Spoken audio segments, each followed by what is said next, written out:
Good afternoon. It is now 4:30 and the budget work session meeting is now in session for April the 15th, which is also tax day. Seems somehow appropriate to have a budget work session today. I'm going to call the roll. Commissioner Rutledge. Here. Commissioner Chismar. Here. Commissioner Taylor. Here. And Commissioner Chance. Here. All right. And could I have a motion to approve the agenda? So moved. A second? Second. All right. Any discussion of the agenda this evening? All right, Mr. Krantz, we're ready to vote. Thank you, Madam Chair. For approval of this evening's agenda, the Bel Air Board of Town Commissioners Budget Work Session Meeting Agenda, April 15th, 2025. Commissioner Rutledge. Aye. Commissioner Chismar. Aye. Commissioner Taylor. Aye. Commissioner Chance. Aye.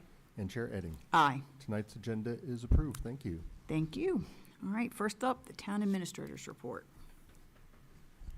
Thank you, Madam Chair. Good evening. Just a couple of things, no particular order. So this evening, I see Ms. Dickey in the audience. We have Rockfield that is coming before us under miscellaneous. I know that's typically not what we typically do in a work session necessarily, but in this situation, I think there's a sort of a time of the essence request that they wanted to put before the Board of Commissioners related to their construction of the new building. So we've added her to the agenda so that she could have a hearing or a presence before the 5 commissioners. Pursuant to our meeting last week, the session discussing municipal liaisons, related to town staff as municipal liaison versus board of directors members. We have spoken with Visit Hartford. We have retained our position as municipal liaison, and my understanding from Angela is that they have removed us from the web page. There really wasn't a clause for them to, in terms of board of directors, everybody was a board of directors members, which actually leads me to the second part. Most of my staff are identified as municipal liaisons on the boards in which they serve. However, except for me and for David Anderson and Mike and Kevin, there's 4 outstanding committees of which we are voting members.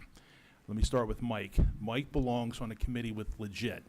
So since Legit is recognized as our insurance carrier and defends us, he serves in an advisory and voting capacity there. Unlikely that they're going to be sued where it would be involving the town. So he would be doing policy, procedure, other things. Underwriting. And committee. underwriting, yeah. So I've left him in place as a voting member on that committee because of Legit's connection with us. Kevin belongs to the Maryland State Sustainability Committee, which we do practice sustainability, but that committee has not met since Governor Hogan. So, and it really does affect sustainability issues statewide. So I don't think there would be a conflict similar to what Angela may have come across with Visit Hartford, or a more locally defined board, if you will. David Anderson belongs to Hartford TV. They do have in their bylaws a position for a municipal member to be a voting member of their committee. Interestingly, when I started here, I attended those board meetings, but since I was not voted on or appointed to that by the county council per their board of directors, I couldn't vote. David took my position then and became an appointed member. We're in the process of working with Hartford TV. Have not spoken to them yet. They're aware of the issues coming. We've not spoken to them yet in terms of dialing us into a different position or how that will work. Not 100% sure where that will go. My position on the Greater Bel Air Community Foundation also is in a similar situation. Municipal members are identified as board members. In that case, I'm the only municipal member, but hence the title Greater Bel Air. So it only has one Bel Air official on it, which is me. And I'm a voting member for projects. I can tell you that historically, when a project was voted upon by GBCF for a Bel Air-based project, I abstained from voting. However, I can see the conflict since they are handing out grants to other organizations. When you look deeply enough, you can see a potential conflict. I have it on their agenda tomorrow morning to talk with them to redefine who I am on that committee, if you will, and take me out of the voting capacity. Hartford TV hasn't met David, and I need to meet with him to review that. I do want to do these carefully. We have very strong relationships with these people. I don't want to make sure that we don't shoot ourselves in the foot because they are partnerships, and I know that probably Visit Hartford is the anomaly, But I will work on these, but I just wanted to report back to you that that's the progress we've made since the work session, or since the town meeting, rather, last week. Happy to take any questions along those lines, but that's where I'm at. I kind of agree we shouldn't move too quickly on this. The one problematic one really was the Visit Hartford thing. And has a letter of resignation been sent? There was nothing to resign from. I was always just a municipal liaison. So I Okay. I was never a voting member of that. My apologies that I was out of town at a conference when you That's discussed okay. this on Monday. It would have been better if you had been It here, but had- I certainly, these yes. things happen. Yes, it would have been better. I'm sorry to have missed that discussion, though I did watch it. I was always a municipal liaison. I did send a letter in an email into them asking to please remove my name from the heading Board of Directors, although even under that heading, it listed me as a liaison. But I have never been in a voting capacity, so there was nothing to resign. Okay, so you've From- never been on the Board of Directors? Never. Okay. No, That was it's some always been- confusion about that. No, All it right. was listed, I think all the municipal liaisons were listed under that heading because we attend that meeting, but none of us have ever had voting rights on that board. So, Okay. So still working on that. It's just, again, we're taking it slow because I really do want to protect our partnerships and do it correctly. But in terms of Mike and Kevin, my intent was to leave them in place. We think there's no harm in those positions. However, with David and I in our respective positions, there potentially could be. So we just have to work through that one step at a time. So. Thanks for the update. Sure. Third thing I wanted to report on is Angela and myself, Commissioner Taylor, Director Small, had a wonderful meeting with the McComas family this week. The McComases are very much in tune with what the town wants to do. They're very much aware the properties are blighted. They're very much aware they need to be removed. But again, they're a family that owns property. The process for them is extremely overwhelming. They freely admitted there's some remediation that they've been working with Maryland Department of Environment for quite some time. Remediation is an expensive process. So they pretty much have to take it one penny at a time, if you will. But we appreciated the fact that their entire family called me a week ago, asked for a meeting, wanted to know what our vision was of the north side of Bel Air, what we had planned. It turned out to be a very eye-opening, very good meeting. They're very much willing to want to be a town partner and beautify that north end of town, but they need to do it one step at a time. The grant that they're under for the demolition doesn't expire till late in 2026, so they do have some time to work through it. While we couldn't give them some legal advice necessarily, we did give them recommendations on questions they would need to ask their architects or engineers on what the best layout of that property will be and how to best manage it in that regard. So I'm optimistic. Again, very friendly family, longtime Bel Air family, good friends. We'll work with them, but a very great meeting. And Commissioner Taylor, you're welcome to add to the conversation if you want, sir, if you want. No, I think you summed it up well. I'm glad that we were able to get them to the table and sort of put everyone's cards out so that, we were able to understand more clearly what their goals are, what their expectations are, what their timeline might be. And I think that our staff did a great job helpfully nudging them along towards the action that is Right. best for the town. I think they had a lot of questions, a lot of uncertainty about how to proceed, and I think our staff did a great job alleviating that uncertainty. Thank you. Yeah, the key thing for us, too, was they are very well aware of the environmental concerns regarding their property. They have been on top of those concerns for quite some time. A lot of people don't realize how on top of those concerns they have been. They have an MDE contact, somebody they've been working with for several years. They have monitoring wells in place. So I think a lot of the reservations that were just questions maybe not asked, therefore not answered. But all that aside, it was a good meeting. It was very pleasant to meet the family again and see what their visions were versus what our vision would be as well. So, good thing. And then lastly, Eddie, may I I'm sorry, just, sure. I think not only the environmental concerns certainly are there, but the safety issues. Mhm. As I drove by even yesterday, watching a couple standing on the sidewalk looking in the building through a glass plate, where a piece of glass should have been is no longer there, looking in. I feel like it's an accident waiting to happen. And I'm truly concerned about that. And I'm wondering how the McComas family feels about the building itself. The family is very much, their family's well aware. They know that the one building is structurally on the inside not safe. They have assured us that now that we've answered a number of their questions, I think demolition, and Kevin can correct me if I'm wrong, or Jake or Angela, I'm pretty sure that demolition will move a lot more quicker than we anticipated. I think they were reluctant, and correct me if I'm wrong, I think they were reluctant to take the building down until they had some of the questions answered, because they just didn't really know what their responsibilities were. I'm inclined to think, after talking to them, that people who do building raising and construction and demolition are more well-versed in this. What we have is a family who owns a nice piece of property with buildings that need to come down, really do not have the background and education and training for that kind of thing. I'm not saying that judgmentally, just reality is, be like if I wanted to take something down on my property, if I don't know how to take it down right, I don't know because I don't have the skills. And I think they wanted answers, and they got the answers, and I think we'll see them move quickly. Would that be a good summation?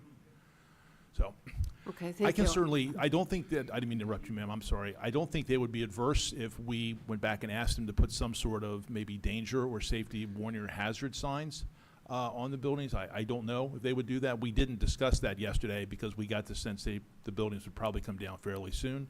Josh Chavis, who owns Chavis Trucking, is working with them to bring the buildings down. Okay, it's just a concern. I just, so many people walk by there, ride their bikes through there, run past it. I just feel like it's an accident waiting to happen, so it's my concern. No, 100%, we don't disagree whatsoever. And so I'll make a note to maybe reach back out to them and see if they can placard it and if they would do something along those lines. I don't know that it's going to stop the curious onlookers, but at least they will have the liability protection of having it signed. So, Commissioner Chance, do you think like boarding up the broken window would be helpful? What would really be helpful if the building came down? True, true. And if Sure, it's- anything would be helpful at this point. It's an accident waiting to happen. I mean, it really is. There's loose glass, I don't want us to be in a position where we go, oh darn, I wish we had, so. Yeah. yes, ma'am. Well, I'll address that. I with want to them. ask Yeah, them, because if it's short-term can mean a lot of things. Sure. I'll do that follow-up. And then the last thing, Madam Chair, on my list was just a reminder, I know we discussed it, Friday is a holiday for us here at Town Hall, so that if the commissioners do have any last-minute agenda changes to next Monday's meeting, we would actually need them on Thursday, because we wouldn't meet the 24-hour window on Monday, and staff won't be here on Friday. If it's an absolute urgency, I'm sure Mike or we can work from home, but we'd prefer any changes by Thursday afternoon, if you have any. I think that's a very reasonable request. And that's all I have for right now. And a good reminder, because sometimes you don't remember that Friday is a holiday in some locations. Yeah, and that's all I have, ma'am. Anything for our town administrator? All right, in that case, our tentative agenda for our town meeting on April the 21st, which will be at 7 p.m. here in Bel Air Town Hall. First item will be a presentation by the Bel Air Police Department for the promotion of Jessica Carpenter to Officer First Class. Oh, I'm sorry, did Rocco want to go?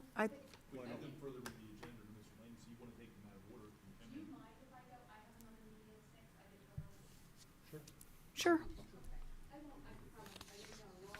I didn't realize you had another meeting, so we'll be happy to take you out of order. I didn't understand that your meeting was going to be so long. First, I'll just give you a quick update. Things are rolling right along. Roof's up, all the doors are in. Wiring for the security and alarm system is in. Right now, we have 19 smoke detectors, 12 strobes, and 6 emergency pull-down levers for fire. So I think we're going to be good. With that being said, and concrete's going to be poured for the outside soon. Floor's going to be laid, roof's going to be installed. So it's rolling along very nicely. Kelly is not here because she's actually at a building committee meeting right now. But why I wanted to come in front of you all was we've been working on this capital campaign, and we're really close to being where we wanted to be. And it was brought to my attention that I should at least present this to you all so that you know that you are included. Because we kind of did a little bit by invitation only.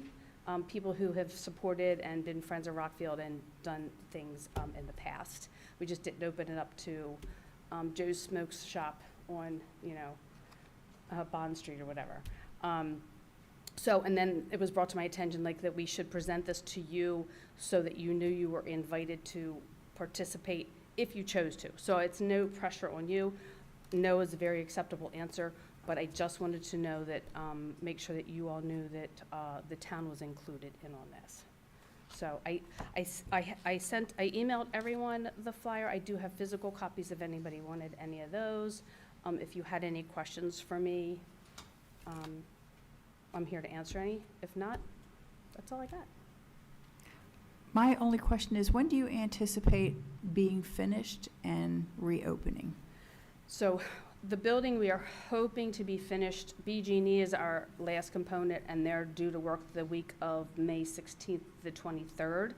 So probably by that third or fourth week in May, we should be completed. Waiting for our MOU. Then we have 6 to 8 weeks of landscaping to get growing. Our first event isn't till the middle of July. We do plan on, once we get the MOU, well, hopefully when we can see where things are gearing up, we do want to have a reception for our contributors, the people who have supported us, the town staff and commissioners and everything. So that'll be sometime, we're hoping, like, towards the end of June. Okay. Just curious about the timeline for reopening. Yeah, and the only thing that has us nervous, it's not the completion of the project. We are still waiting on the state for that $300,000 and the $100,000 for the Community Legacy Grant. We received an email last week acknowledging the receipt of paperwork that we sent like 3 or 4 weeks ago, and that will be reviewed on May 6th. And then after that's done, then we should be able to turn in our receipts to then be paid. Right now, we're probably not going to get a check at least till the middle of June. So I have talked to our contractors about that, and they're willing to wait. Wait to be paid. Yeah. Donna, what's your sponsorship levels left? Oh, so they're very minor. We have a boulder that's going to be placed out between the two big trees and a brass plaque put on the front. Our, we have the Friends of Rockfield tier, which is a tier, which is 1,000, community sponsor, which is 2,500, and then 5,000 gets like the larger font at the top. It'll be a plaque very similar to the one that's out front of the Armory, different size fonts, blah, blah, blah. And then the Partners of Rockfield, the $25,000 one, that one is going to the Greater Bel Air Community Foundation. I'm waiting to hear back from American Water Works, who was very interested in doing the fountain. Not too many buyers on the benches, but I do believe we have one bench, so actually from a previous donation that was made. So, but that's it. That's all I got. And we'll be back here next week, I think, to present for FY26. Any questions? I don't have a question, but I have to tell you that I just, as liaison to the board from here, I am always amazed at how much hard work has gone into this and the dedication of your board. It's impressive. It It's really is fantastic. impressive. And Thank you. without that board and your leadership, honestly, Kelly's, I Thank you. don't think it would have happened.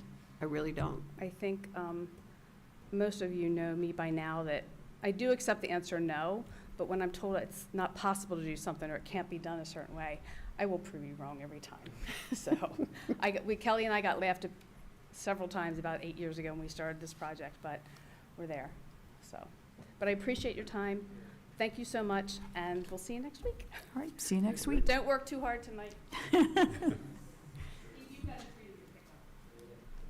All right, now, we're going to talk about the presentation by the Police Department for the promotion of Jessica Carpenter to Officer First Class.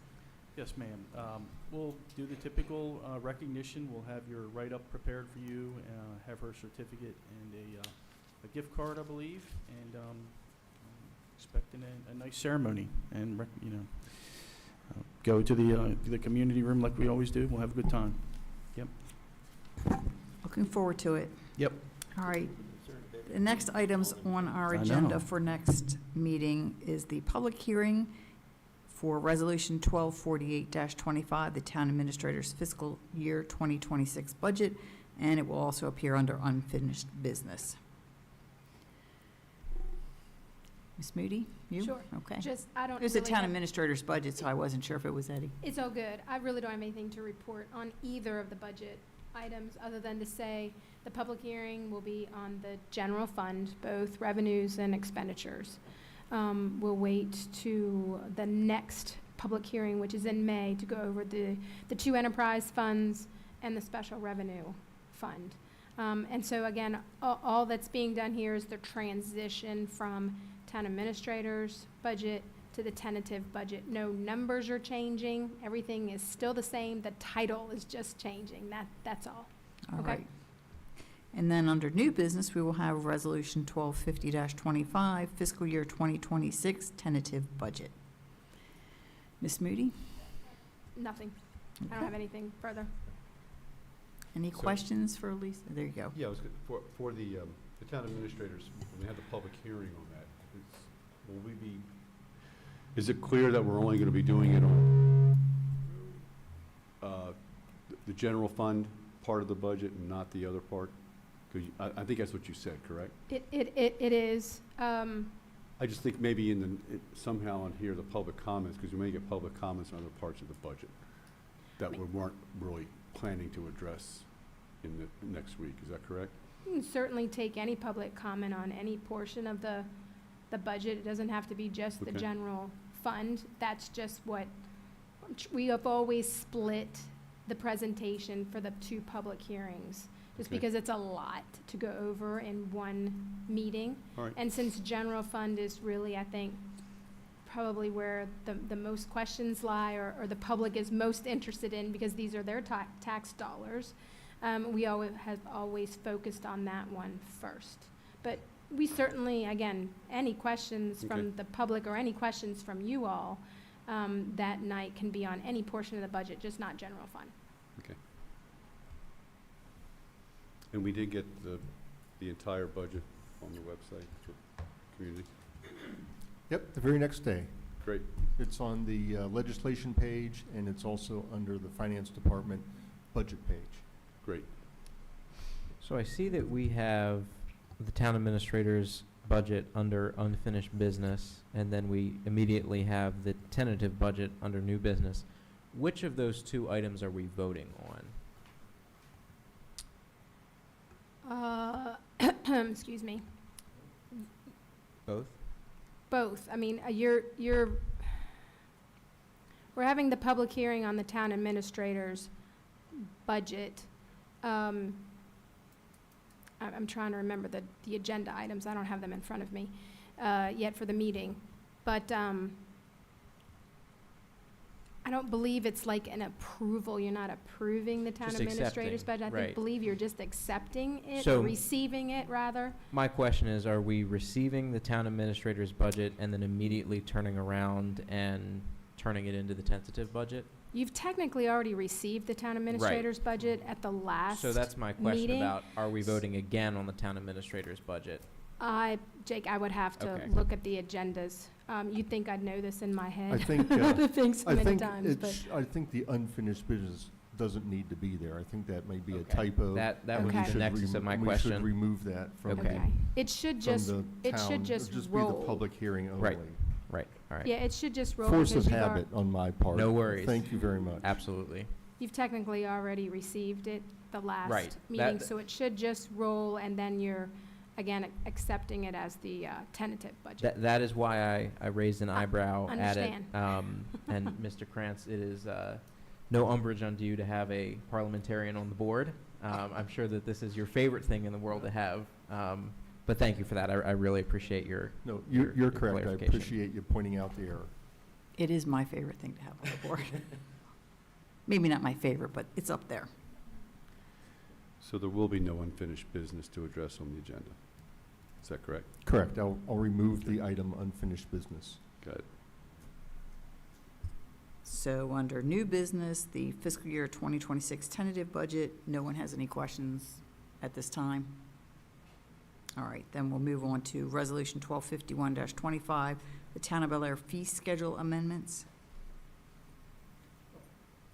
Mr. That's Krantz. great, thank you, yes. Mr. Krantz. We have recommended amendments to, if you don't mind taking one, passing it down, to the traffic impact analysis. There's currently, it's called a traffic impact analysis review for $900.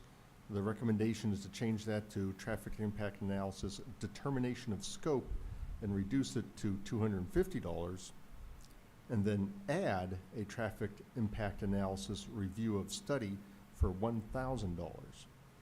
And I'll just pause there in case there's any questions I might be able or to explain that. further in front of- explanation from Mr. Small. The, initially, we wanted to be able to capture the bulk of the cost for the town and then bill the rest after, the process gets started. But we've run into some issues where somebody comes in, they have a scoping meeting, which determines the scope of the traffic study, and then they never come back. They determine that it's beyond their means or whatever, but the town at that point we've already called in our consultant to sit in on the traffic meeting, and they've now billed time to it. So what this does is it takes that process and says, okay, we're not gonna even have a scoping meeting until we have a check for $250 in hand. Then, once they actually submit the bulk of the report, which is the bulk of the work, then the second charge is done. Now, there's never a point in which we don't recover all of the money that we spend towards the traffic consultant. Anything over that, we will bill them directly. But at this, we'd like to get some of these charges up front so that it's sort of like earnest money to make sure that we capture that.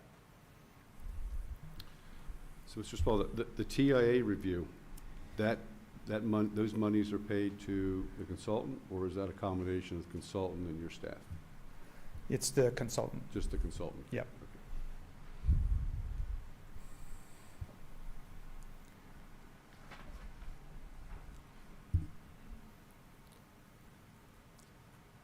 And while you're pondering that, or do you have another question? Go ahead. I was just going to ask, is anybody ever under $1,000? I mean, the fee is $1,000 plus, I understand the $250 for the scoping, because if you come in and you don't proceed with your project, who pays that bill? Right. But the $1,000 is, I'm just curious, because now it's really like a 39% increase over the 900. Yes. Our estimate, what we do when we chose our traffic consultant, we had them provide hourly rates so that they had to stick to those hourly rates and contracted for that. We also had them provide an estimate for what a typical traffic study would be, and we gave them scope. And ours is currently $2,400. And that's one of the reasons why this is so high. And to answer your initial question, I don't think we've ever had, if somebody goes through and they get their, and they submit a traffic impact analysis, it'll be over that 1,000. That was my question. How do we justify the 39% increase? But it's really not so much an increase as we are collecting it up front rather than billing it on the back end, because they're all going to be over $1,000. Right. Thank you.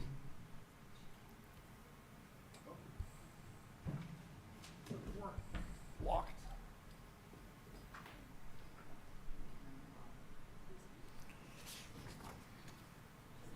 Oh, Jenny.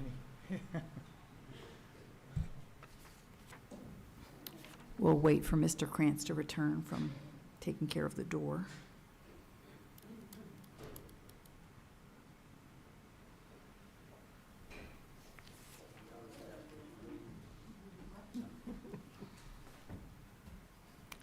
Thank you for taking care of that, Mr. Krantz. And then does anybody have any questions about the traffic study, traffic impact analysis fees? Before we move on to the next one, the document recording fees, Mr. Krantz? Yes, the document recording fees, I think Mr. Hopkins actually has some background on that. Thank you, Mr. Krantz. So, Madam Chair, developments, this came up recently when we were pursuing an easement for a sewer line that existed for a long time but had never really been recorded. And not the 1979 one we're all familiar with, but another one. Anyway, so developments in town require the transfer of rights and sometimes property in the town. The best avenue to secure those rights is to record proper agreements and deeds in the land records of Hartford County. This also secures public notice and encumbers the property if the developer is required to do something that should run with and bind the land, such as developer agreements and/or easements for sewer lines, etc. In order to do so, there is a cost that is incurred, and this cost should be borne by the developer as they are benefiting the most from compliance with the code and the requirements for their approval. It's worthy of note that in the 20-some years that our town attorney, Ms. Thompson, has been with Stark and Keenan, she's recorded countless court documents for the town, and it's only most recently she has found out that the county has begun to charge the town for a Hartford County lien sheet when processing road improvement right-of-way deeds. I've sent emails to find out why, if this is new, but they've not been returned yet. If the policy of the county has changed and we are required to obtain lead sheets, this adds an additional $50 charge to a zero consideration deed for the town. Also, this allows us, as I mentioned when I started, to fix previous mistakes that went unfixed or unaccounted for decades and decades ago. So in probably almost all the cases, the developer will bear the cost for these fees on their own, but should these fees be somehow fall to us, or should it be advantageous for us to pay the fees and seek reimbursement later, we needed a fee structure which we didn't have. Liz provided us the fee structure, which is highlighted in yellow, and to the best of my knowledge had not been part of a previous fee schedule or fee reporting schedule. So that's where those fees are coming from. So this is actually a completely new set of fees that have been floating around out there but haven't been in our code. Yes, they've been floating around. It never fell to us to do any of that. The discussion actually came up recently with this newly, I won't say newly discovered sewer line, but it was another sewer line for which we needed an easement to. And the question came up as to who was going to record it and who was going to pay for it, and kind of left a little bit open in the discussion with staff.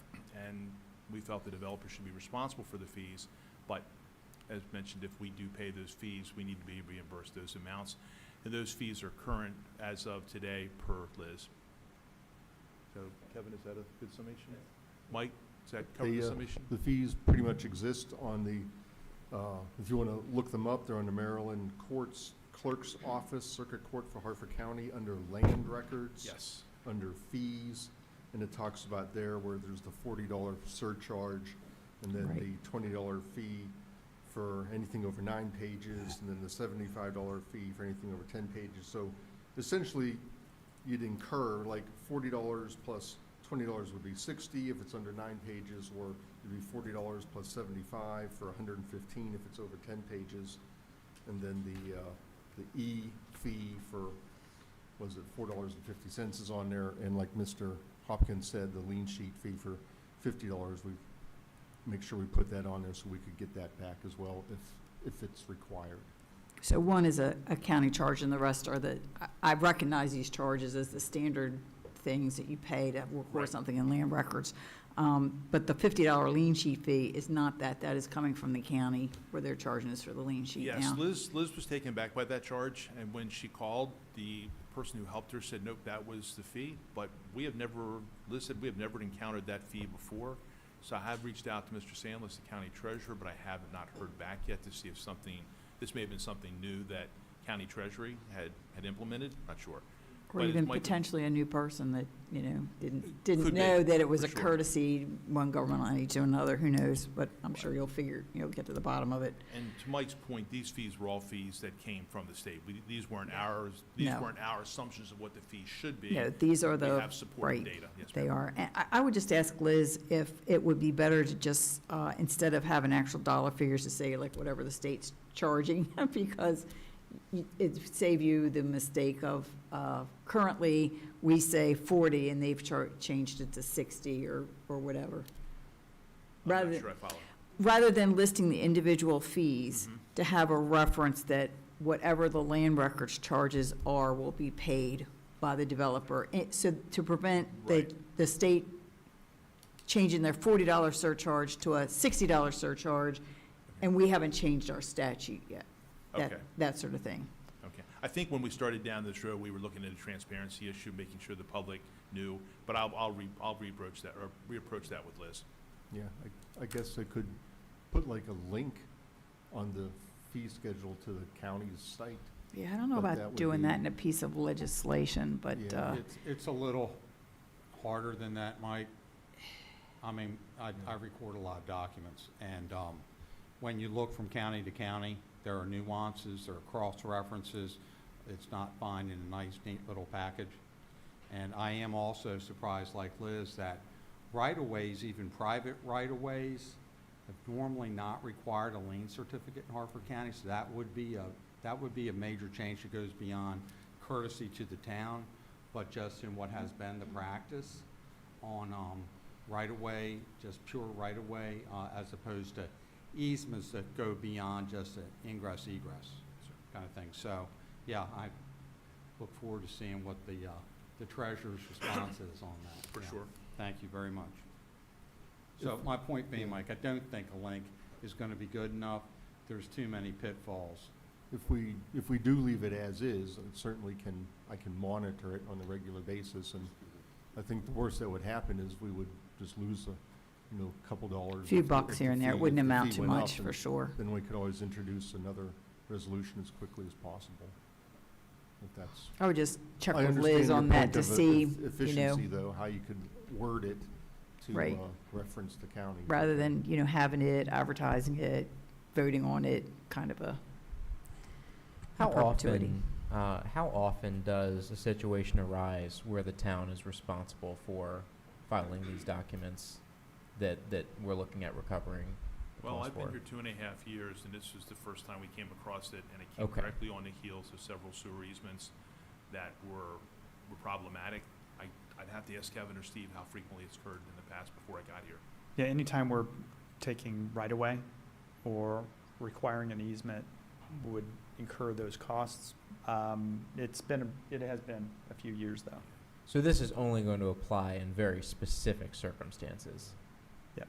I Okay. would think so. Very, very irregularly, it We did one seems. for the Hickory Flats recently with the easement, we did one for the standard on bottom, which is easement, so this year we've kind of did quite a few of them. Okay. Easements, and then of course the one at the mall for the sanitary sewer easement. So we've had 3 in the last, 5 months or so, which is unusual. The one at the mall is what raised our attention to all of this, because again, with newfound sewer lines that either existed and we were working on, or ones we didn't have easements to, it kind of bubbled to the surface. So possibly might not see anything next year for the next couple of years if there's no major development or need for right-of-ways. But my larger point is that this is not something that is going to show up for Joe Belair in his Not likely. daily life. This is specialized cases where there are, either larger developments or critical infrastructure that makes sense. Yes. We'll review that with the town attorney, and it'll be before you for a vote on Monday. Okay, Thank you, Madam Chair. thank you. And next, we have the sidewalk trip hazard removal contract, which I think we see on an annual basis. Mr. Klein.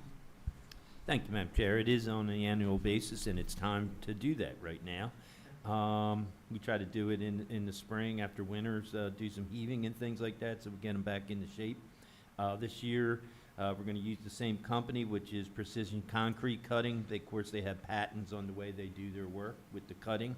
So we like to use that, and it will be a sole source procurement.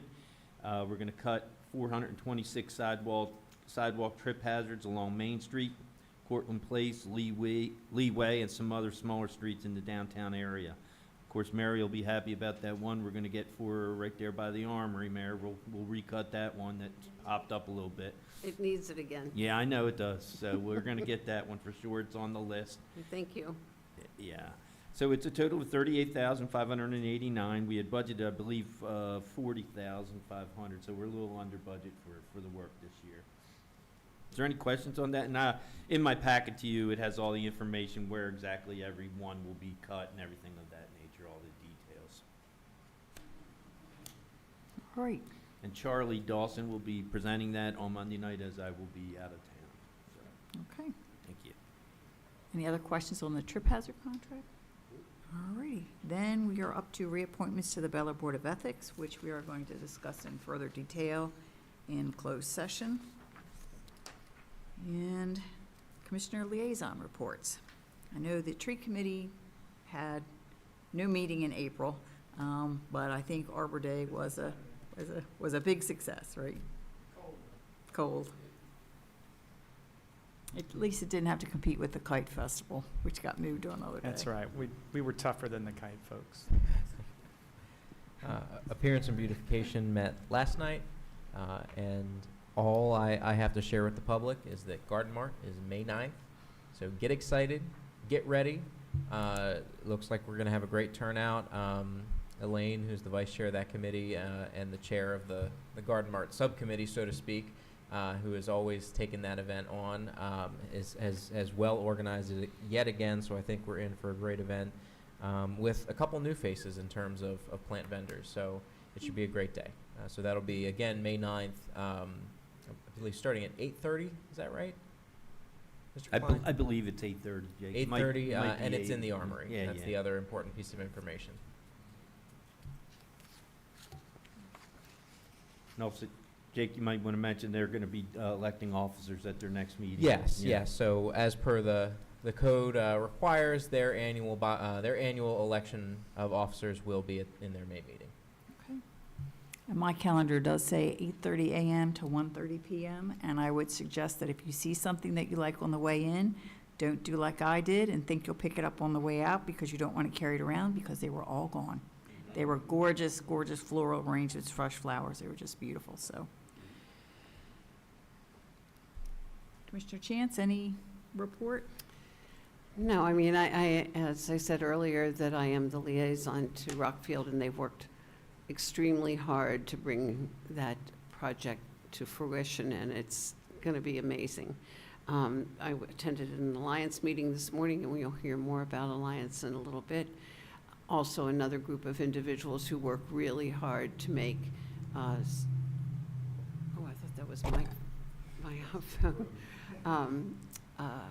To make so many different activities in the town so successful. So that's another really great group of people who I have to say is headed up by the lady who's sitting here in the audience this evening. So kudos to her.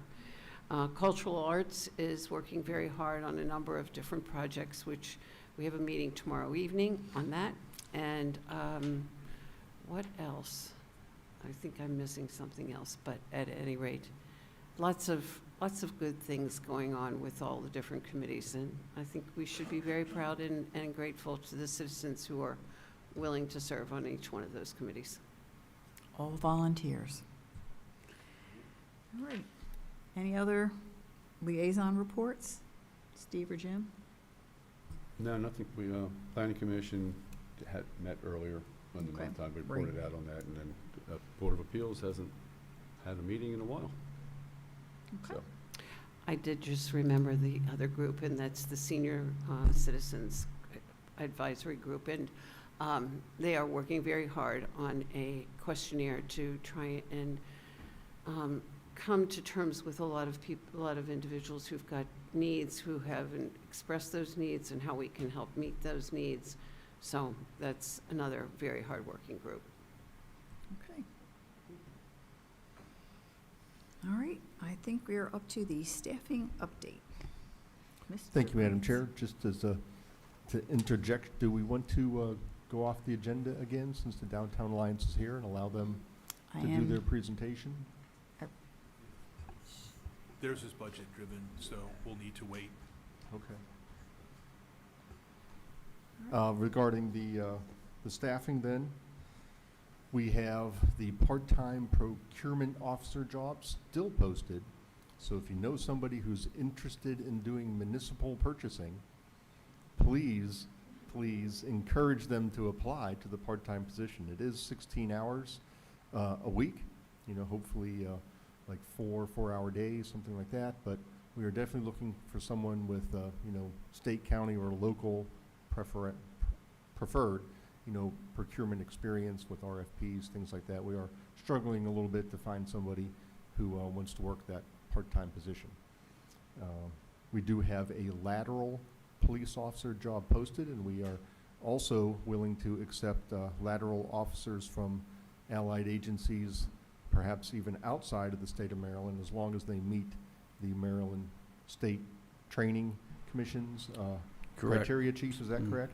Yes, just need to have a current Maryland Police Correctional Training Certificate approval. Those are the active positions we have posted at the moment. Like you mentioned earlier, we are also going to speak about the reappointments to the Board of Ethics in our closed session. The position for the planning, the Deputy Director of Planning, is coming along. A offer has been extended, and the background is being processed, and a candidate is coming along very nicely. So hopefully we'll have an update for you there relatively soon. Mike, real quick, we just had a, just to give you an update on our officers, we just had an officer graduate from Carroll County Sheriff's Office a few weeks back, Clarence Hicks. He's out on the street now being field trained. Everything is going very well, and we're expecting him to be on patrol around mid-May. Yep. Thanks, Mike. That's all I have. Thank you, Mike. All right, next is the calendar, which we all have a freshly printed edition of, and it's a very busy spring. So everybody can take a look at that, and anything that's missing or is on the wrong date, let Ruth know, or Eddie, or both, or Mike, or all three. And now we arrive at miscellaneous, the Pennsylvania Avenue Municipal Parking Lot paid parking discussion. So I'm going to start, and then I'll turn it over to Lisa. I had mentioned this to you and Commissioner Chismore briefly in passing several months ago at one of our coffee meetings. Unfortunately, I had every intent to bring it up last week when I had a family emergency, and I didn't get a chance to finish the discussion with Commissioner Chismore. You were out of town, Madam Chair. However, it's still pertinent, and I think it's a easy discussion to have, and at this point, I'll turn it over to Lisa and let her follow through on the points. My apologies for not briefing you sooner. Do you all know the background on that lot? So there's a, excuse me, there was a 50-year agreement that it had to stay free. So no paid parking whatsoever. That agreement, the 50 years, was up November 5th of 2001. So we're well past the 50 years. So what we'd like to talk to you all about, and we're just starting the discussion tonight. You know, we'll continue it. The reason why we wanted to start tonight is we're in budget.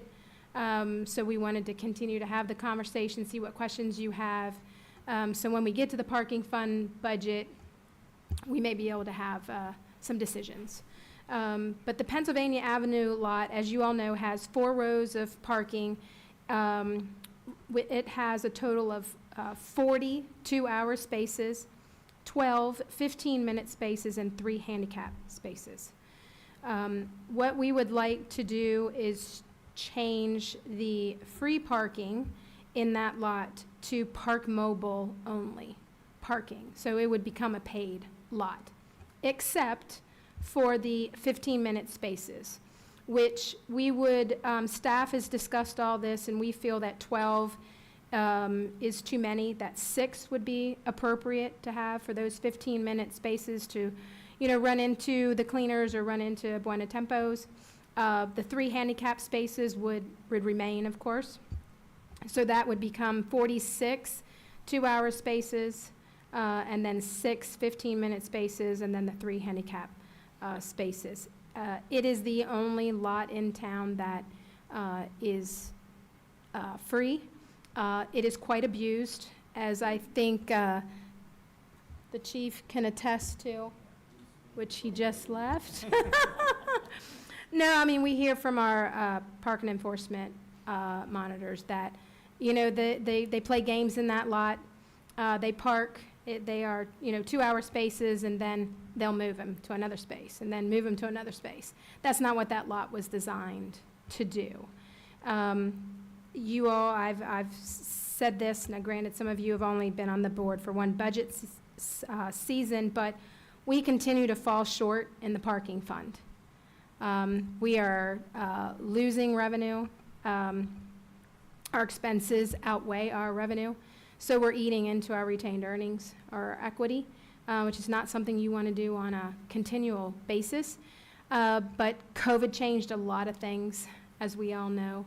From our leased spaces have at least been cut in half since COVID. So we've taken a hit, and it's just not us, it's across the country. If you've read any articles about parking, jurisdictions have had to find new ways, innovative ways to bring parking back into a positive. So again, what we're proposing is for those 46 two-hour spaces to become not metered. We're not suggesting that we add meters. It would just be a park mobile zone lot only. We're treating this as a kind of a pilot program. We know somewhere along the line that meters are going to go away. They're old. Some of ours really need to be replaced, but that costs money, and you go to a lot of different places around the country, and meters are a way of the past. It's different parking either by your credit card or Park Mobile. So we're just going to we decided to recommend to you all to treat this lot as a pilot for it just being Park Mobile. So if you're going to park there, there are no meters. You can't feed a meter. You have to pay for it on your phone through the app, through the Park Mobile app. We would sign it as such, so it's very clear, how you would need to pay for parking. As you all know, parking is Monday through Friday, 8 to 5. It is 2-hour spaces, 50 cents an hour. So if all the spaces are full 100% of the time, which that lot is full every day. I mean, it really is. But we could be looking at a potential of about $50,000 from that lot on an annual basis. So take whatever percentage of, okay, maybe it's not going to be 100%, maybe it's only going to be 75%, which, again, based on that lot being full, I don't think that will be the case. But 75% would be around $38,000. So is the chief is back. You're good. We were talking about the Pennsylvania Avenue Yes, ma'am. lot and how those spaces, people abuse the spaces, and how our parking enforcement comment on that quite often, because people just park in one space for free for 2 hours and then move their vehicle. Yep. So, A lot of that, we had some steps in place before that we could use, like chalking tires and things, but legislation prohibits that now. So it's kind of difficult to really make a determination on how long they stay. They can take a picture of the tires, but that's not something that's good for the use of their time. So it makes it difficult. Yeah. thanks. Yes, ma'am. Do you all have any questions off the top of your head, or, again, looking just for further discussions from here forward throughout the budget process? So with Park Mobile, you go through the app, sign up for 2 hours, hour and 45 minutes gone, you just get on the app, add 2 more hours, so people are still going to be parking there the whole time? No, you Park can't. Mobile, how does that prevent you from doing that? So, and we have this at our other locations that we have Park Mobile. In that zone, it's 2 hours. Per You- day for that car, or Per day for that vehicle, yes. Is that- So you- In you- that zone, you- correct. In that zone. in that zone? In that You can zone. move your vehicle to Main Street lot or the parking garage. You just can't park in that lot for greater than 2 hours. 2 hours per day, Correct. okay. So you must move your vehicle. So you couldn't, park there for 2 hours from 8 to 10 and then come back, and from 3 to 5, you couldn't park there for 2 more hours? No. Okay. Now, handicapped is different, correct? Yeah. Correct, Okay, yes. did you If you cover want that? to, if you want to speak to that, that's Geez, I think they get, they double. get double, 4 Double, hours. yep. So 2 hours, they would get automatic 4 hours. And that's all throughout town.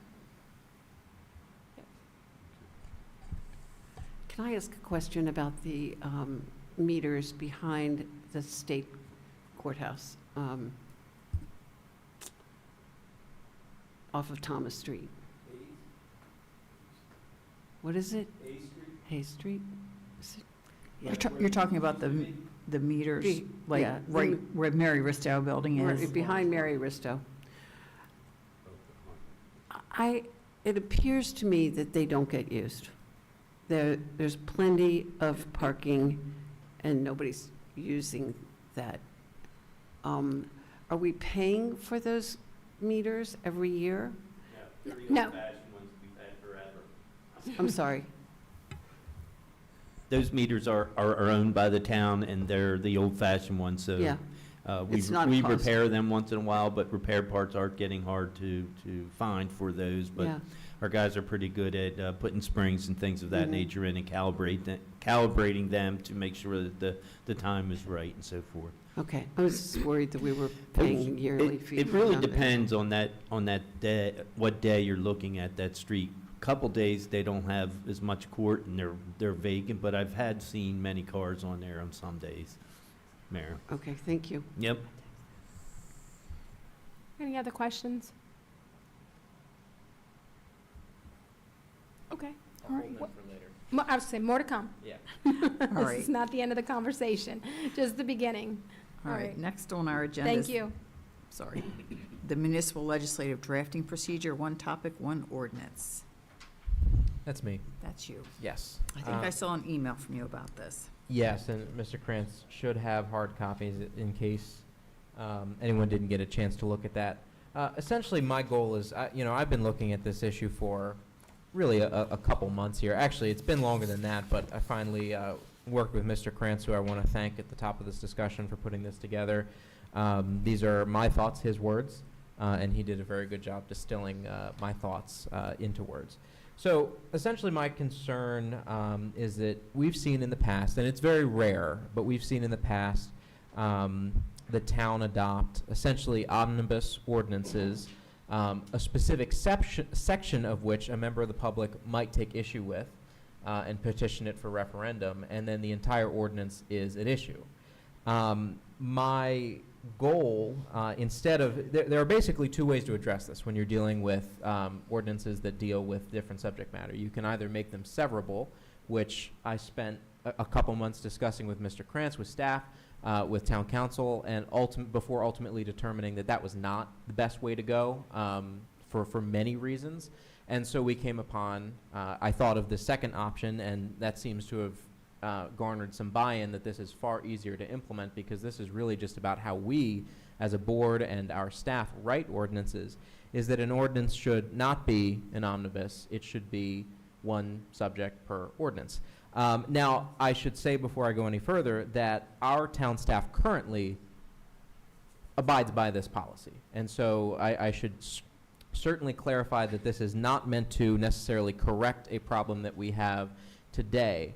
The point of me bringing this up now is to prevent any potential problems that might occur 20 years down the road when our staff is no longer here, we're no longer here, and someone 20 years from now says, for the sake of either expediency or for whatever reason, let's all, let's roll some things together, and having forgotten the lessons that we've learned, there's no one there to say, well, wait a minute, this really ought to be one topic, one ordinance. So instead of making this law, because you can't really restrict our own ability to legislate, the best way to implement this to remind future generations of both staff and commissioners is to follow the sage advice and practice of this current generation of staff and commissioners to retain one topic per ordinance.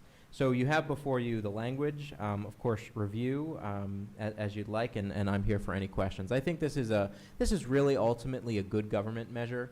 When we're here down at the local level, we neither have the need nor do we in practice see the kind of omnibus log rolling bills that you get in Washington, Annapolis, sometimes even across the street, although in local government you see it far less frequently. So this is really just to put something in writing, put something on books on the books, to not necessarily codify, because it's not going into code, but make policy that is the policy of the town of Bel Air. And I think that that's the smart way to do things.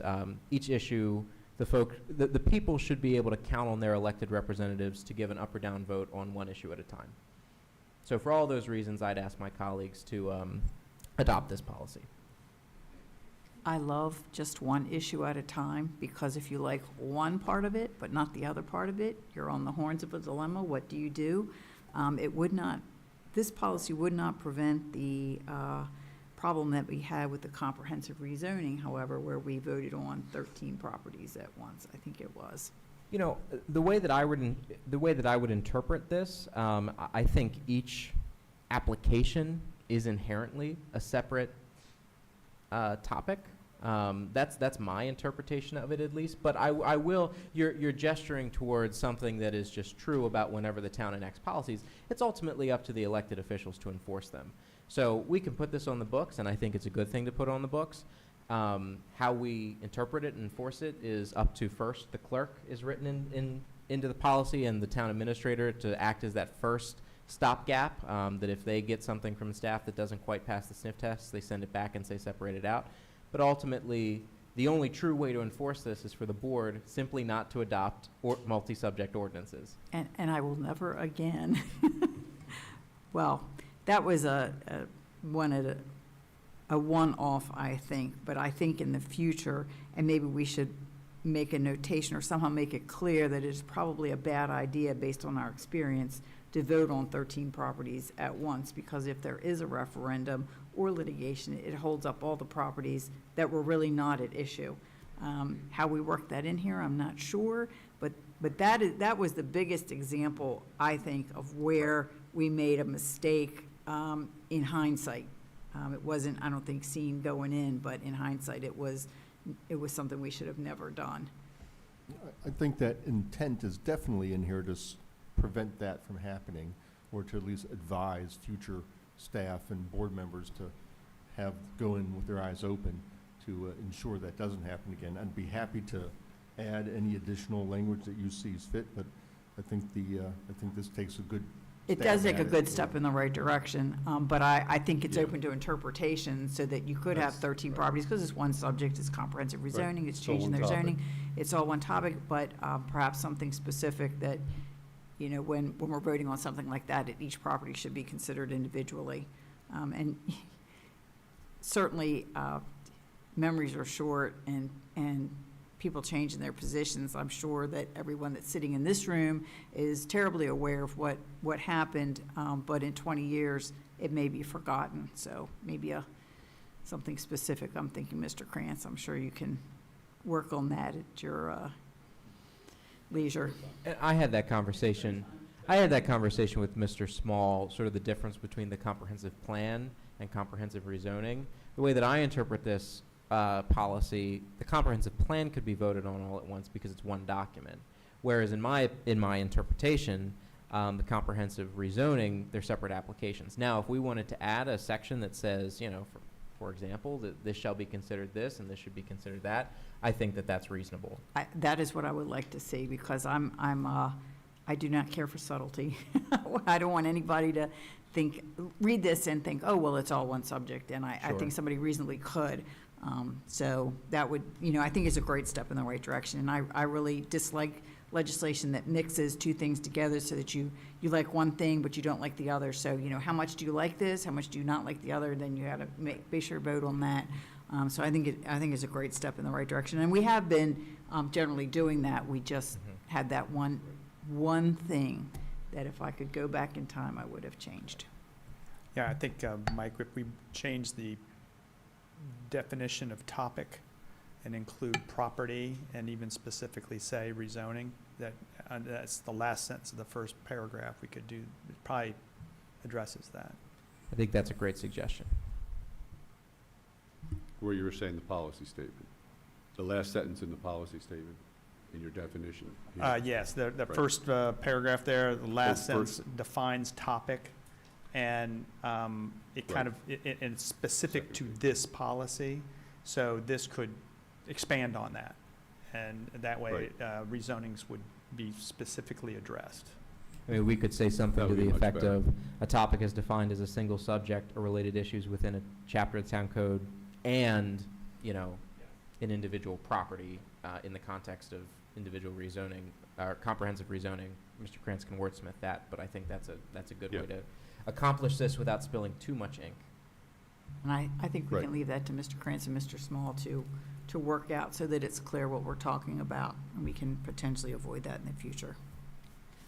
I do have a question for the board too, since this really isn't a ordinance or a resolution, it's just an administrative policy that normally I think would be adopted by the town administrator. How would you like to proceed with this?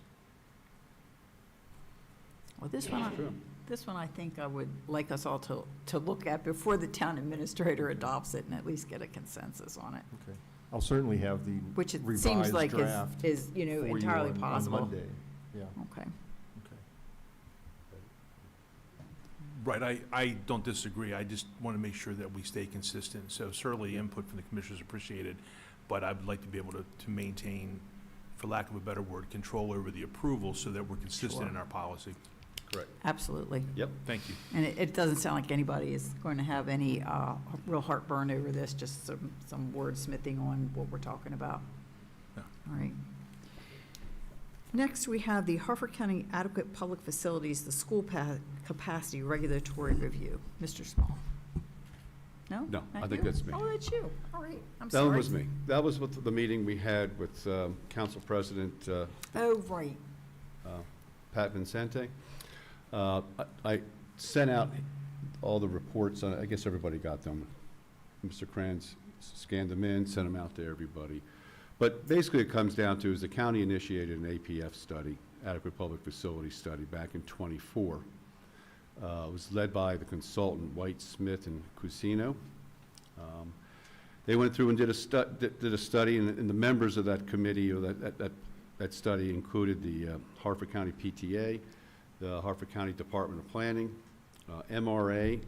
I'm not sure who MRA is. That's Amy DePietro. Okay.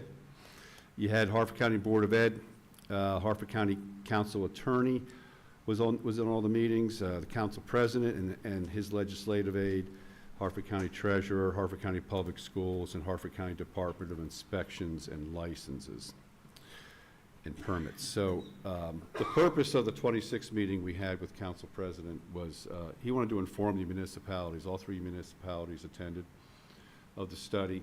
He wanted to request comments, and he wanted to invite us to participate in the study as it continues on.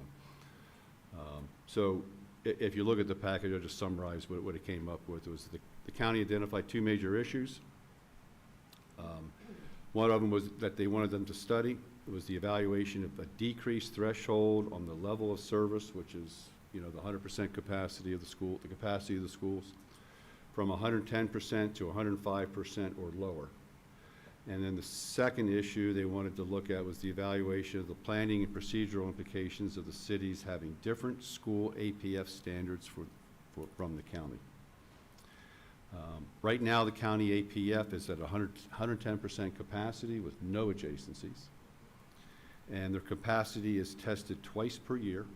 They call it tested June and December. June is the estimate, and December is based on the enrollment. Is the projected enrollment is what they do in June, and then there's the actual enrollment that they put out in December. Okay, and that's done by Harford County Public Schools. And then the impact of each residential however, the impact of each residential project is not considered in the county APF. So if they approve a project and it has an impact, the second project comes, they don't include the impact of the first project to see if it's now over capacity, okay? Aberdeen has 115% on capacity, no adjacency, and their capacity is tested with each residential project. Oh, and by the way, the county looks out 3 years projection, and Aberdeen is looking at 5-year projection on this. Okay, but they do look at each project as they approve them. Bel Air was, again, ours is just 110% with no adjacency. The study says that we do not address capacity, we don't test capacity with each residential project, but our code says it does. Yeah, we're the same as the county, so we use that every single time. I mean, every 6 months.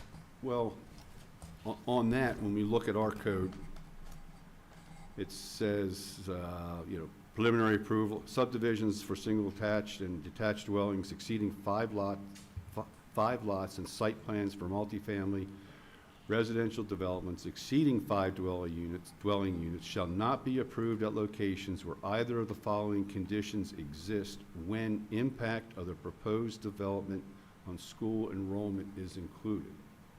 That means that if Project 1 comes in, we look at the bare bones capacity estimates. If Project 2 comes in, we have to look at the impact. Well, actually, when Project 1 comes in, we have to see if Project 1 will exceed the capacity. That's what that statement to me says, and that's what the intent was when we passed this. The way the town has been looking at this is we take the growth report and we apply that to, over the next 6 months, to every project that comes through, and there's no adjustment for each project.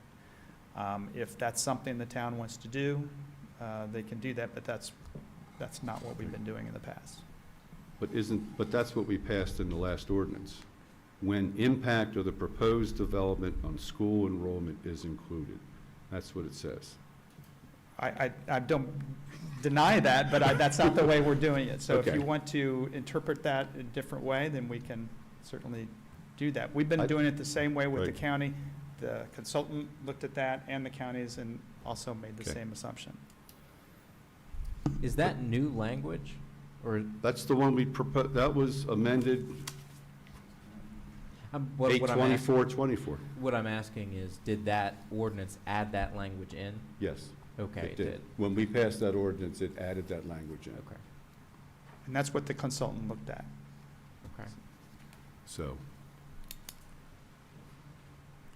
my feeling is that, well, that's how I read that each, so now we're testing for each project,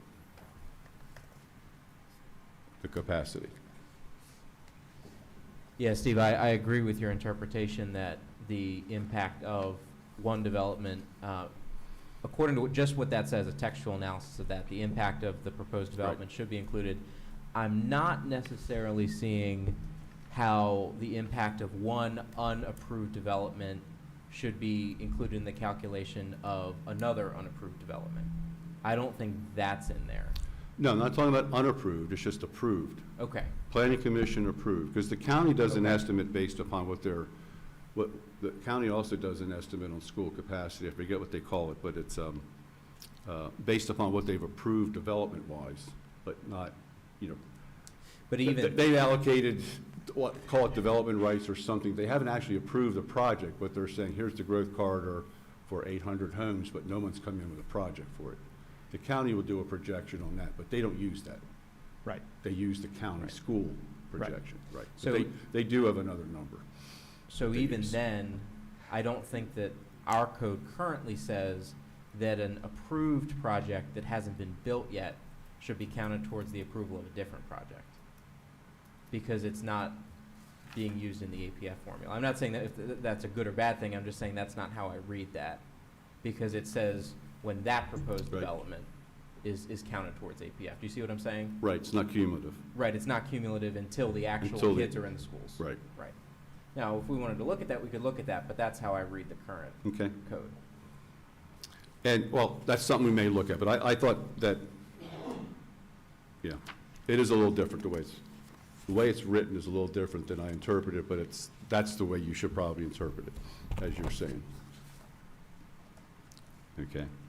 But there might be a correction we want to tell them about how they've categorized us in the study. But anyway, we look at 3 years out also. And then Havre de Grace does 110%, but they look at adjacent school districts on top of theirs. And their capacity is tested with each residential project. And they're also a 3-year. So when you look at their study, they were saying that the APF LOS issue, they evaluated the impact of several LOS values, and for the Bel Air area, the schools that service the town of Bel Air, all Bel Air middle and high schools will pass even at a 95% LOS, because they went all the way down to 95%. Beller Elementary, they say, will fail at 105% and below for the next 3 years. Homestead Wakefield will fail at 110% in the 24-25 school year, and it will fail at 100% in the out years. And Hickory Elementary fails at 95% for all 3 years. The thing they would like to have on the common APF definition is they would really want to have a common definition across the county and all municipalities. To them, they feel it provides predictability for developers and equity across jurisdictions. It's going to be same rules apply all the way across. So President Vincenti's comments after the meeting, we discussed it for a while. He said he'd like to see the common APF decision or definition. He's leaning on keeping the 110% LOS value, not reducing it to 105 that was one of the main impetuses behind doing the study, was to bring it down. But he also made mention about when they build the new elementary school and the Hartford Academy at the site, the old Ava Mar on 543. He said that they required the Board of Ed to do a comprehensive redistricting of schools at that time. So even though we've had some small redistricting over the years, they said that they put a requirement to do a comprehensive redistricting. Anyway. And the other thing is, if we provide comment input to the study, he would invite us to be a study participant. So we just need to get back to him about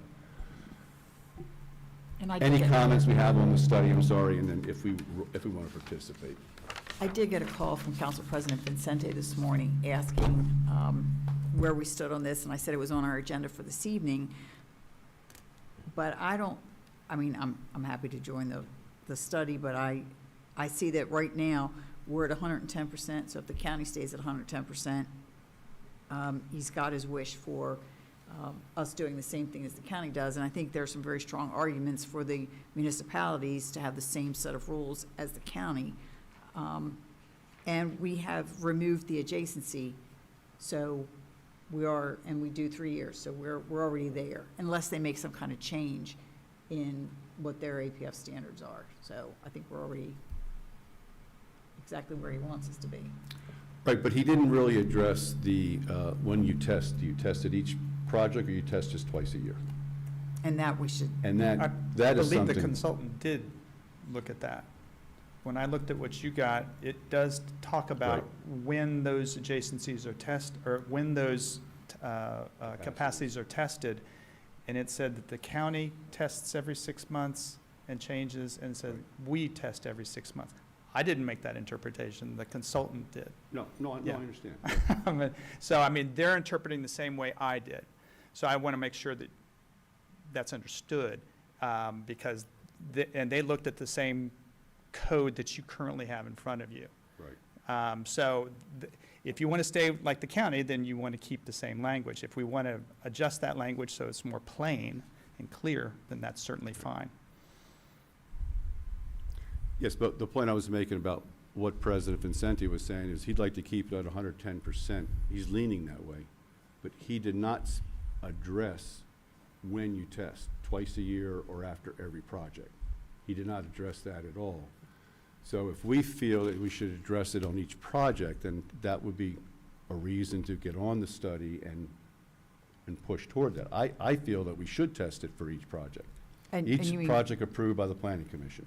cumulatively. So if project one Cumulatively, is going to yes. produce 50 kids, then you add 50 kids to whatever number you Right. have. And then if project two comes in, it's another 100 kids, you might say, I'm sorry, there's no room at the end. Right. So you can't get your approval right now. Yeah. Is there a reliable way to project that? I mean, where might we get our data from? They have They have a a schedule of apartments produce so many children, single families, townhouses, Townhomes, right. condos. So there's Sure. a formula that they use. Is it perfect? I'm sure it's not. Sure. But it is what they have historically used as the data for projecting how many children a development will produce for the school Right. system. And when you say they, The county. the county. Yeah. Public school. Whenever we have a residential project come through, we notify the county and we get a letter Right. from the Hartford County Public Schools that goes over how many students are produced or are anticipated to be produced by that development. So this is coming from HCPS, not county government. Harford County Public Schools, Public correct. schools.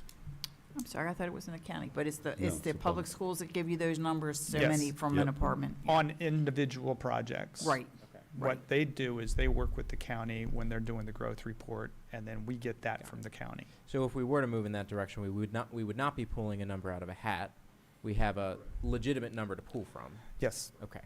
And Methodology to understand, that that's what the county does every 6 months. They don't do it, I mean, Vincenti may have, I'm not sure if he understood, but they do it every 6 months because that's what the report says. Right. Okay, so Right. the county is not just looking at projected enrollment and current enrollment, it's also looking at I guess when I say projected enrollment, I'm talking about in the next school year, right? But if you've got a letter from HCPS saying that when this project, which is approved, is built, it will add X number of children, they're looking at that in their projections as well. They are, but they don't take that into account, and neither do we when individual projects come through. Okay. They do it, they just change those capacities every 6 months.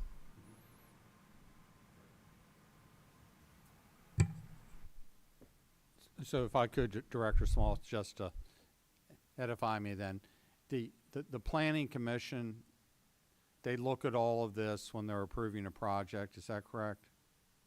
They look at the APF, is that how our procedure works? When we ever have a project that's submitted, Yes, if one is over, it doesn't even make it to the Planning Commission. okay. So then we do ask the Harford County Public Schools for comments, and they provide those numbers. But that is not something that the Planning Commission, well, the Planning Commission could, if they wanted to, take that into account. They They could take into account what the additional burden will be, and even though it's technically not a violation of the APF, That could be something that could be part of their consideration, but typically they have not done that. So in other words, if you want to build, let's just say you want to build in an area where you're at 108%, and that you've got this development is projected to add, 3% kids, so you'd be at 111%. That would make it to the Planning Commission because it's under 110. Am I correct so far? It would, yeah, if it's 108, it goes Okay. to the Planning Commission, and then. And then the Planning Commission, it's at their discretion? It would be at their discretion. They've never turned Sure, down a sure, project based okay. on Got it. projected increases on based on that project. Got it. Okay. But with the wording of our new ordinance, when the impact of the proposed development and school enrollment is included, if that project puts you at 111, that they don't have a choice. It is, you don't have the That- capacity in the schools. That is the interpretation you have. That's not the interpretation the consultant had when they looked at the study. So that's not the interpretation that the Right. planning department has used for the past 15 years. And prior to that, my Right. predecessor also interpreted that language the same way. So if that's something you want to change, we can change that so that it includes that, and that's not, I don't have a problem with it.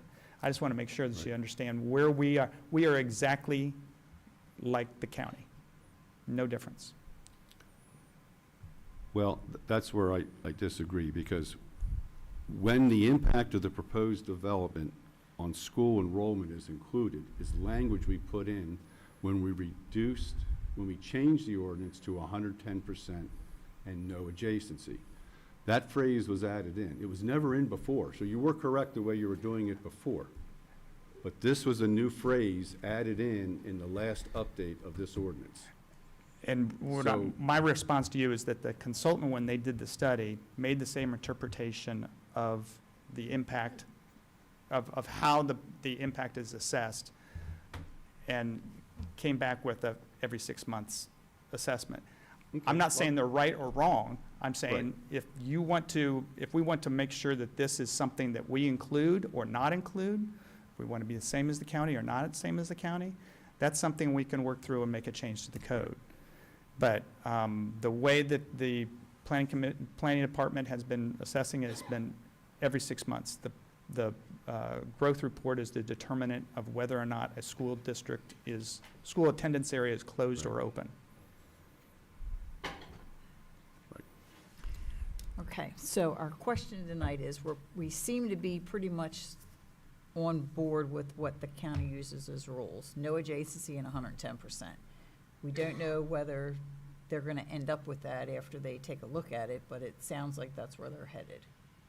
Or whether you're going to include proposed projects or Right, into right. the computation before you approve the project. Right. That's the only thing that's, Are they considering that? President Vincente, that's up for negotiation. Okay, But he didn't mention that in his conclusion Gotcha. to me. gotcha. And the other town officials, that they would go test once, or test twice a year, or test on every project. Gotcha. He did not elaborate on what his preference was. And And our question here really is whether we want to participate with the other jurisdictions in the county in looking at this? right. Do we And have comments, I, and do we? yeah. If he wants additional participation from us, I'm all for it. Because I don't want to be Right. left out of the discussion, whatever it Correct. is, and I want to hear what the other jurisdictions are doing or are going to do, because one is at 115 and one has an adjacency. So I certainly think we Right. should, leave our code the way it is at the moment, see what happens at the county, and participate as much as they would like us to. Okay. And what forum do we want to do that in? Is he going to have any additional meetings, discussions? Well, when we get back, yeah, there's supposed to be another meeting Yeah, I think we should certainly attend. in May. I think he was looking for in May. Okay. So I think we should definitely Okay. attend that and see which way the wind is blowing and what the discussions are.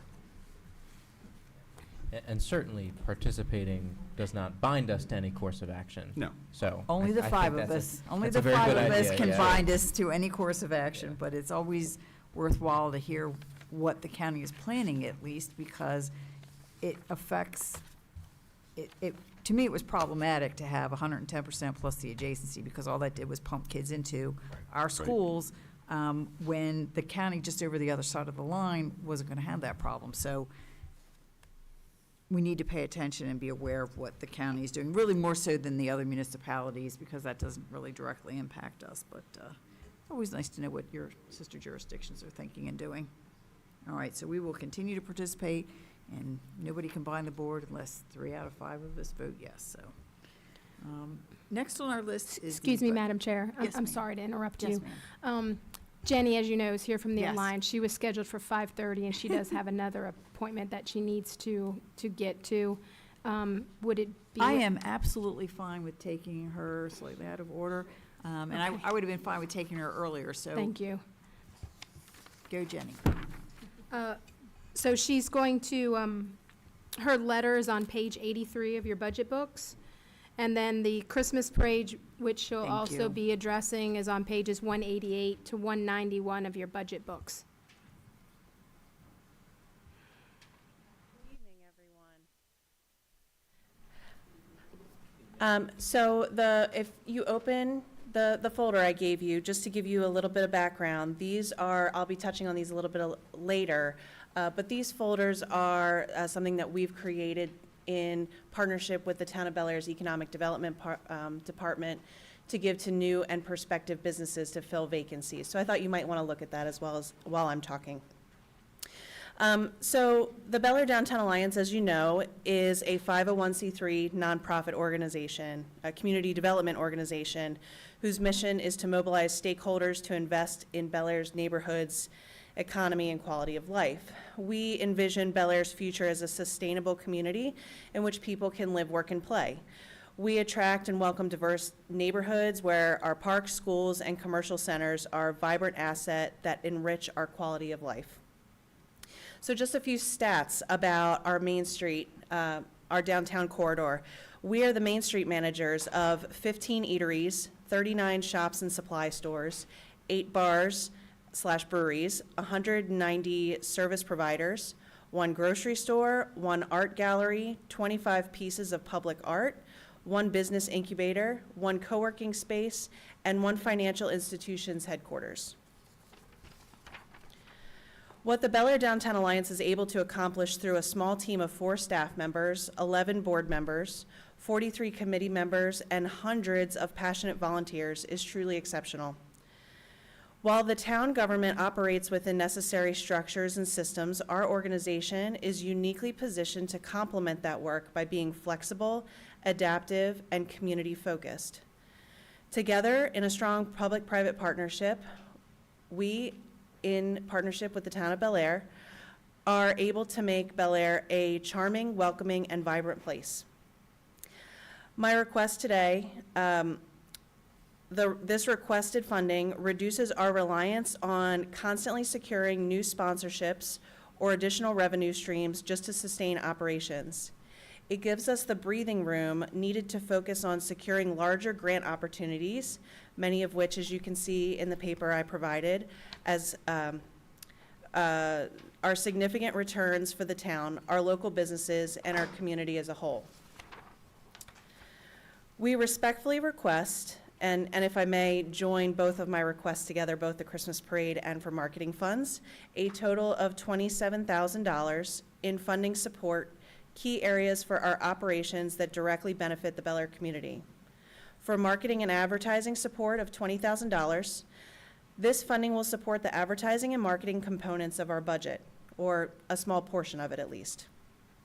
Our marketing efforts are essential in keeping our community informed, engaged, and connected. Through these initiatives, we promote local events and activities. We highlight and support small businesses, encourage volunteerism and community involvement, share Bel Air's rich history and charm, and create a sense of pride and place for residents and visitors alike. Regarding the Bel Air Christmas Parade, we request $7,000 to help offset the rising costs associated with producing the Bel Air Christmas Parade and tree lighting. While this amount covers only a portion of the overall expenses, it plays a crucial role in preserving this cherished Hallmark-like tradition that brings joy to families and strengthens our sense of community. The Bel Air Downtown Alliance strongly values our partnership with the town of Bel Air, and without the in-kind donations as well as monetary donations to our organization and the support from all of the staff and the commissioners alike, we would not be successful in our mission. And I thank you for your time, and I'm happy to answer any questions. Thank you so much for coming. Any questions? I'm just going to say, it boggles my mind, everything that you do. And sitting in on your board meetings, it's obviously you have a great board, people who are really dedicated. And if you just take a look at what you've presented to us this evening, I don't know how you're doing it. I really don't. It's amazing. Well, we are very fortunate to have, as you said, very passionate board members and volunteers. So to touch on the folders that I gave you that you mentioned, we're going to be working closely with our commercial realtors, and this is a program that was started with the town of Bel Air for the commercial real estate stakeholders meeting, and we want to continue that work that Angela had done to be able to draw more businesses in and fill the vacancies within town. And thank you very much for the compliment. I also don't know how we do it sometimes, but we manage.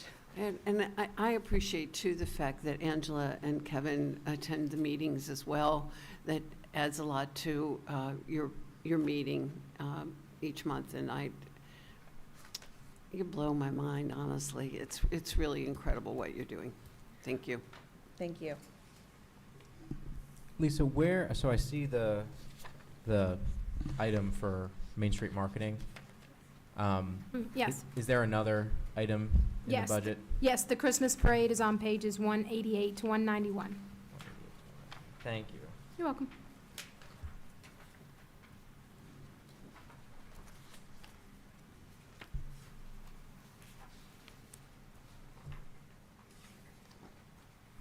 Any further questions for Jenny? Now that I have oriented myself, no. Thank you very Okay. much, Jenny. We All right. appreciate you. You're Very very good. welcome. And I do think the Christmas parade is a very hallmark moment for our small town. It's one of my favorites. It is great. It's become, I think this year it had more people than it looked like the 4th of July parade had, or at least as many. It was, Well, I it wouldn't was say it's- big.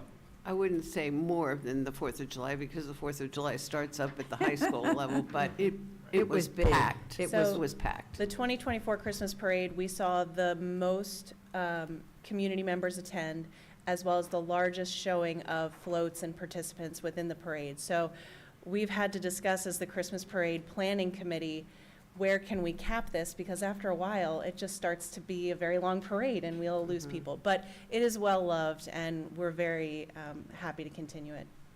Thank you so much. Thank you. Thanks, Jenny. And I do see that we have the fire department here, so if you guys would like to come up and make your presentation now, rather Thank you. than wait. Their letter's on page 124.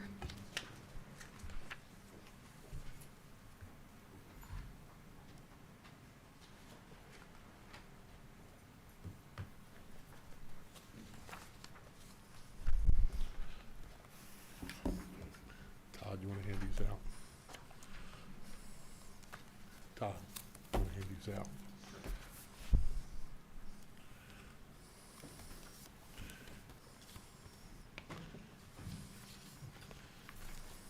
Thank you. Good evening, ladies and gentlemen. I'd just like to introduce myself. I'm President Joseph Rutherford of the Bel Air Volunteer Fire Company. Handing out your paperwork is our Vice President, Todd McKinney. And it's that time of the year where we get to come before you and ask you for money. Don't you just love it?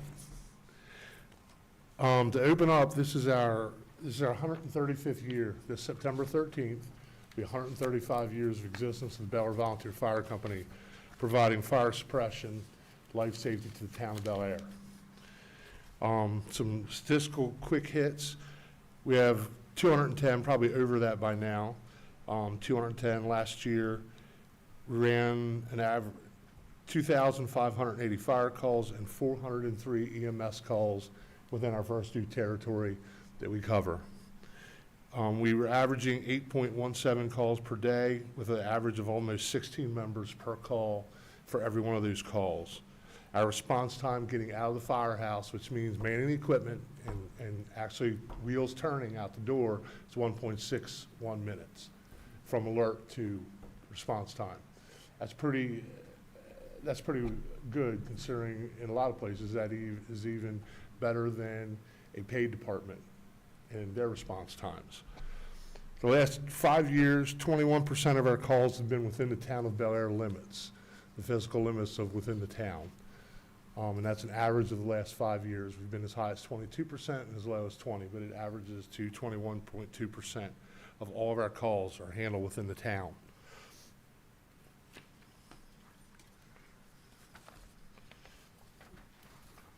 As you probably heard last year, some major sources of our funding have been eliminated. Well, I shouldn't say eliminated, but they've gone in a different direction. We no longer receive any funding from EMS billing. That's all handled by Hartford County.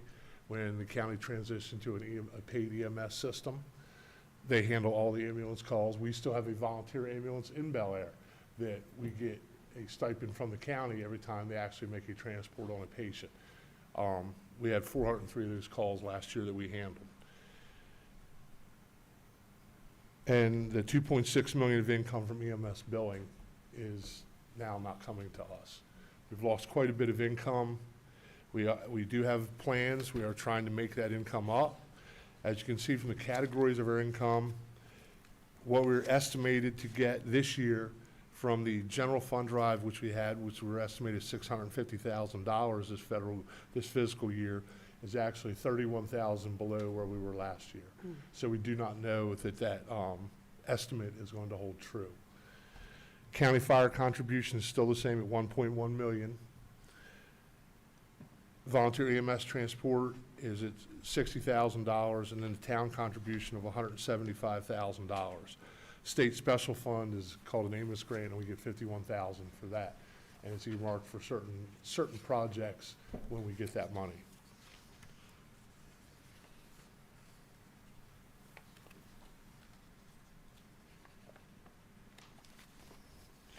The next page you will see is the past years for the town of Bel Air funding.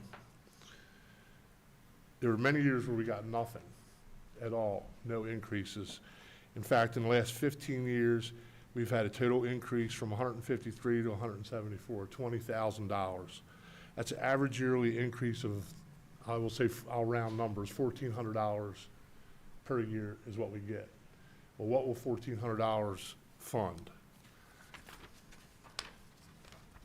As you can see from the suppression turnout gear costs, in order for us to fully outfit a firefighter to do interior firefighting work, which is going in, rescuing people, putting water on the fire, getting to the seat of the fire and getting the fire out, and saving life, property, et cetera, is almost $14,200. That's per firefighter. If we put 20 of those on the scene, our equipment expenses are rising.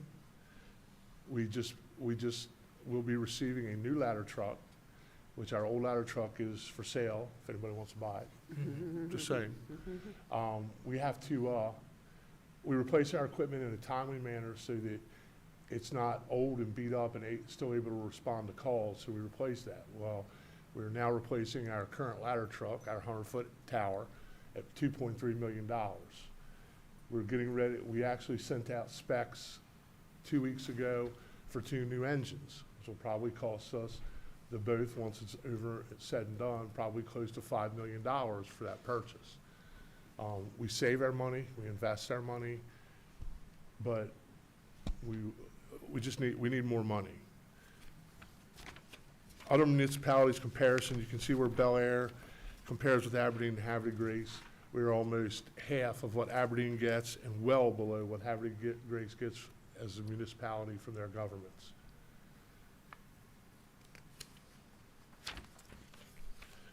We are working at reduction of costs all the time because we realize that funding does have its limits. Not everyone can get everything they want, or there's a limit to the money that organizations, governments, whatever have. We constantly go over our budget every year within our interdepartment to ensure that we're not basing what we spend on wants, but needs. What do we need? We don't spend our money frivolously. In fact, I would say we probably argue about spending money a lot of the times. But we have looked at total reduction of costs and what we can do. We've downsized our vehicle fleet by several vehicles. We've looked at other maintenance options on vehicles. We've looked at a whole plethora of options we can do to save money, but we still need operating capital.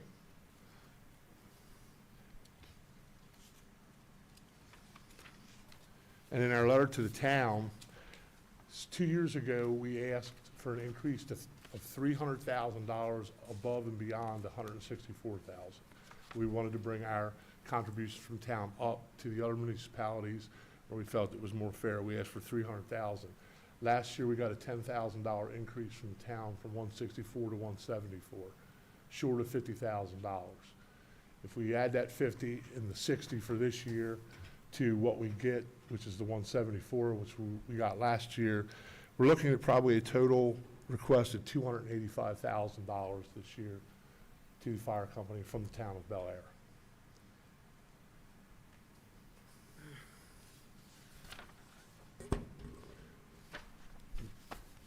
Those are the hard and fast figures we have. I didn't want to go on with not frivolous, but statistics upon statistics. These are the major statistics we have. This is our financials. This is what it costs for us to operate. We just finished a $5 million renovation to bring more of our members closer to the firehouse, and our building was 25 years old in town. So we spent $5 million of money that we had earmarked for that and saved for a renovation, which we were finishing. We have a few more small things to do, but it'll be finished up. We'll have I guess, a grand reopening open house to invite the public, because as you know, we did not have an open house this past October because we were under construction. We didn't feel it was safe to put people from the public in that building walking around so that no one got injured. So we delayed that, and we'll probably have something this summer as a grand reopening open house to bring people in to see just what their contributions and tax dollars have paid for. This includes 8 live-in bunk rooms, more bunk room space for a general bunk room for those that aren't living in at the firehouse.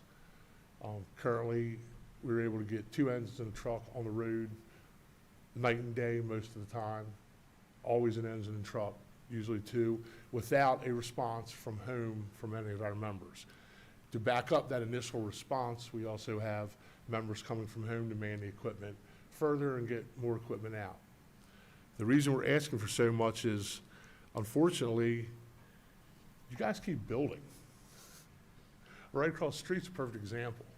You keep building, and we're expected to protect this, which we do not deny and never will. We will always protect the lives of our community, and we will protect our community as best we can. But we would just ask that we need more financial funding from you to help that and help absorb some of the cost of all the equipment, because everything is going up. We have no doubt that we will see increases, and with today's economic environment, we don't know where these costs are going to be. This ladder truck that we will be taking delivery of beginning of May, second week of May, I actually signed the contract 3 years ago to start the process to build this. It took 3 years, 2 years to get on the production line with Pierce Manufacturing, and probably a year to build. These 2 new engines, we're trying our due diligence, but we are looking at 3 years out for them to actually arrive in our station and be put in service. At this point, I will entertain any questions you have. I have a question. Yes. Now, I don't understand, like, if there's a accident on Baltimore Pike, Yes. 2 automobiles, and the call comes into you, who gets sent? We get sent, as well as it's Harford County DES, unless we have a volunteer crew on to man our ambulance. If we don't, then Harford County DES will be alerted.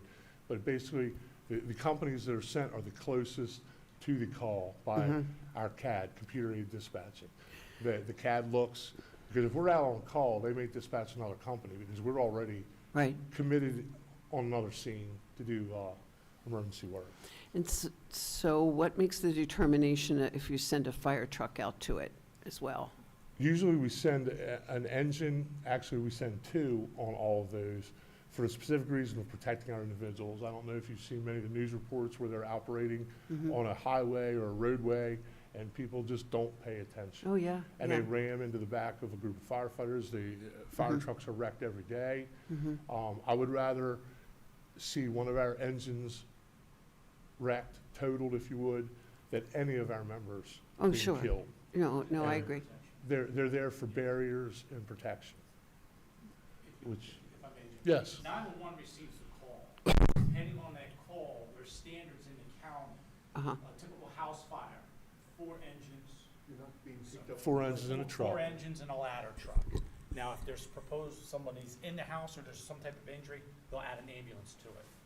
You get a building fire, you're adding another engine and another ladder truck. It's built in within the system at 911. At 911. So when an accident comes in, automatically ambulance, rescue, and as President Rutherford just mentioned, if it's the bypass, 24 Route 1, we're adding that additional engine to it, again, for barrier protection. Okay. That's helpful. Thank you. You're welcome. And he was a little modest. The 5 board members signed a $5 million loan for that construction project. So my name is on that loan because the 5 of us believe in the future of the fire company. We need you guys to believe in that future too. Actually, the 4 of us signed that he was responsible for the loan, so. Oh, he is? He is, So, okay. Call him. you Good to know. We believe in it, and we need to support that. And that puts a member living at the firehouse, so that's the trade-off. They live there now. They receive their mail, they do their laundry, they eat there, they live there. Because, again, when we had that cardiac arrest next door this past week, they saved that life. The family's already visited the firehouse, and they saved that life because they were there. Yeah. So, Thank you. you're welcome. Thank you very much. Yes, may I, Madam Chair? Absolutely. Okay. Thank you very much for all this detail in your presentation. I just wanted to get a couple, just a little bit of perspective here, if you could. So, as you stated, your department's calls are just roughly 21% in the town of Bel Air. That is So correct. roughly 79%, just rounded to 80% in the county. So, in dealing with the county on their increases to what, on these numbers, how much has Harford County given you? It's Like only last year, and what do you expect? $1.1 million. And is that an increase over last year? No, it's basically the same. It And- might be a small modest increase, but it's basically the same. And they've held that at a flat line for how many No, it years? usually increases every year. But just a little bit? Population, number of calls. Okay. Did they have a formula they apply, or can the county There also- executive use his there is a discretion formula. to put more into his budget? Yes, there is a formula. They're also funding 10, 11 other fire companies in this county. Right, sure. I- That budget I- is proposed as one solid, 12 companies goes to the Yes. county as a one budget. It's through our association Yes. within the Okay. county, our Fire and EMS Association. So like, the municipal contribution of Aberdeen's 306,000, what percentage of the calls in Aberdeen are within the town limits of Aberdeen? I don't have that information, nor do I have that for Havre de Grace. I can tell you what their municipalities give their fire company.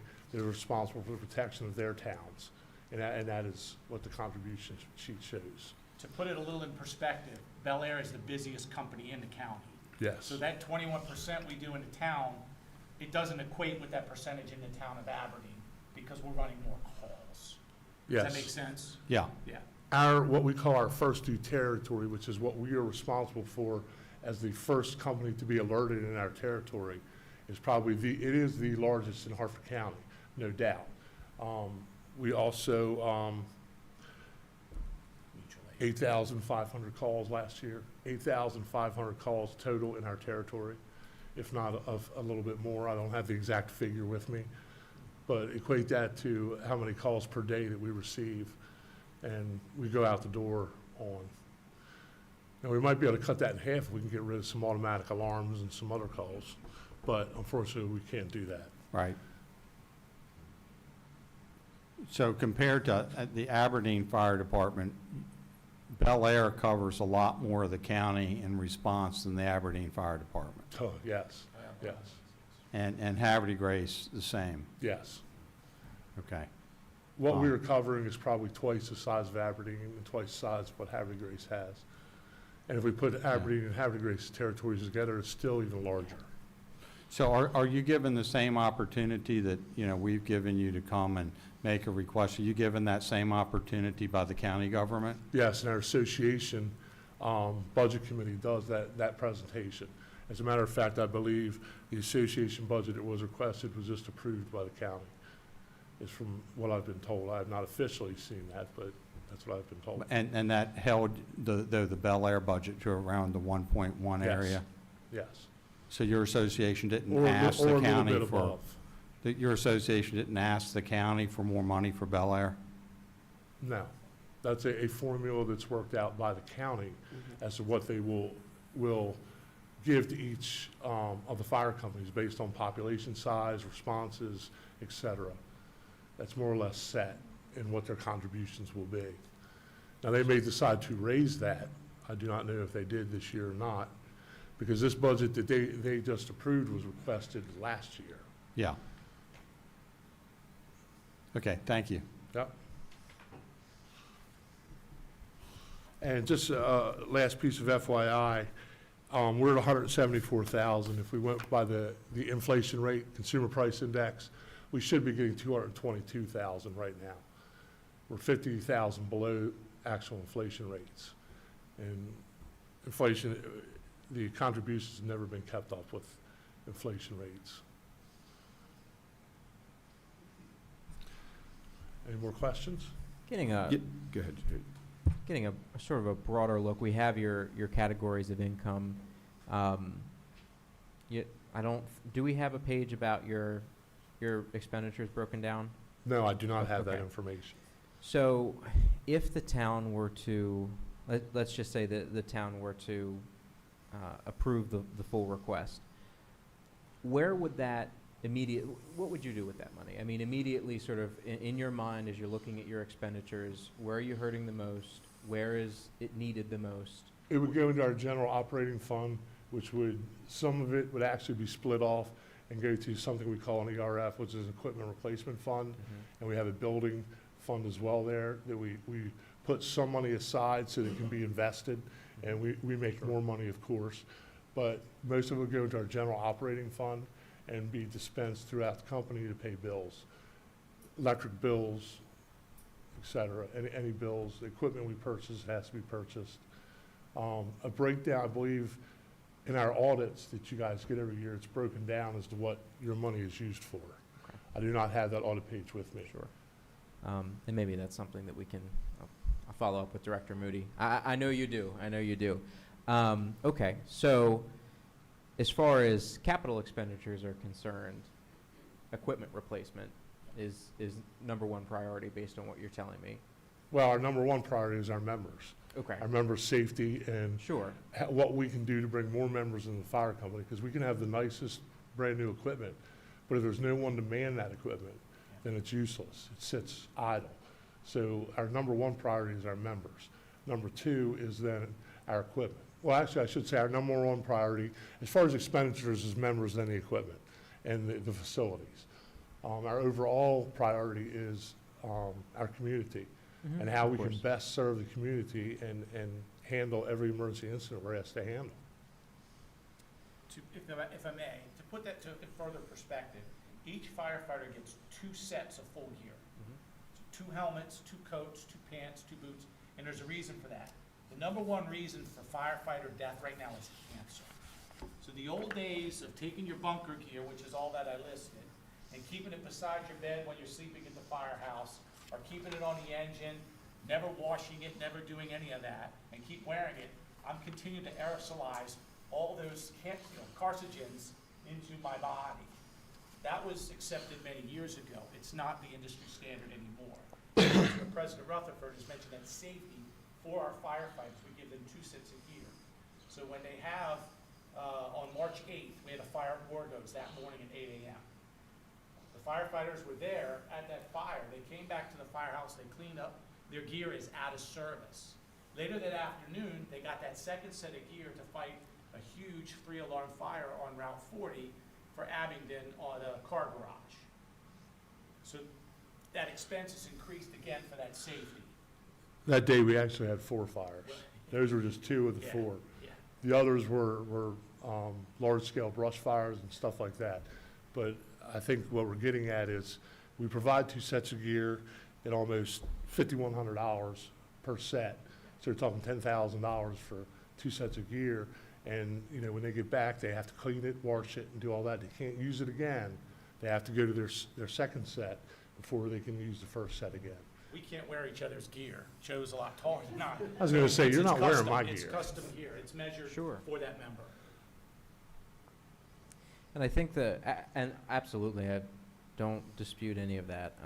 The things that I've seen your members do are truly incredible. I guess really the nexus of my question is really to get a better idea of your fiscal picture.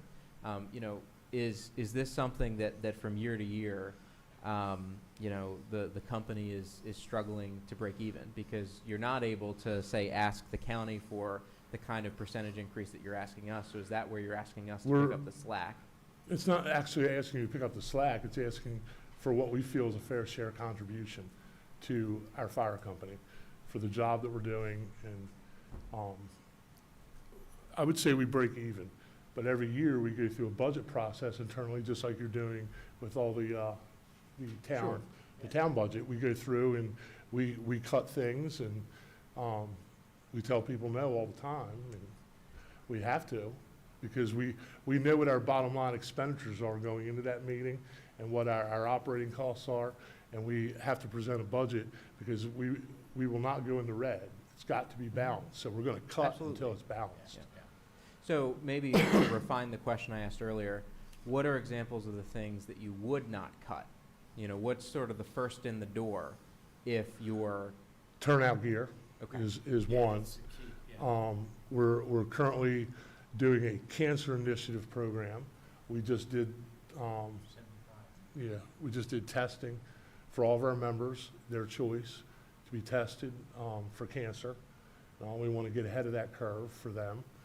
We have a physicals program that we pay for to put our members in front of a doctor. The results of that, 5 of our members were actually found to have heart problems and were sent to their specialists for treatment. Because I certainly would not want to see one of those go down on a fire ground because of a heart issue. It happens all the time. Those are the type of things we won't cut. We also have to account for our electric bills, water bills, any bills that we have, our phone bills, et cetera, that we have to account for, and those we can't not pay. Well, I guess we could, but it probably wouldn't be a good thing. so what are examples of things that that you currently, let's say, you have to cut because you don't have the money for it, but if this were approved, you wouldn't cut? So what's the first in the door if this is, if the amount is agreed to? What do you mean? I guess So I'm not following you. you're going through your budget process, and you have X amount of revenue, and you have, you know, all the things that you want to be able to accomplish on your expenditures. But based on the process that we're talking about here, you've got to cut certain things in your expenditures to meet your revenue, which makes perfect sense. Right. So if the revenue were to increase by the amount that you've asked for here, which is a roughly 33% just from our contribution, what are the first things that would have to be cut if the approval weren't granted, that wouldn't have to be cut if it were? If I may. Go ahead. So it would bring us up to the cost of living. Like Okay. President Rutherford mentioned, we have not been brought on that scale with a COLA each year. So it would bring us back up, so we're not taking out a $5 million loan, Okay. and we're not borrowing money against that equipment replacement Okay. fund. So that money would help, again, bring us offset, help us pay our regular operating Got it. costs, and hopefully bring us into the norm. Thank you, sir. So that we're not borrowing from, It sounds Peter like, pay Paul. if I'm understanding you correctly, the primary answer is decreasing your reliance on credit here. That would help, yes, most definitely. Okay. All right, thank you. I appreciate When we look that. at our budget process, we look at our necessary expenditures, which is like electric bills, that I mentioned, bills that we're Fuel. always going to have, fuel bills, all that stuff. We look at that, we have a total of what that's going to cost us, estimated based on past years, and we make sure that we have the money to pay those bills. Then we look at what individual departments within our company are asking for. If, just for example, if our ladies auxiliary, or I should say our auxiliary, not ladies, or men and ladies, if our auxiliary is asking for, they want a popcorn popping machine for use at company meetings, that would be an example of a line that's, Sure. it's gone. Yeah. We're not going to, like I said, we budget based on needs, not wants. Sure. Now, if our income is to the point where we can approve certain things, then we'll go back and look and say, okay, we have these items that we eliminated, which ones can we bring back? And also, don't forget, part of that money is also put aside with our investment people Sure. to fund our equipment replacement fund, which, and our building contingency fund. So if something happens, we have the money to be able to pay for it. Because God forbid if we had a piece of equipment that were to be in an accident or totaled or wrecked, and of course we all know how insurance is, and it's probably not going to cover the entire replacement cost. That's what this fund is for, is to make up the difference so that we can go out and replace that piece of equipment.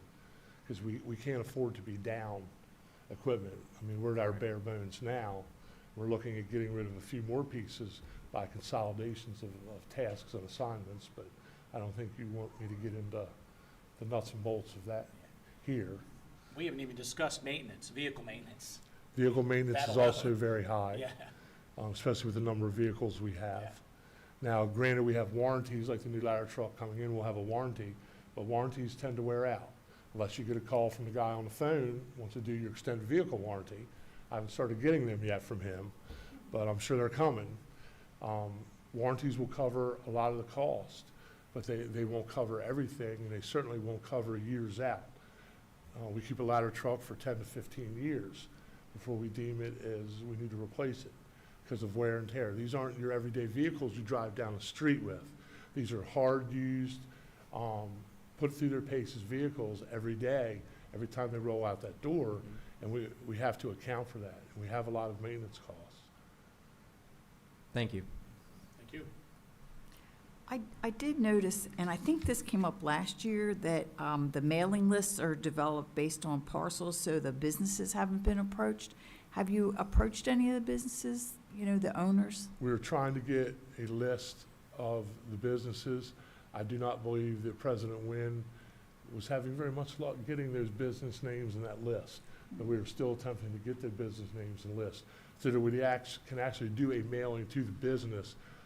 We also have the problem where a request for donation would go to the landowner, You and were all that, using a instead of the list from, actual like, person that are living there, assessments. people that are living there. Right. You were using like the assessments We've and made some of taxation those mailing list corrections kind and of we're thing. slowly going, like we just made Mhm. them to the mall, Mhm. and they were going to the owners in Tennessee, but now the mall, half those tenants are gone, so Well, we're back to square one. And a perfect example of how difficult it can be is, and I won't name a name, which has happened to us before, but it's a big box home improvement store.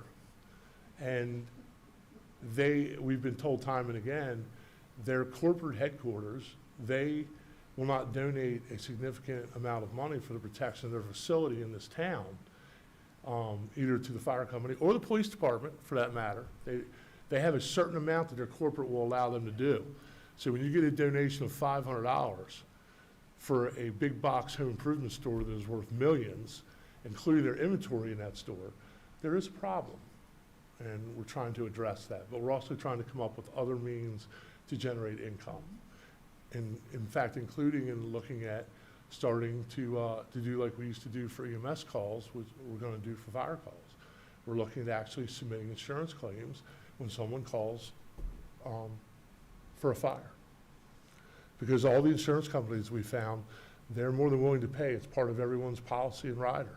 That it's in there that, the insurance will pay up to a certain amount if you have a call and we have to come out. So that is another source of income we're looking at, along with, like I said, reducing expenses. We're trying to combine the two to offset the loss of revenue that we experienced when we transitioned from volunteer to paid EMS system in the county. Well, it's certainly a difficult problem, and I know that many of your budget problems are not really directly related to you, but the change in the EMS system and the calls, that has really sort of thrown a monkey wrench in the works that have, been going on for years, and we have to find a different way forward for sure. So thank you for coming in, discussing it with us this evening. No problem. Thank you all We for your appreciate time. you having us. It was a joy. Is there any more questions? Well, Quick question on your general drive. What kind of return do you get percentage-wise on your general fund drive? I do Do you not get know the most? percentage on the return. I can tell you that we're down $31,000 from the same time last year. We're Right. basically kind of in the beginning of the middle of the fund drive, and we're less $31,000 in that fund drive. But you don't know if 75 or 95% of the letters you send out, you get a, No, I don't, because what we do, after the first letter goes out, we take those that did not, we have a database, so we can tell who has responded, and we know what amount. We don't use the amount, because we'll take any amount we can get. But we know who's responded. Those that have not, they would get a second mailing to make sure that they got the letter the first time. I know there's a You know? suggested amount listed on that. If you got 100% and everybody paid what was on there, do you know what that would generate? No, I do not know the exact figure. Just that would curious. generate. I know it's a lot of numbers that, you can't possibly carry everything with you. Businesses, it would be millions, for sure. But Mm. now we're starting to see checks for, in our neighborhoods, $25. That's the average, 25 to 50, sometimes 100. And you'll get a few that go a little higher, but most of them are within that range. But Right. that, and it's not, it's a request. Yes. And Yes, it it's- is. It's based on the assessed tax records of Harford County government and the taxes that it's based on, I forget what the percentage is per 100,000 of property value. That's Yes, where I- apartments can become a I problem. know that the company will show up whether somebody has paid that or Yes. not. We would It is- never, It is ever- not, Plaques right, on the Yes. right, We will never, ever allow right. It's- financial it is a standing, anything voluntary to thing. stop us. All right. I think you're seeing a return based on like, sort of other things that are going on in the economy and people Yeah, are, exactly. money's tight. Money's tight. Some years are better than others, but All right. Well, that thank you all? for your service and thank you for coming. thank you. All right, next we have the Bel Air, returning to our original agenda, the Bel Air Board of Town Commissioners pending agenda item list review. So Mr. Chismar. I thought we were going to review it. Well, I know we There have, there was some discussion among the staff is we weren't exactly sure what you were asking for. At one previous meeting, you wanted accomplishments that were done, and then another discussion was projects that might be in the pipeline to do. So we were hoping for some clarification so we can have that direction ready for you. Right. No, what I was looking for was just to have, and we talked about it a while back, about have a running list of things that we'd like to do. You know, one of the topics, I just thrown off the top of my head, was like, we wanted to look at the parking situation.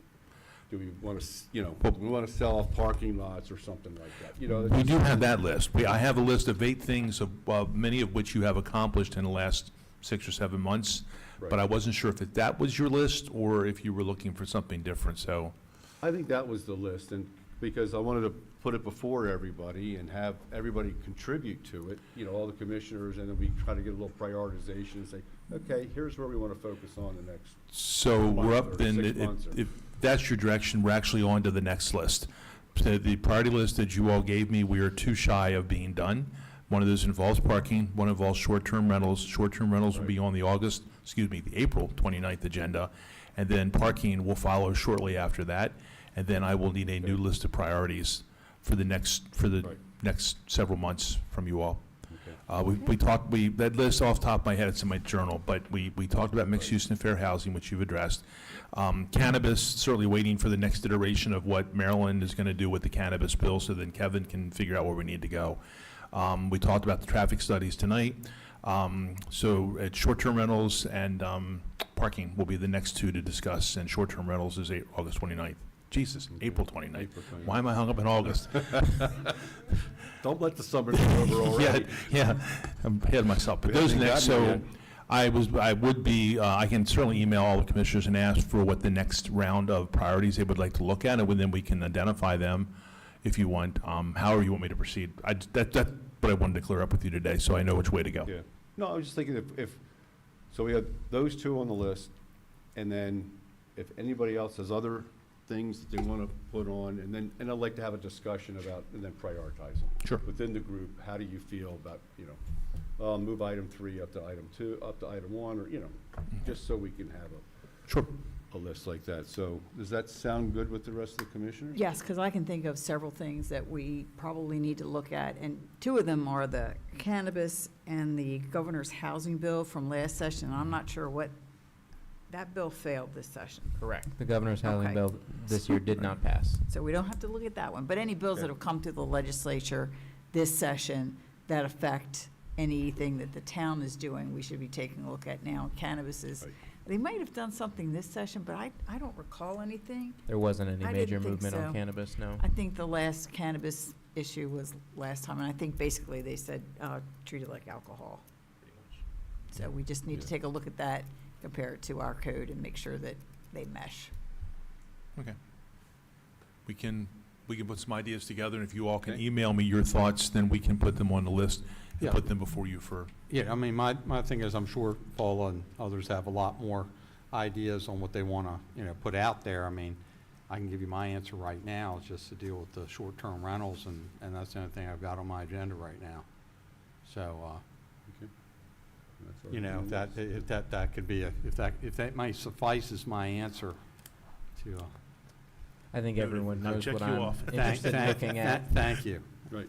I said, I think everyone, I've been a broken record for the past couple weeks. I'm looking forward to working with the chief and Director Small on our gun range ordinance, and that is my personal project in terms on which of ordinance? advancing it. I'm The sorry. gun range ordinance. gun range, yes. Yeah.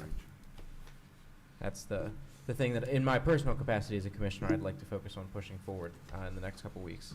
And Steve, to your point, this is always kind of a difficult thing to do because we're one body, but we're 5 members of one Yeah. body, so we all have our own, Right. pet projects. But it's good to put those things out there for the group and test the water. So, Right. yeah. But I agree. We'll be talking about short-term rentals at the next work session, and I'll be hopefully after some consideration with our staff bringing a proposed ordinance on the gun range issue shortly thereafter. The only thing I would like to reiterate, it's sort of my pet peeve of late, is pedestrian safety. Crosswalks, speeding down Main Street. This is my thing lately because it's bad, and I'm terribly concerned about the crosswalk at Independent, Lee Street, Main Street, intersection, speeding down Main Street. These are issues that when you drive through town, especially on the weekend, for instance, Saturdays and Sundays, we have so many people walking on the sidewalks. It's great. But what worries me is the crosswalk issue and the rate of speed going down Main Street especially is a big concern. And I look at the crosswalk on Moores Mill Road, wonderful crosswalk, marked so well there where the trail goes through. Lots of,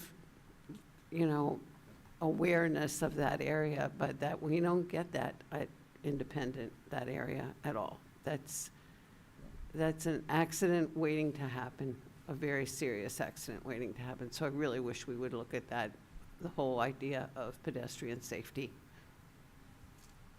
And I Thank you. share Mary's concern, particularly about, I'm not so familiar with the Independent intersection, although I have crossed it, the intersection of Lee and Main, where we had that big accident very recently where that car was on its side and then slid and hit the rock. I mean, thank heavens there wasn't a mom with a stroller and a toddler, because that car was going, it must have been going at a tremendous rate of speed is what I conclude from the damage that happened and how far that car slid. And I know we have problems with that because Main Street is a state road there, so we need their cooperation in doing something. Am I correct on that? You are correct. We actually, Kevin did on my behalf, met with SHA, Jim Ports from the county, Commissioner Chance, to have a full discussion on that last week. He and I have not been able to get together to brief Yeah, up. I knew there was something in the Right. works, but I know that we are at the mercy of the state, so. We have some ideas for the Armory. Whether or not the state highways will agree with us, we're not sure yet, or whether we might just do things and beg forgiveness later. He says That's so where publicly. I am. Yeah. I am at that Yeah. point. It's let's do it and beg forgiveness, because I don't see the state coming after us and saying, oh, you shouldn't have done that. We had another accident Yes. at Lee and Main after that Mm. first accident. So it's a problem, and I hate to think that it's going to be a fatal accident, and we're going to feel really bad that we haven't done something. Oh, a pedestrian So- could have been easily killed that was, walking on Main Street shopping. That accident was just horrifying. And that intersection is kind of odd because you've got that jog where people are going across the other way, and it was. People are going 35 miles an hour down Main Street. Yeah. That's a problem. Right. Oh, I'm not sure, I don't think that car was going 35 miles an hour. I think Well- that car was going well over 35. Yeah. That's still in the works. We're still looking at that. We've tried a number of different things to try to get a speed on that. It is possible to do time distance calculations. We've actually even looked at cameras in the area, because you can get a camera and get a speed from a car. But unfortunately, the distance was just not enough, because you need a good amount of distance to get an average speed from a car. There's no way to, I've seen radar run where like one car is up here and is running the radar, and then the chase car is further Well, down. I'm not disagreeing with everybody here, but we did radar 2 hours there the other day. The highest speed was 32 miles an hour. Yeah. I mean, I know there are They do, anomalies. right, They I do know. come through. I know. We do check it, and, when we do, we just don't get the speeds. And I don't know if you've seen the recent strategy where we're putting the ghost car. We put the ghost car there, and I have a one line item here that I'll discuss with you tonight that it might help. I'm going to put an automated speed sign there. It doesn't get speed. We can't write tickets from it. They're not automated tickets. But I think that something like that does help with awareness, because I've seen them. I'm not saying I'm a speeder, but when I do see those signs, I automatically slow down, not speed up. I don't do that. Yeah. Maybe when I was younger, Challenge but not accepted. now. But yeah, I'm going to give that presentation to you tonight on that. But one of the obstacles, and I hate to disagree with you, Mary, Ms. Chance, but if we put something on a state highway that's not supposed to be there, they will take it down. And they will register a complaint with us, because I've kind of done that before, including, our automated speed sign trailer. I've actually put a sign on there that kind of like looked like the speed signs on 95, and within 2 days, I got a call from SHA to take it down. So they really watch it. It's a real crazy. challenge. Yeah, It it is a really is. challenge. And I know you guys are working on it. Yeah. And I have a problem with the traffic signal in Pennsylvania and Bond Street. I've always had a problem with that, and I just can't seem to get satisfaction. I think there's a song about that somewhere. But I'm not happy with that intersection there, nor am I happy with Maine at Lee. Independent, I'll have to say this. I watch it a lot, and part of the violations I see there are pedestrians not activating the sign.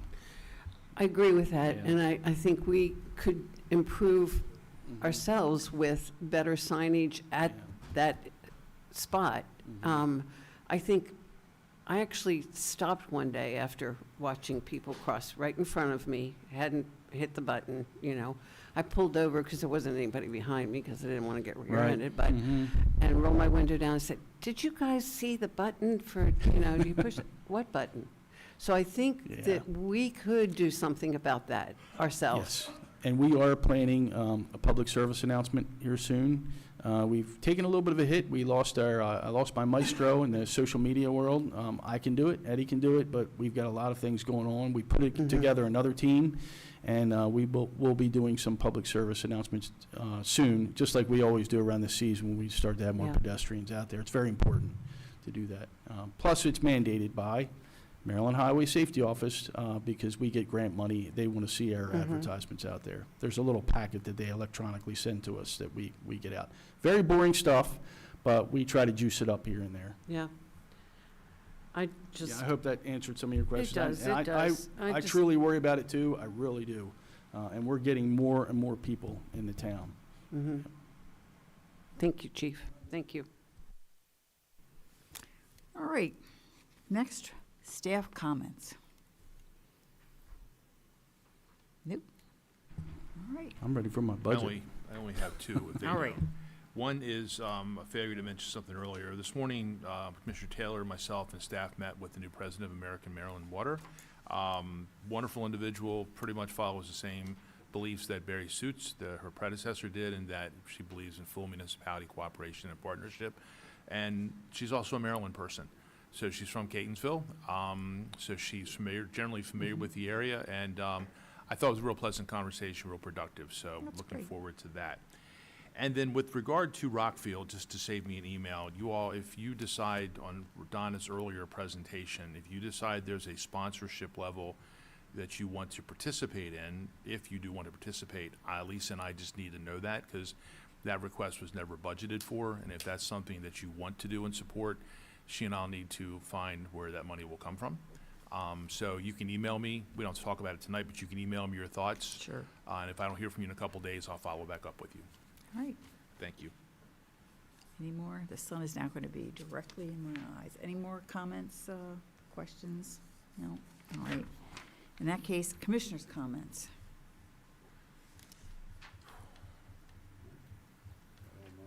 All right, hearing none. We'll move on to the fiscal year 2026 budget discussion. We've already completed the Downtown Alliance and the Volunteer Fire Company. Now we have the continued detailed review of the general fund expenditures. Yeah. There he is, Chief.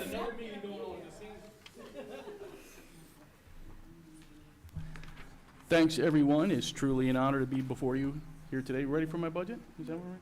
All righty, let's do it. I'm truly honored to be here in front of you, commissioners, directors, citizens of the town of Bel Air. I'm Chuck Moore, Chief of the Bel Air Police Department. Tonight I will highlight, not go over every single line item of our FY26 budget, but what I'll concentrate on are some of the line items with some price variations, anomalies, if you will, or requests that I think that the citizens and you should know about. Very excited tonight. We've got some requests in front of you that will definitely improve our crime fighting, our public safety capabilities, which I know you support and you're a fan of. These include some capital equipment requests and additional personnel requests. So I definitely appreciate the open dialogue. Please feel free to ask me, expound or clarify on some of the line items that I'm talking about, or line items that I might not be speaking about. So without further ado, if you get your budget book, go to the police department section. Everybody hear me okay?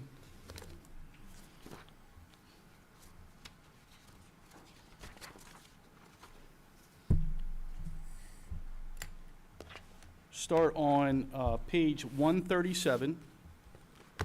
Line item 1470-0100, that's the first one. And discussing the salaries of non-sworn. So this account reflects the salary of all non-sworn personnel and includes a merit increase. The requested budget amount is $943,467. FY25 was $865,987. It's about an 8% increase. A couple things we want to do here, a couple personnel changes we want to make. We want to add another dispatcher to our list here of our people in the radio room. Currently, we have 7, and we have 1 part-time dispatcher. We have 1 part-time vacancy, vacant position. So what we would like to do is to consolidate the 2 part-time positions into a full-time positions. What that will do, we've had a couple issues inside our dispatch center, and trust me, I'm not disparaging them. As far as I'm concerned, there are unsung heroes are out there. There are angels on our shoulders. But when you don't have quite enough personnel, we have issues sometimes if somebody calls out sick. It's difficult to fill a position right away. We need to use overtime. We use a lot of overtime here and trying to be fiscally responsible, and I'm trying to take steps to reduce that issue. A lot of times we were having double coverage during busy time frames. So what we've done to reduce that issue is during those busy time frames, we've stopped the double coverage during the period, the hours of 7 p.m. to 11 p.m. And also, if we do have an unscheduled vacancy, sick leave, medical procedures, whatever, a lot of times we haven't been filling those positions. So when you do something like that, you take a big risk. One of those big risks are something happening like that was at the mall on June 2nd, where we had the active shooter. We only had one dispatcher in the radio room. We were fortunate. Most of our dispatchers have a lot of experience. This one had a lot of experience, and it was amazing how she stabilized the situation. DES helped us. We have all our partners. Eddie was there. Thank you, Eddie. I came in. All of us came in. It was a teamwork effort. But there are situations where you just don't have that, and I'm not looking forward to that, if something like that were to happen. Another way we're trying to mitigate that issue is kind of cheating a little bit, but you all approved a lieutenant from the last fiscal year, so that lieutenant is now trained up to be a dispatcher, so he does not get overtime if he has to come in. So we're trying to mitigate that problem, but having a full-time person in that position will definitely help with the overtime. Also helps with morale because a lot of the dispatchers really don't want the overtime when they're told that they have to stay over, et cetera. So some of the stuff that they do, it's very critical for the town. Again, we don't want to drop the ball with a failure in that area. People are going to die, people can get hurt. So extra responsibilities that they have, and you may not be familiar with, they're responsible to constantly monitor 47 cameras now. We have 47 cameras throughout town. We have 15, 16 in the parking garage alone. 3 of those are pan-tilt zoom. We have sensors up on the top of the parking garage that if those motion detectors are activated at a certain time, we have a certain amount of time we have to get an officer there quick. And I can say, honestly, since I've been here, that motion detector system, and it's kind of an obsolete system. It's an analog system, but it's thwarted probably a dozen or more of bad things happening, including criminal activity. So we can't afford to drop the ball and miss something happening in our surveillance system. So an extra dispatcher will definitely help with stuff like that. We also have a cell block, as you are familiar with, and we have 8 cameras watching the cell blocks. When a prisoner comes in, the dispatcher is responsible for opening the sally port door.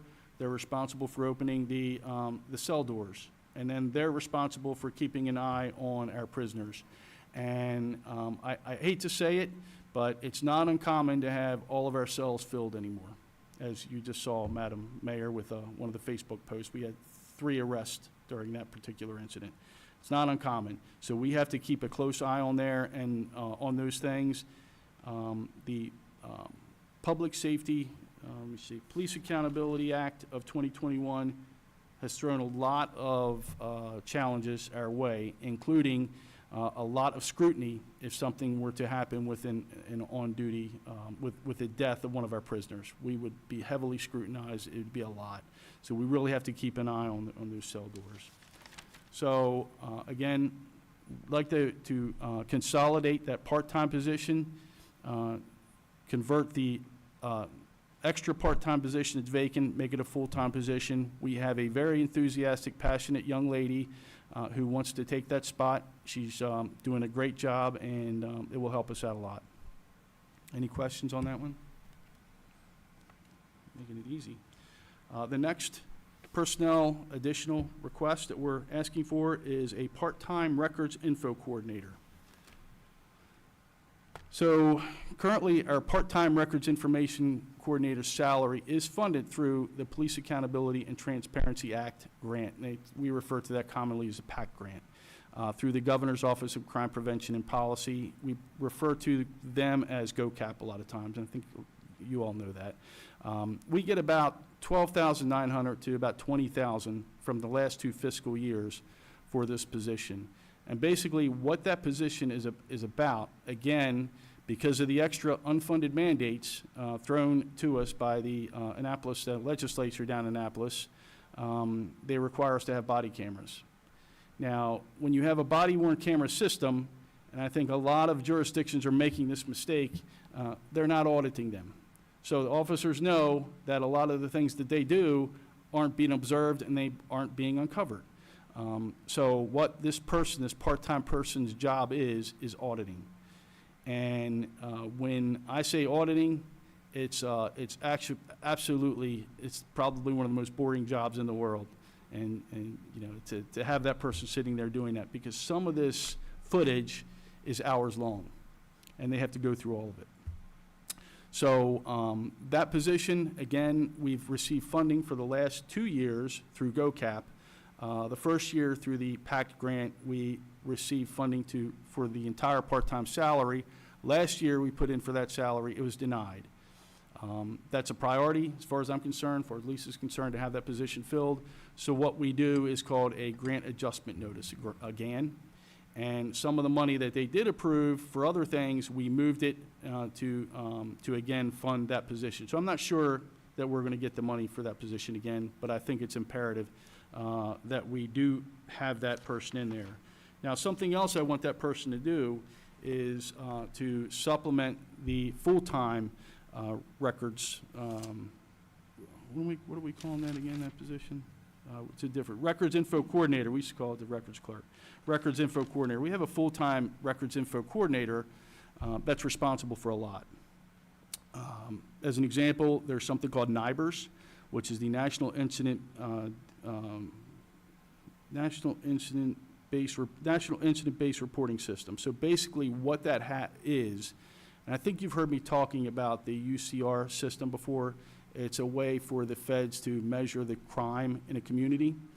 So they've made it a lot more difficult, and they want to look at a lot more statistical data from jurisdictions about crime in the area. So they've created the NIBRS system, where we used to look at 7 crimes to measure the amount of crime in a community. Now they're looking at 52.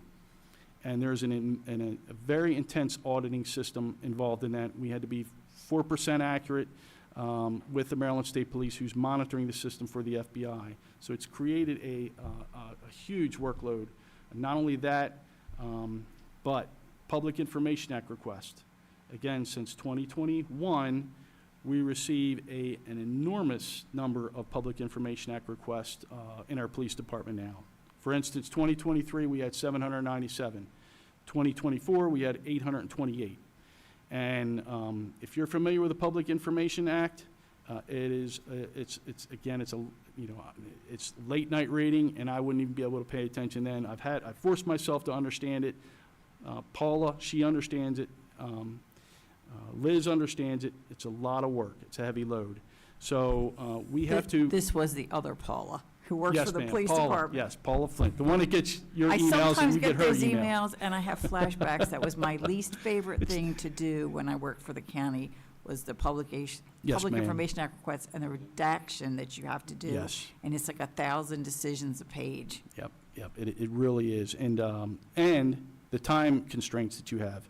So if you're going to deny a Public Information Act request, you have 10 days to do it to the respondent. If you don't, and some of these people that are doing these PIA requests, they're doing it just to see if you respond on time, so they can sue you. So we have to watch and monitor every one of those. And body-worn camera requests, and you kind of hit it on the head, redaction. Our records coordinator she's responsible for providing all requested body-worn camera footage to the state's attorney's office or responding to Public Information Act requests. Everybody knows we have body cameras now. People want them for TV. Victims want them, and she has to look through all of that. We spend a lot of time going through there to make sure there's nothing sensitive going out that's going to get us in a jam. So what I would also like to do is supplement that part-time position to help our full-time record information coordinator. Any questions?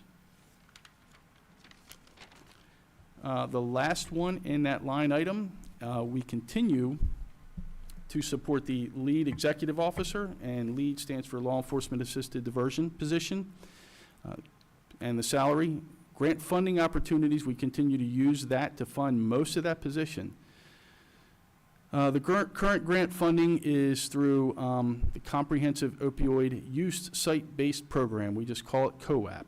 And we're fortunate enough to have an organization that kind of sits as the oversight for that grant, so that one's not as hard on us. And we got to thank partners in the Mental Health Core Service Agency of Harford County. They're the ones that applied for that grant, and they give us a stipend to help with the salary of our lead executive officer. That grant continues up until, I think it's September 30th, 2025. And, we don't know what's going to happen after that, but in the interim, we've applied for another grant through GoCap for LEAD. And what we would like to do is supplement a lot of his salary with that. But again, it's going to be very competitive. There's a lot of jurisdictions out there now applying for that. And I got to give us a feather in our cap. We were one of the first in Maryland to apply for LEAD. We're kind of like at the tip of the spear. And I think it gives us a lot of momentum with other agencies that know it at GoCap. So, I like to think that we're going to get the funding for that, but we'll see. You never know right now, especially in these times. But our lead executive coordinator, he's involved in addiction recovery support. He helps with the other agencies in Harford County who are now transitioning over to LEAD, which is Aberdeen and Havre de Grace Police Department. He assists with diverting people that commit low-level crimes away from the overloaded criminal justice system. And when I say minor crimes, they are minor crimes. We're not going to overlook anything serious and try to get them in that kind of system. He helps our patrol deal with an ever-increasing problem with mental health. Many calls now. I think you listened to them, Ed. They're dealing with mental health.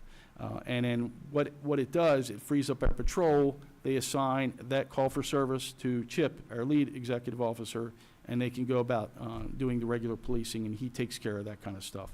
So he's a great benefit to us, and we want to continue to support his position. And that sunlight is terrible, isn't it, Madam Mayor? Huh? Any questions on that?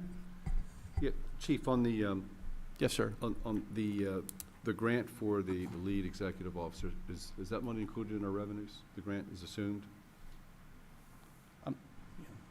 No, it's not, No, it's not, so, because we have, that's, okay. that's one of the requests that Chief is making, is to maintain this position with the assumption that we do not Okay. get grant funding. As he mentioned, it's just Okay, too far up in the air. Years ago, several years ago, a lot of these grants we were comfortable with putting them in the budget when we applied for them. Not so much anymore. We had Right. major issues this Oh, yeah. past grant year with requests that were made, and the approval was probably less than half of what we Yes, requested. ma'am. So we just don't know where it's going to be. So the two that he discussed with the part-time records information coordinator and the Right. lead, neither one of these have grant Grant dollars funds. and revenues. and what's the lead officer salary? His salary is right at $75,000, I believe. Right at Approximately, yeah. $77,480. So with the COAP grant, we received about $44,000. Okay, and then I neglected to add that we also have opioid restitution funds. Again, we were one of the first to apply. It's not a grant; it's an award, basically. But there's still an application involved in it. We were one of the first to get it in. We got $25,000 for that. We used that towards Chip's salary. And there are some other small opioid restitution awards that we got. I think it was around $14,000. So, but that's for this fiscal year, and we'll probably, again, we don't want to waste any of that money. We go through, she and I sit down, and Stephanie, we sit down and we make sure that we can spend all of it. So I'm not sure where we're going to go next year with it, as far as getting grant funding, but I'm hoping something will pull through for us. Again, people know that we're the leaders in the field, and they like the program in Harford County, where we're going with it, and how we're expanding, not only inside Bel Air, and Eddie was involved in some of that too when he was at DES. We started expanding it outwards into other jurisdictions. In fact, there's another program coming up called the Co-Responder Program, where they're trying to formulate groups to go out and help law enforcement with these mental health, people suffering from mental health. So it takes a lot of the burden, a lot of the work away from law enforcement, so they can go out and do crime stuff. So, that help you out? Any more questions on that? That's it? Okay. All right. Next line item, again, page 137, 1470-0101, and I swear I'm not going to go through all of them, ma'am and gentlemen.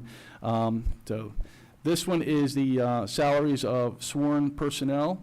The department is requesting one additional sworn officer to be added to the position. Oh, I'll go back to the budget amount, which is it's a lot, $2,957,000.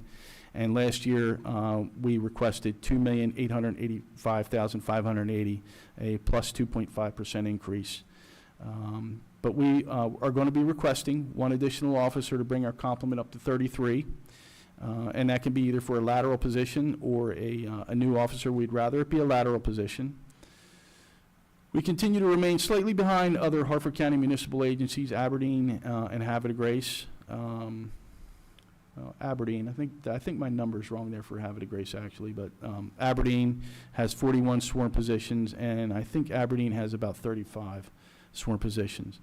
We've remained relatively unchanged as far as staffing for sworn personnel for 15 plus years, with the exception of one additional officer for the Maryland School Safety Act of 2018. We added one additional there. And one thing we have done, which has helped patrol out, due to the unfortunate and tragic death of Zach Miller, who was our previous training coordinator. What we did is, because of his passing, we hired a civilian, and we moved that position to patrol. So that's adding one additional to patrol there. But yes, we'd like an additional officer in there.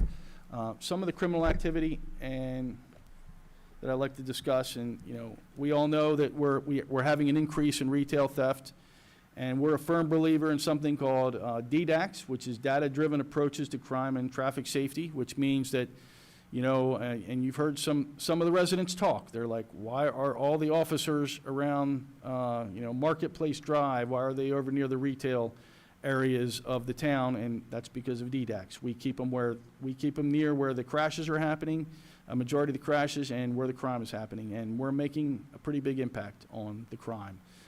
We're keeping it level, but we're getting an increased number of these crime syndicate groups coming in and trying to take advantage of us, and we're making them pay pretty quickly. And when we're doing that, we're also solving crimes for others in the surrounding jurisdiction, so they really appreciate it. For the sake of brevity, I'm not going to go through all the crime stats. It's pretty consistent. All I'll say is I'll go through 2024, and I go back to the benchmark date of 2021, when things seem to have picked up. We probably know why, a lot of this legislative stuff. So a comparison of the minor crimes between 21 and 24, they went up 45%. The violent crimes went up 15%. So that's what we're looking at. And definitely a new officer will help us stabilize the situation. Also, we can hopefully we can be out in the residential areas again and doing the stuff that makes our community feel like and I think they feel like they see us, but I would really like them out in the neighborhoods too, being more out there. Any questions on that?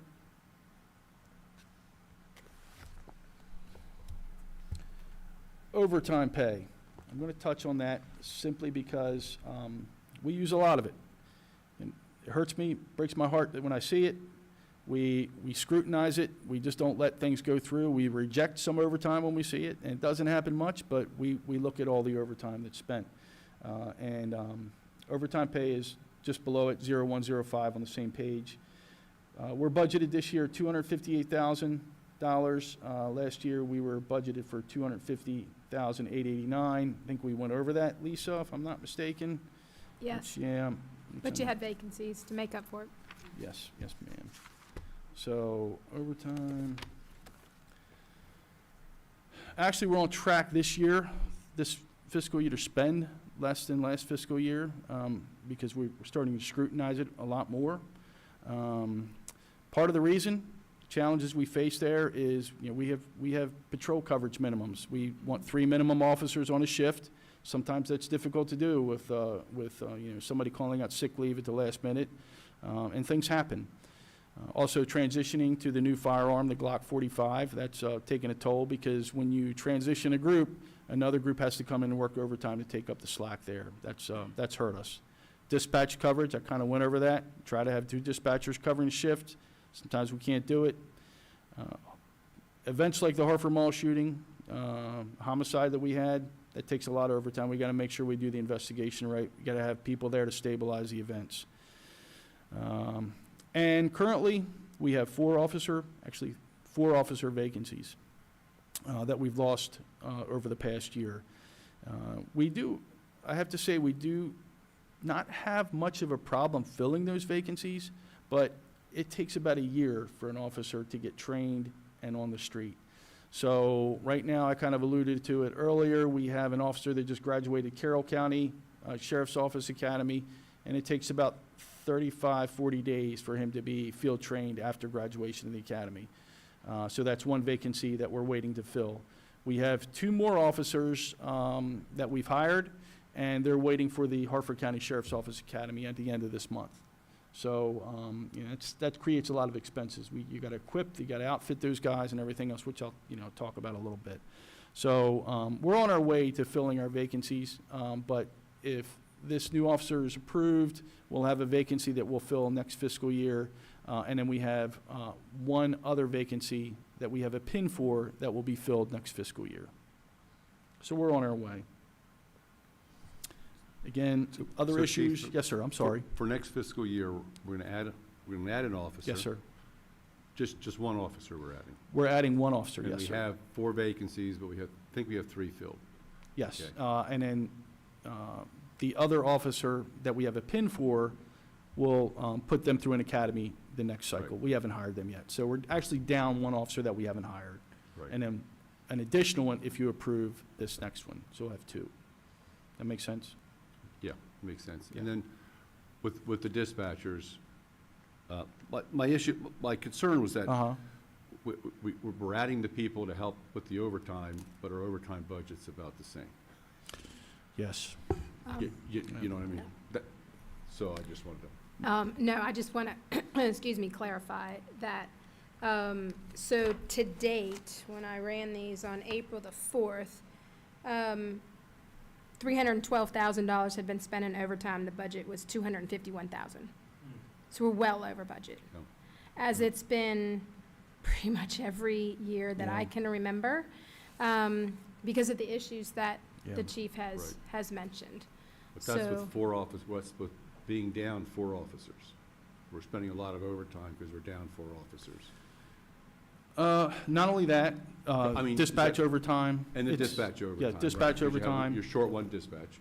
And, we have retail thefts rising and increasing. So in order to counteract that, like we started earlier this past year on our holiday initiatives, Okay. where we actually put teams of officers out there trying to catch these criminals in doing the shoplifting crimes in our retail sections. So that's another thing that's cost us a lot of overtime. And when you have a serious event, you have all hands on deck. Everybody gets out. You have a shooting in the mall. We need as many cops there as we can get. Everybody comes running for things like that, for homicides, for serious things. And you have investigative work, follow-up that needs to be done after that, that requires a lot of intensive manpower to take care of. And it's just some things, again, the transition hasn't helped. We gotta pay officers to keep the streets manned. So I think that's all that's, Right. yeah. I mean, there's probably other things that I'm missing there that's creating the overtime problem. I will add this, that, our commission ranks, we usually lose numbers of comp time every year, 15 to 12,000. That's back in the budget, but, Yeah. we're required to be out there with them, and there's no way around that. That's good leadership, so that's putting Right. some money back. It is always a problem. Okay. Yeah, for instance, the plainclothes retail theft overtime, we started that November 1st. We started it a lot earlier this year because we want to get the message out to these groups. And there's usually, when we do something like that, there are 6 slots for 6 hours apiece. You're looking at, 10, 15, 5, 10, 5, 10, 15, 20, 20, 30. 30 hours right there when we fill those slots. When we get groups, and these are undercover officers, just in these stores that are the ones that are the targets of these individuals.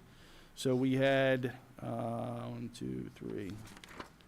We had a lot of slots for those. We didn't fill all of them, but we try to get extra officers out there to prevent this crime. It's a sad state of affairs in our country right now. So, yeah. Any other questions? Good. Yes, sir. Chief, my only question is, why didn't you ask for 2 officers? Trying to be fiscally responsible, and I'll take think I 3 or would 4. I'll try to take 3 or 4 officers, but it's a balance. I just want to do what's right for the town, and I think one just going incrementally, will help us significantly. Again, we moved another one from Zach's former position, put that person back on the street, and we're trying to mitigate this issue. Okay, thanks. Yes, sir. Thank you for asking. Those retail thefts are just such a problem. It's it's really. And I mean, you could think of it as just shoplifting, but they get in a car and then they're in a hurry to leave, and they're a risk to the And rest some of them us who are just yeah. out there shopping. Yeah, some of them are very dangerous. They're very dangerous individuals. These are syndicates that are operating up and down the East Coast on 95, just looking for places to victimize, and it's pretty disgusting to me. One of the things that breaks my heart, we used to be, there's the list that comes out, the safest cities, and in reality, we are still very safe. We have a low violent crime rate, but these little stupid stinking crimes are messing that up for us. That's why we try to knock them down, and it influences the rest of the community because the cops are always over there, and I don't like that. But yeah, I share your feelings on that. Yes, It's just ma'am. it's not like, oh, they're just stealing something. It's really much bigger than that, and you need to fight it every day so that they get chased out of our jurisdiction, go somewhere else. So you might say, why do we have these details? We don't want them to get to the cars. When they get to the cars, people get hurt. So we try to intercept them when they're coming out of the stores. So, And that's what I saw on Facebook the other day. yes, ma'am, they were right there. They were It's very right there. impressive, huh? They got them. Yeah. Okay. Overtime pay. Special events. So there was no significant rise or decrease in the amount of spending for this. It's the same budgeted amount request, $61,000. But I just wanted to highlight that a lot of this, the $61,000 that we're requesting, is reimbursable by the organizers, by the ones that are having these events, and you'll see that on the side. Especially like St. Patty's Day, which is something we started 4 or 5 years ago. And I think that the organizer of the primary organizer of the event for St. Patty's Day appreciates the coverage too. But if we get a special events permit in, it comes to me and we'll say, look, your event is starting to get a little out of hand. You're going to need officers there, and you're going to have to pay reimbursable overtime. And I really have not had much of a kickback on that. So for St. Patty's Day, we were reimbursed $3,100 for that. Explorers events, again, that's grant. A lot of the Explorers events are funded through a community grant policing funds. We call it CGPF, and all of that is reimbursed. So a lot of that is reimbursed. I just wanted to bring it to your attention as a reminder. Okay. Page 141. 1470-0201, travel, training, and memberships. Really, you'll see an increase if you go to the next page. 25,070. It's increasing from 16,982 for FY 25. I think it was FY 25.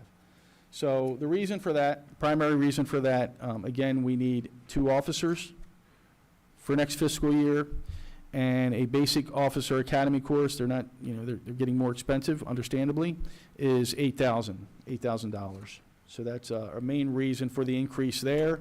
And then if you go right below that, on 142, on the total requested budget amount of $28,300, We have more, we have the lieutenant now who is required to have some memberships in some of these these leadership organizations. So that's the reason for the increase there.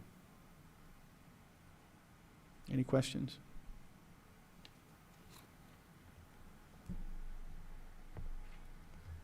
So page 144, line item 14700505, body cameras and tasers. So you will see an increase here of about $10,000 from last fiscal year. And again, mandates, requirements, we're required to have body cameras now. You may remember approving last year's Axon budget. And then that was I can't remember what each year we're required, it's a 5-year contract. We're charged $39,885. And that's an installment plan of 5 years. It includes all the accessories, software, evidence.com, warranties, et cetera. I wish I had stock in Axon.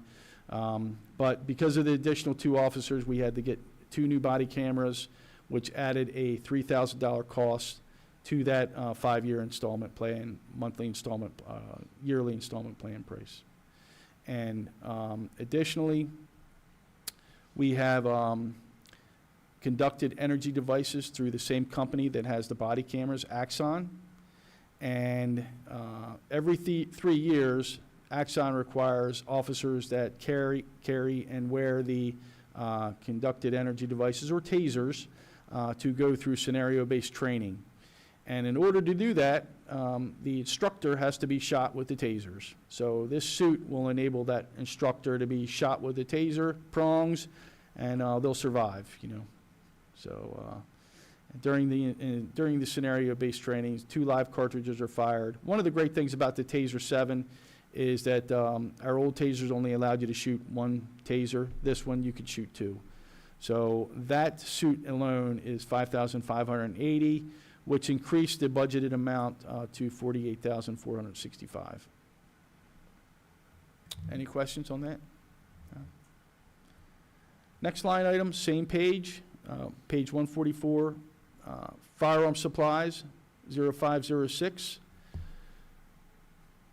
For FY26, ammunition and other supplies were planned for training events. Of course, we had the qualifications and the transition. We have to do in-service, range practice, that kind of thing. And the cost now that we're going to experience is, of course, the ammunition. Although there are other items that are needed, we use this line item for building supplies for target frames, range maintenance equipment. You okay, Lisa? Good. Miscellaneous judgment action courses, qualification targets. We also we use the Aberdeen range, and we pay them $1,500 annually. We also provide indoor practice opportunities for our officers 4 times a year, and that's about $1,000 that we've put into the line item for that. So the amount is $16,000. Last year we requested $13,000, and a couple things I'd like to touch on that. We continue to transition. We have the modular operating system. It's a new system on these guns. It replaces the traditional iron sights. Although the traditional iron sights are there, the new guns have the flashlight. So transition is going very well. Scores are going up, but we still have to have the ammunition in place for future qualifications. So each year, officers use around 500 rounds to qualify, and for things like going up and practicing and so forth. So that requires around 17,000 rounds. And one of the things that Maryland Police Training Correctional Center is requiring with the modular operating system is that not only do the officers have to qualify with the iron sights, they have to qualify separately with the MOS system, which, you know, that adds another another 100 rounds on the already number of rounds needed for regular qualifications. So they shoot around 500 rounds. And So that's the reason for the increase in that line item. Does anybody have any questions on that? Yes, Just sir. curious, have we found a buyer for the old 40 cal service So revolvers? I think there's going to be some open for sale. They're going to go for $150, but just keep in mind, they have a lot of mileage on them, but they're very good guns. Yeah. Yeah, so if you want one. So what you would need to do, we can't openly sell those to the community. You could only sell a firearm, a police department can only sell it to the officer who used to carry that firearm, or you can sell it to a manufacturer. Now, there's nothing that says that the officer can't sell it later on to another person. So that's how it works. So we plan on getting rid, I think we're going to get rid of all of them pretty Right. quickly. Good. Yep. Uniforms. The same thing with the tasers. We have 2 new officers that we have to equip in the next fiscal year, and it's not cheap. As you heard from the fire department, cost of uniforms are going up exponentially, and it's about the same cost to equip an officer that they had to equip a fireman at $6,000 apiece. Yep. In addition, one thing we're adding, and again, we pride ourselves in being vigilant here, preparing for worst-case scenarios. We're adding a uniform item here to help the officers. It's called an active shooter leg rig, and it's going to be $2,912 for 32 officers. So what this does, it's basically a leg rig, and we had an older go bag, we call it. We had an older go bag that we used to issue, but it interferes with the external vest carrier that the officers have, and also all the other equipment they have, like first aid kits and all that. So this will go right on the leg, and it's, again, it's for the worst case scenarios. We have an active shooter. They'll be able to have extra ammunition in there and items that they would need for a serious event like that.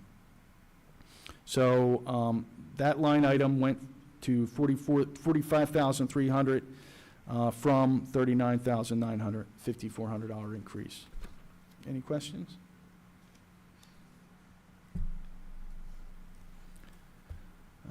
Equipment count. Let's go to page 147, 0601. And if you're okay with it, I'd like to lump line items for sake of time. Link that with patrol vehicle accessory 0570 and vehicles capital 0806. It's kind of all the same. So prices, they're increasing considerably in vehicle maintenance. Our fleet is starting to get old, and when you have an older fleet, you start to run into maintenance cost. And our maintenance cost went from $40,000, request budget amount this fiscal year from $40,000, it was $36,500. And I checked with the garage, who's responsible for our maintenance, and Matt is telling me that even the minor issues like an alternator replacement just cost him $1,300. So costs are going up, oil's going up, tires prices are going up. So we try to keep our fleet fresh. We try to keep it newer, so we don't have to start running into these maintenance issues. When I first got here, we were trying to put Band-Aids on the old fleet, and it cost us a tremendous amount of money one year. I think it was $90,000, and that's a nightmare. Transmissions go out, you're looking at $3,500 to $4,000 when you start doing stuff like that. So we want to try to avoid that. So what we would like to do is propose to add another vehicle to the fleet. We usually get 3, but we want to add 4 to the fleet. Car 40 will be a new vehicle added, and much of the reason for it is the maintenance, and we're getting a new officer in. And the vehicle that was formerly assigned to Zach Miller, which is a utility vehicle, it's just not suitable for patrol. So basically, we lost 2 vehicles for patrol. So I'd like to add another vehicle to the fleet. And with that, you need an accessory package, which is 0570. Any questions? So the most exciting thing that I want to go through now, gets me excited. It's like Christmas with this. So the last item I want to present to you is page 147, and it's equipment capital. What I'd like to talk about here.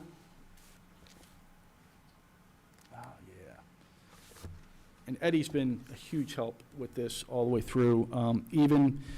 Even when introducing the Live View Technologies camera to us, that thing was amazing, and it opened my eyes. It's like Orwellian. It showed me what things can be like in the future with some of these cameras. And if Big Brother doesn't get out of control with it, we're not going to do that. We're going to use it for crime. But the first one we want to do is we have the Live View Technologies camera that you approved last year. It's the camera that's on the trailer. Experienced a ton of success with this, able to capture suspect vehicle registration plates, suspect vehicle footage, and this is high definition stuff. This isn't the analog stuff that we have currently in a lot of our locations. But we park this thing over at the retail theft locations. We get suspect vehicle footage, everything that we need to go after these people. It has infrared capabilities, zoom capabilities. You can operate. What do we call that? Externally, you can hop on a computer, get a link, and you can open up the camera and see what's going on. It's amazing stuff. We initially got experience from this thing by borrowing it from DES, where Eddie was. Saw what the extraordinary crime-fighting equipment and capabilities we could do with it. And when the lease ran up for DES, we got our own, and that's what you approved, which I really appreciate. So to give you some examples of successes with this thing, got some stats here. So July of last year, we had a hit and run. We were able to solve that incident. We actually confirmed that no hit and run actually occurred. And between October and December, we had 4 thefts that we were able to use to help solve some crimes with the LVT camera.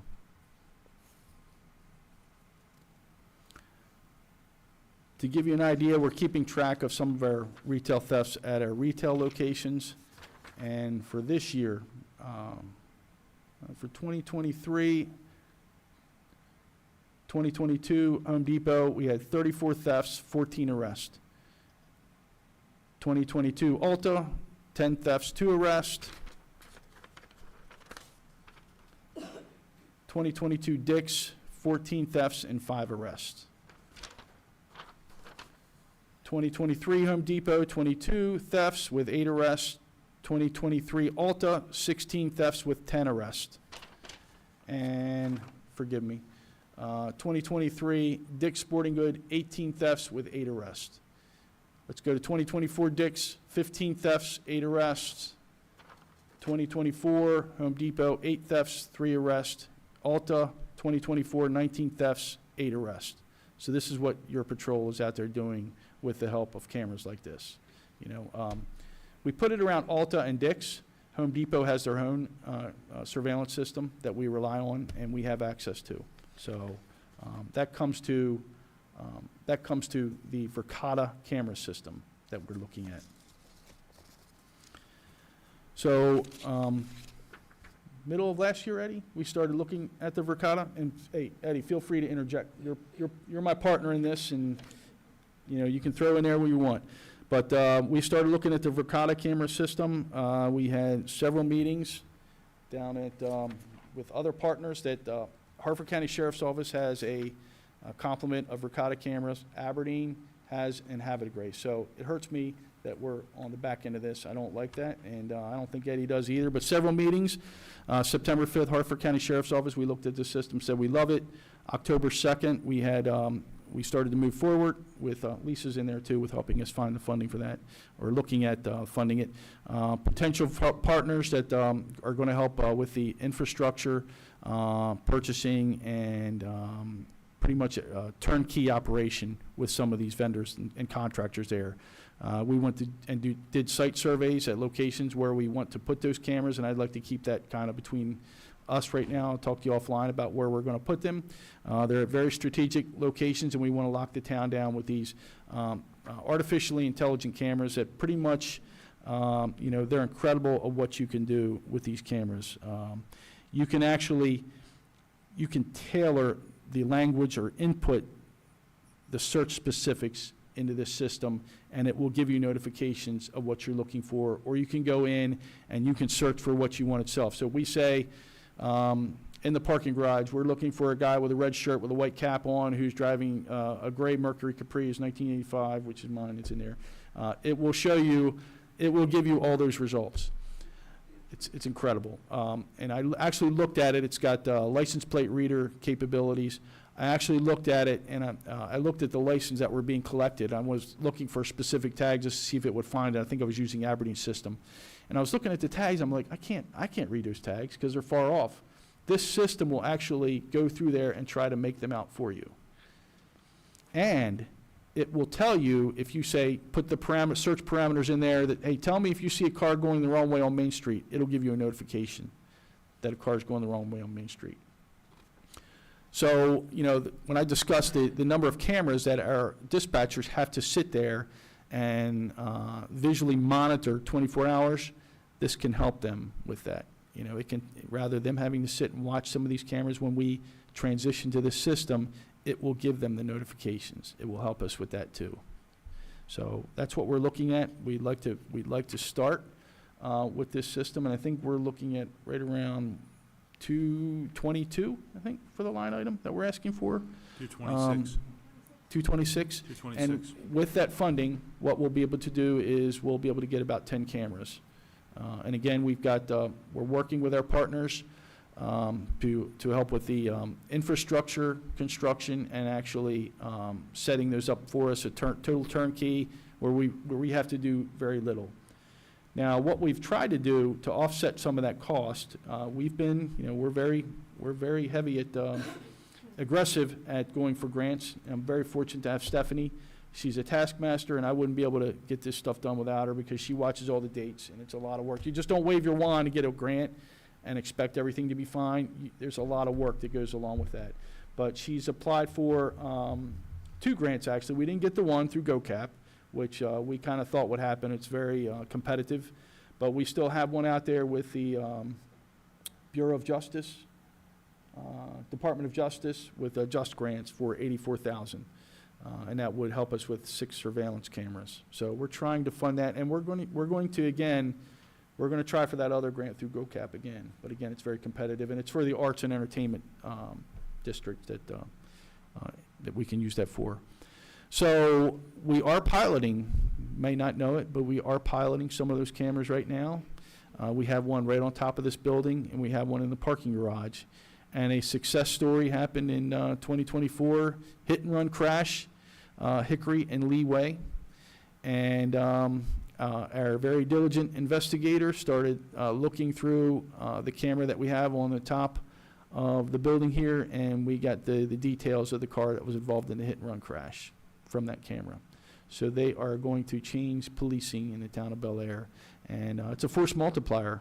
Having those cameras, it's a deterrent. The same with the live view technology cameras. Criminals know what they are, and some of them avoid those areas. It's like having a cop there, but not really a cop, So, any questions? Eddie, you want anything? Yeah, I just wanted to round out what Chuck said. My belief is work smarter, not harder. We have a limited number of officers who can only be in so many places at any given time. We have a high number of critical infrastructure in town, as well as areas that we want to patrol but can't necessarily get to. So my idea was, if we can blanket the town in cameras, artificially AI-type cameras, then we stand a greater chance of being where we need to be. Or if we can't, the idea to search the information and greater likelihood of an arrest. These cameras are integratable with Aberdeen and the Sheriff's Office and Harford County Fleet Management. On the Monpont Trail, the county chose to go with Motorola cameras, which is fine, they're prerogative, but the cameras don't interact with one another. But I just felt that the best way we can protect the town and its infrastructure is to have eyes on it as best we can. So While the price is a little high, we are working with grants, and my expectation will be over the next several years to continue to add cameras like we would to a fleet, add maybe 1, 2, or 3 cameras a year, budget depending, to where we get to a point where we're comfortable that we have the entire camera or all of our high-value areas protected and can be seen. And the nice thing, as Chuck pointed out, is that we don't have to monitor every one. We can set the sensitivity levels to be looking for something if you want. We also have the ability to save money by using our own infrastructure for light poles and powers, trees, and so forth. And we can work out MOUs with BGE, Verizon, and other stakeholders to use their facilities as well. So I think it's a good program. I think it has a lot of merit. I'm excited to see it come to fruition, and excited for excited for the resources it can give Chuck to do his job 10 times better than we've been able to do before. So, Thank you, sir. Very good. Very Thank you. good stuff. Yeah. Lastly, automated speed Wait, signs. Chuck. Oh, I'm sorry. Yes, sir. Yeah, I had a couple of questions on Uh-huh. that. Just a couple of questions on that, the expandability. You're going for 10 cameras. Is the system expandable to more? Oh, yes, Or sir. you need, Absolutely. it can go to Yeah. more? Yeah, and actually, Upwards you of- can, there's the ability to have we're going to have a command module, and we can integrate our analog cameras into the system too. So it's all Okay. one hub with all the camera systems. Yes, sir. Right. So, and AI is a new technology, expanding incredible. rapidly, whatever, upgrade capabilities. Is that, I mean, it is Yeah, upgradable. typically- Think of your computer processors, Yeah. you know, when every couple of years, new ones come out, and same thing with AI. It's going to be more powerful, you need more computing cycles Yes. to be able to keep up with the new algorithms. Typically, what they So that's- do, the vendors what they'll do, they'll give you, and I'm hoping they'll do the same thing that our body camera people do. So we have a 5-year plan, and what they do is if a new camera comes out, they'll upgrade that automatically for you. So I'm hoping that happens for us. Okay, and then so you think that might be? Not you're 100% saying yet. You're not Yeah. sure Yes, on sir. that? So it would be, you're not sure if it would be free upgrades for a period of time, or if we? Yes, sir. And then what would be the recurring costs? Like you say, the infrastructure costs, maintenance costs, any other, you got lease lines for Electric- communications or? Electric, things like that. But, once you get them That's all in, you're- yes, sir, yeah. I don't think That's there is all any, you're talking about. if you have to replace 1 or 2 here and there, you'll have to do that, Just like our system now. Sometimes they'll bug out and we have to replace one. The pan-tilt zoom cameras that we have are very expensive, and, sometimes they'll just go haywire and go out, and you have to replace them. Yeah, but we have a line item for that too. The LVT camera, the reason we purchased it the reason we leased it as opposed to purchase it is that mechanics, repairs, and software are all free. They come with the package. If we had purchased it, those are all upgrades every year, but we get upgrades free because of the lease. So was this a purchase or a lease? But The, this is a purchase? I'm sorry, I'm confusing you. The LVT was the first thing. That's the telescoping camera. That was a lease. That was a lease. The cameras are purchased. This is a purchase. Right. So my So- guess is that there will be software upgrades and so forth that we need to do, but we also have the ability to, we can be sole source because with Aberdeen Habitat Grades and Harford County Fleet Management, we should be able to sole source if it requires additional bidding. Yes, sir, we've looked into that. We're Yeah. probably going to piggyback off the state of Maryland. Darrell did that before he left. Going back to the LVT, just to step back a little bit, we don't have plans on keeping that forever. So as we continue to expand the Verkada system, we're going to, move away from the LVT. That's the plan right now. So that's why we just want another year of lease with the LVT. One of the alternative uses we use the LVT for is not only crime, but stationary event monitoring. We can put it up at the barbecue bash, St. Patrick's Day, to monitor Main Street, the all-hands rally that's going to be in the park. If we thought it was going to be seriously hundreds of thousands of people, we could put the camera up in the park. The nice thing about that is we give you the link. You as an elected official can log into the link and see what's going on as well. So we don't necessarily have to do that all the time because it's not relevant, but if you wanted to keep eyes on something yourself, there is a link where you can log on your phone and you can watch the camera, see what happens. So would this potentially be a basis for replacing the analog Yes, sir. cameras that we have? Absolutely. This system could be able to take that, and it's not, Here's something amazing you could do with this system. You could set up an invisible barrier around the top of the garage, and if anybody broke that barrier, it's going to send you an alert. Okay. That's amazing stuff, you know? Yeah, this is an exciting opportunity, no doubt about it. I have two questions about the Mhm. Verkada Yes, sir. system. The first question you can decline to answer, but I'll try to keep it as general as possible. Answer it in broad brush. Is it safe to say that this initial run of 10 cameras is going to focus on commercial, not residential areas? Not necessarily. Okay. Yeah, All not right. necessarily. We've got some, just as Mr. Hopkins alluded to, there's some critical infrastructure in town, some things that are important to us that we want to keep an eye on. Yeah. Okay. Yep. We can talk about that more. Yes, sir. And then I want to talk a little bit about, and if you don't have all this information in front of you, that's fine, the data security for Verkada. What does that look like? I mean, is this our data? Is this something that the sheriff's office can tap into? Is this something that a software engineer sitting at Verkada HQ can go in and start querying? You know, that's a good question. I probably got to check more into that. I do know it's in the cloud, and they say it's secure, but I absolutely can check more into that. And yes, we can integrate. We can integrate with our other partners that have the Verkada system. We can. Yep. Yeah, because believe me, I have absolutely no qualm whatsoever with putting this technology in your hands. Mhm. And the tricky part is just making Yeah. sure it stays in your hands. Yep. AI is a ever evolving, literally by the day, technology. And so I'm all for the public safety use for this. I just also want to keep the civil liberty aspect side of it, you know, at the fore.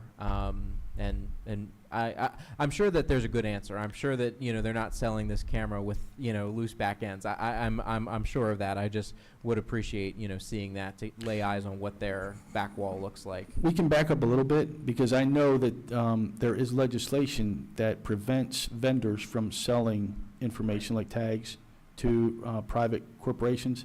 They are compliant with Maryland legislation in that area. And that's good. Yeah. I figured as Mhm. much. Certainly, if we have people Yep. selling data, that's a real problem. Yes. And I would also hope, and I would assume that they have top-of-the-line security to ensure that no one is Yeah. breaching that data, because then it doesn't matter if they're selling it. If somebody taps into a server room, somebody taps into their cloud, you have issues.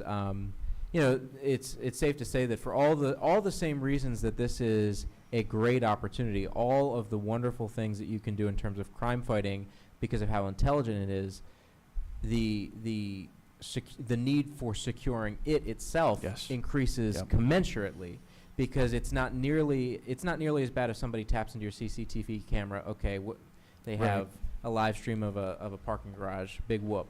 But, you know, the last thing I would want is for somebody to get in their hands the capacity to intelligently query, you know, folks who are just going about their day-to-day lives. So I'm excited about talking this more, and I appreciate the conversation on it, because I do think it's a good opportunity for the town. One more thing to add, even though I'm a little distressed at not being at the tip of the spear on this, other agencies are using it pretty heartily. So I think, you know, from that perspective, I know they've done the homework on it too, but absolutely we'll check into that. Yeah, and again, none of my commentary should be construed as opposition to I get this. it. I appreciate it, yes. Yeah. Yep. Because I'm sure that there are other agencies who have gone through this exact line of Mhm. questioning. I just love to see what answers they got Yep. were. I absolutely hate the Big Brother aspect of it, but I really love the crime Yes, ma'am. fighting aspect of I it. know you would. And I am so, like, incensed by the shoplifters that are, you know, victimizing our businesses and, you know, putting our residents in danger. Yeah. That, you know, I think it's where we're going. We're actually getting some guns off these people now, which is very scary. Yeah. That is terrifying. It really is. It But is. as to the $226,000 cost, we are purchasing these, and we're sort of uncertain what the costs will be in the future, if there are upgrades to software and that sort of thing. Would Correct, ma'am. I'll have to Aberdeen check or the that. sheriff's office or Harford County Fleet Management maybe give us some insight Yes, on ma'am. that, what their Mhm. experience has been as far as, you know, the new camera comes out, the new software upgrade comes out, are they paying for it, or is it sort of included, or for how long? Because the ongoing costs are, you know, Yes. also a concern, and this Yep. is a big chunk of money, so we want to know what we're getting into. Absolutely. And that's all I have. Chief, any do other you, questions? Oh, I'm sorry, sir. Do you anticipate this being up and running by Christmas? I do not. I don't think it will be then. Do you, Eddie? Probably by mid It's a to longer early next year. trajectory. Yes, sir. Just That's one of the reasons why we wanted to keep the LVT for at least another year. Okay, Yes, thanks. sir. Thank you. Thanks, everyone. Well, Chief, So- the last question, Uh-huh, I'm yes, sorry, sir. Steve. The last question I want to ask is, I think this is a softball because I prepped you for this one. And I think Commissioner Rutledge actually hinted at this earlier, but just looking out at it overall, I always have to ask, are you confident that this budget as laid out here before us provides everything that you need to keep the town safe? I'm happy. I'm very excited about it. It's a lot of toys that I didn't have before, and I appreciate it. I appreciate the support. Yeah. Thank you, Chief. Yeah. Yes. Right. So do you think the Verkada system would supplement the LVT, would eliminate the LVT? I do, eventually. We actually have one of the cameras that we're slated to get, we're making it mobile, almost like another LVT type camera. So we can keep everything consistent, as far as the vendor goes and everything. So we're putting out $35K a year for LVT, Yes, sir. so they have some potential. This could be a big year because we're using both, Yep, yeah. but we could eliminate the 35 Correct. in future years. Yes, sir. Okay. All right. Anything else for the chief? All right. Thank you. Automated speed signs, you want to talk about that? Oh, did I not? The automated speed signs? Oh, yes, sir. Yeah, I want to bring that up. Thank you very much. I know you did. So, yes, we are requesting $10,000 for 2 automated speed signs. We want to put one right around Bond at Leicester, and then we want to put one on the dreaded hill coming down Main Street near Lee. So with that, you have to go through Maryland Highway Safety Plan and give them a detailed plan on how you do it, how you're going to spend the money, and I'm pretty sure they're going to even come out and inspect it. But I'm pretty confident that that will help us with the speeds through there. I think that'll be something really good for us if we get that done. I want to get it done fast. So, yep. So That's it. these would be permanent signs? Yes, sir. Yep. Okay. Yep. That would be great. It really would. Yep. And that's really it. Well, thank you so much. Thank you, ma'am. And I Thank you, did so Commissioners. enjoy seeing that arrest in the parking lot. I know you did. Justice was swift. We've had several there recently, yeah. It's just amazing to me. And the numbers that you quoted, I mean, Ulta and Dick's are just very popular spots for shoplifting. I would have never guessed, but I guess Ulta's got some pretty Ulta, pricey it's stuff in incredible. there. The merchandise is just a little bit, it just, the price goes up. I can't Right. believe that A stuff. small bag. Ladies in their makeup, It's expensive. Go figure. All right, moving on to the Economic Development Department. I'm sorry to Oh, we're interrupt. not? Moving No, on to not that. yet. Okay. The chief still has red light camera Oh, program. So sorry. Page did. 125, You it should be did. like, I don't know, 2 minutes. 2 minutes. What page you say it was? 125. I know.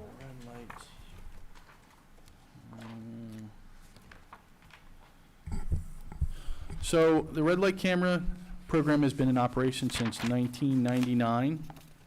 We've had a tremendous amount of success with that program. We've tried to expand it back in, let me see, we tried to expand it back in 2017. We tried to get additional sites added to Fulford Avenue at Maitland, Churchville Road at Maitland, Rock Spring Road at Moores Mill, Main Street at Broadway, northbound the 24 at Bolton Street, and the Veterans Highway at Baltimore Pike.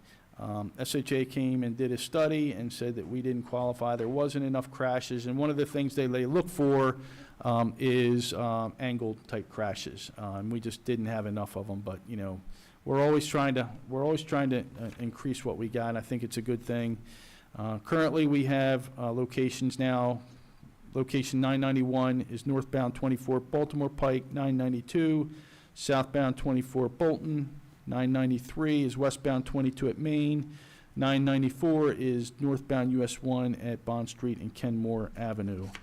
Camera operation costs right now are about $4,025 per camera per month, which adds up to $193,200. And there is an additional piggybacking and regional partnership fee of $171.57 per camera per month, which amounts to $8,235. The annual cost of the program is $201,000 and $435,000 during 2023. The town of Bel Air collected $564,605 in revenue as a result of the program. A very successful program, and I actually have the numbers at locations. If you want me to touch on those a little bit, let's see. So it goes through a process. When you do these tickets, there is a review process, and a lot of them are eliminated. And we only make sure that we push through the system the tickets that we really can verify and trust. So let me see. Between 2019 and 2023, 991, site 991, again, that's at 24 at Baltimore Pike. There were 12,319 tickets. 992, which is southbound 24 at Bolton Street, there were 2,893 tickets.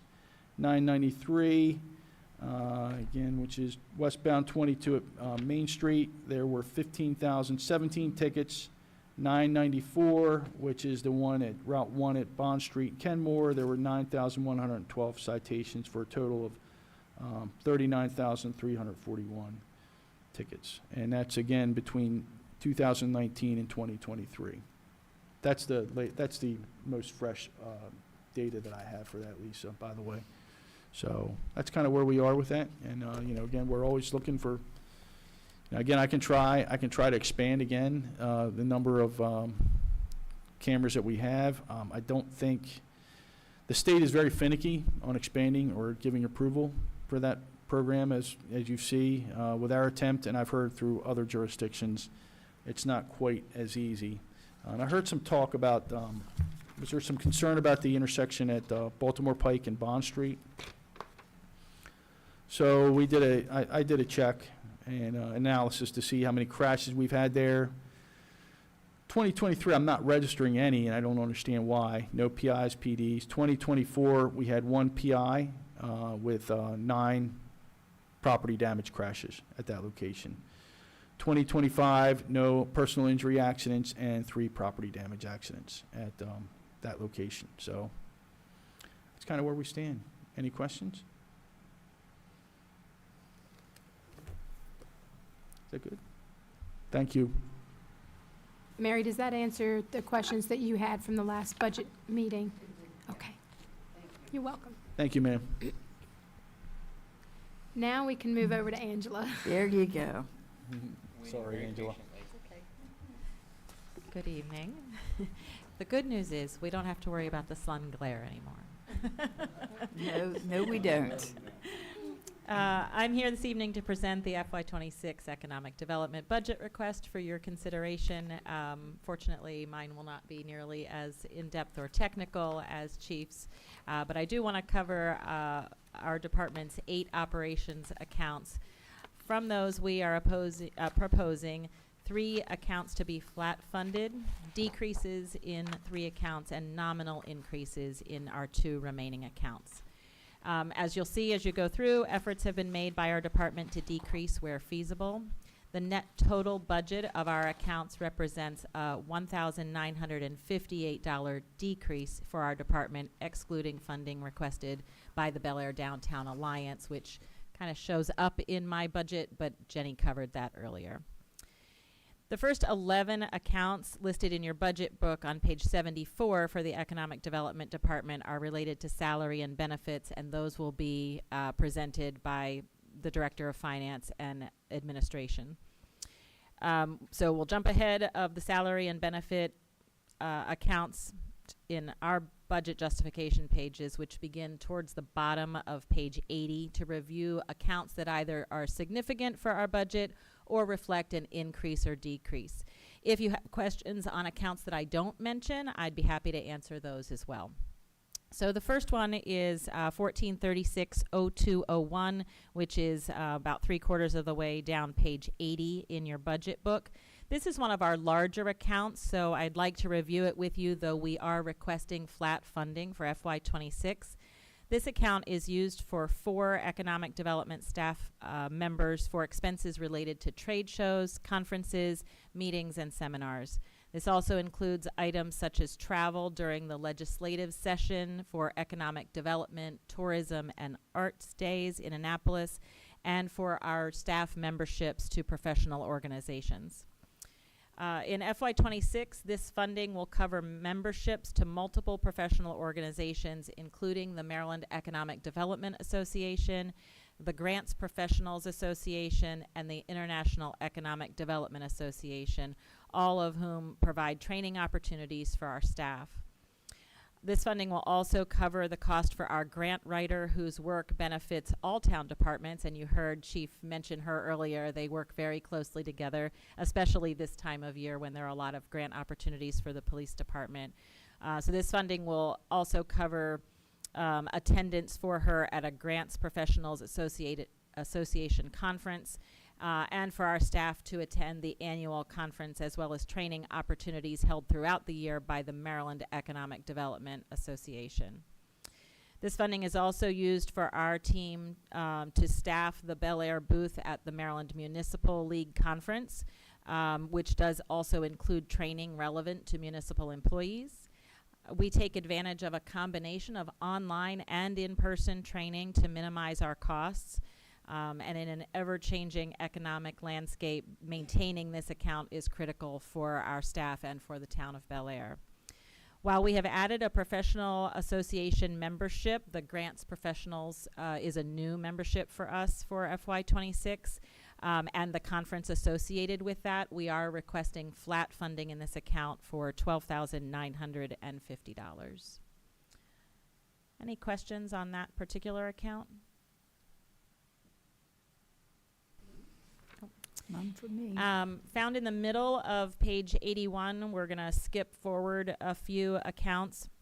The employee recognition account contains funds for our staff birthday, holiday, and general departmental staff recognition. The requested budget amount for this account has increased by $100 in our request due to an increased cost of goods to a total of $900. That's something we typically use to go out for a birthday lunch or something like that, and the cost, as you know, in restaurants and for food service has increased, so a small increase requested there. The next account is 1436-0315 for marketing and public relations. This is listed at the bottom of page 81 in your budget book. This is our department's largest account and is essential to help promote the town, its events, its businesses, and its services.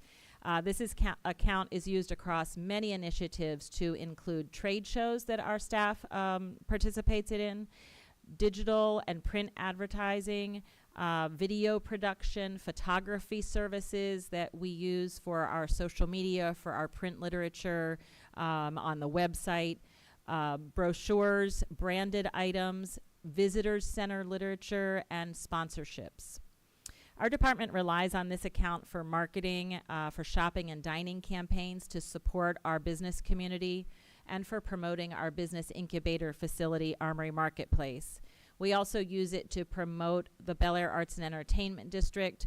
As an aside, we do typically receive funding from Maryland State Arts Council, but in the event that we needed something extra or could no longer rely on that funding, we would use this account to also promote the A&E district.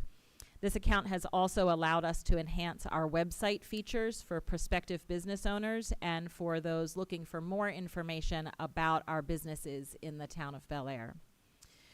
For FY '26, an additional expense will fall into this account to accommodate changes made to the structure of the Maryland Municipal League booth fees. In the past, that booth registration has always been part of the commissioner's budget, but after discussion between the town administrator, the director of finance, and me, we have moved that into the this account, as our department is the one that coordinates that booth and staffs that at the conference. So it made more sense for it to fall under us. With an eye towards ensuring that positive messaging for the town of Bel Air is at the forefront and that our department has the resources we need to successfully market the town, the requested amount for FY '26 is $38,000.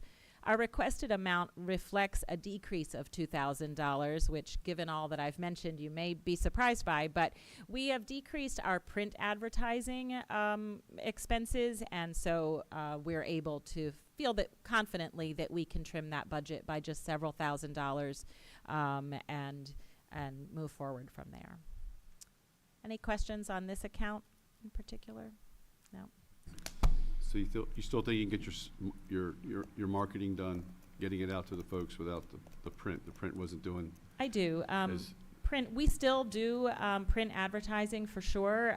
It's just not as robust as it used to be. We're using a combination of digital and print, and the print marketing does tend to be higher. So we absolutely do still do some print, just to make sure that we're hitting all audiences and capturing what we need. But with the combination of print and digital, I feel that this is an adequate request for this account. Any other questions? On page 82, if you'll turn the page, we have the 0317 account, which is the Main Street marketing.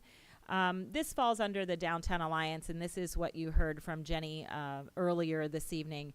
I just want to reiterate that the work that the Downtown Alliance does is instrumental to the success of our thriving downtown. I don't think any of us have any doubt about that.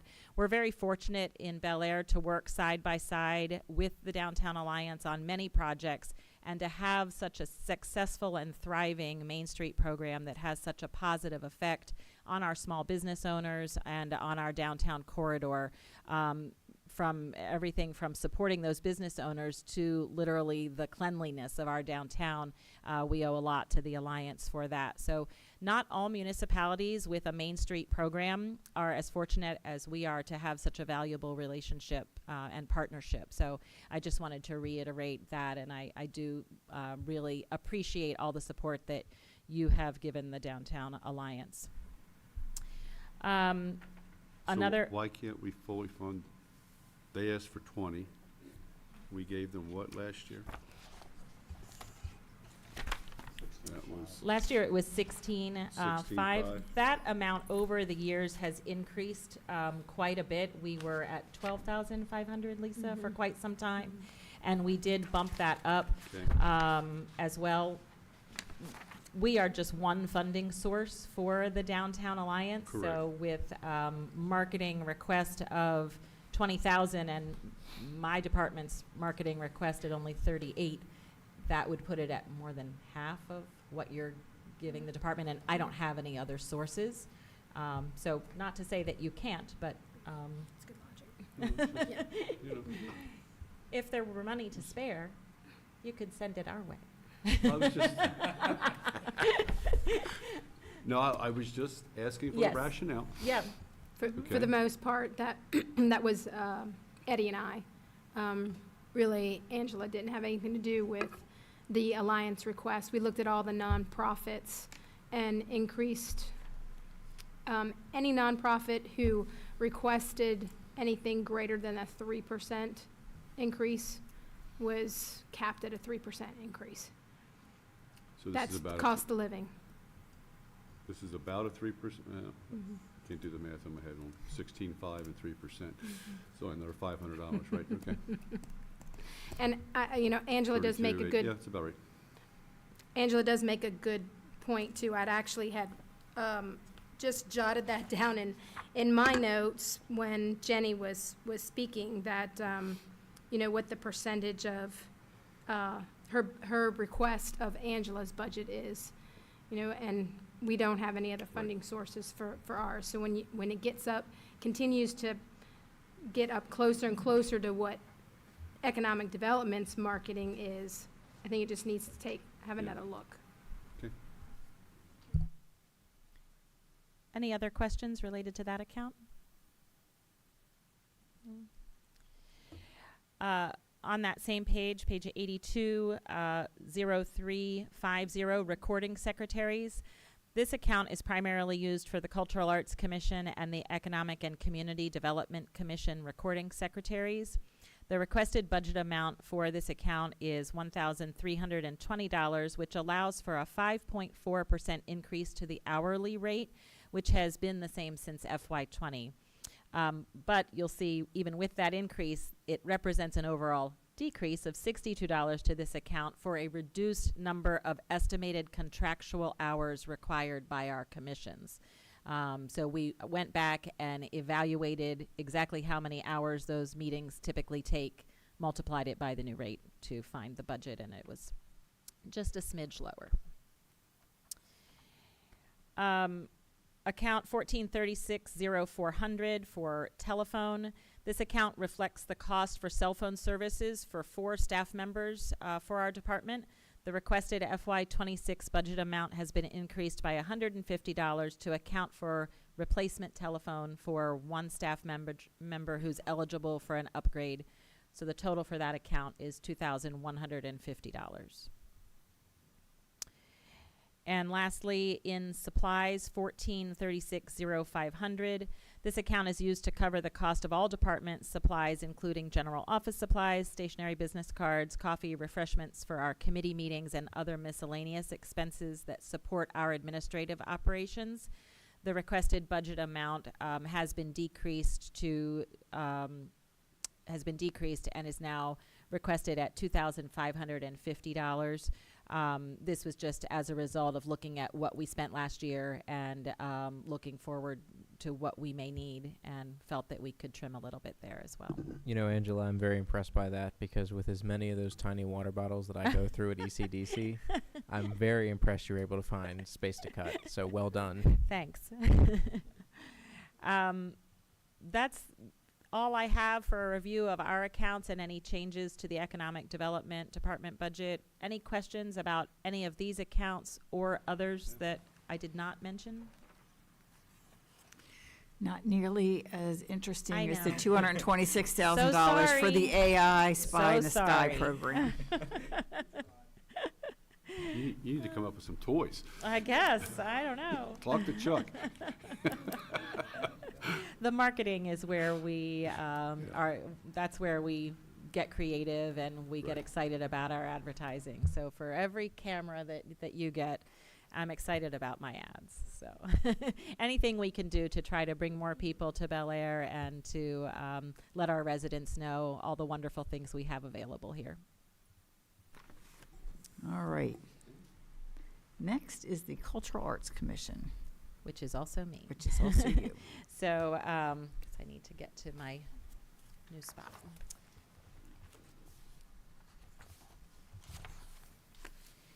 The next set of accounts will be for the Cultural Arts Commission, and the justification for those can be found on page 201 of your budget book.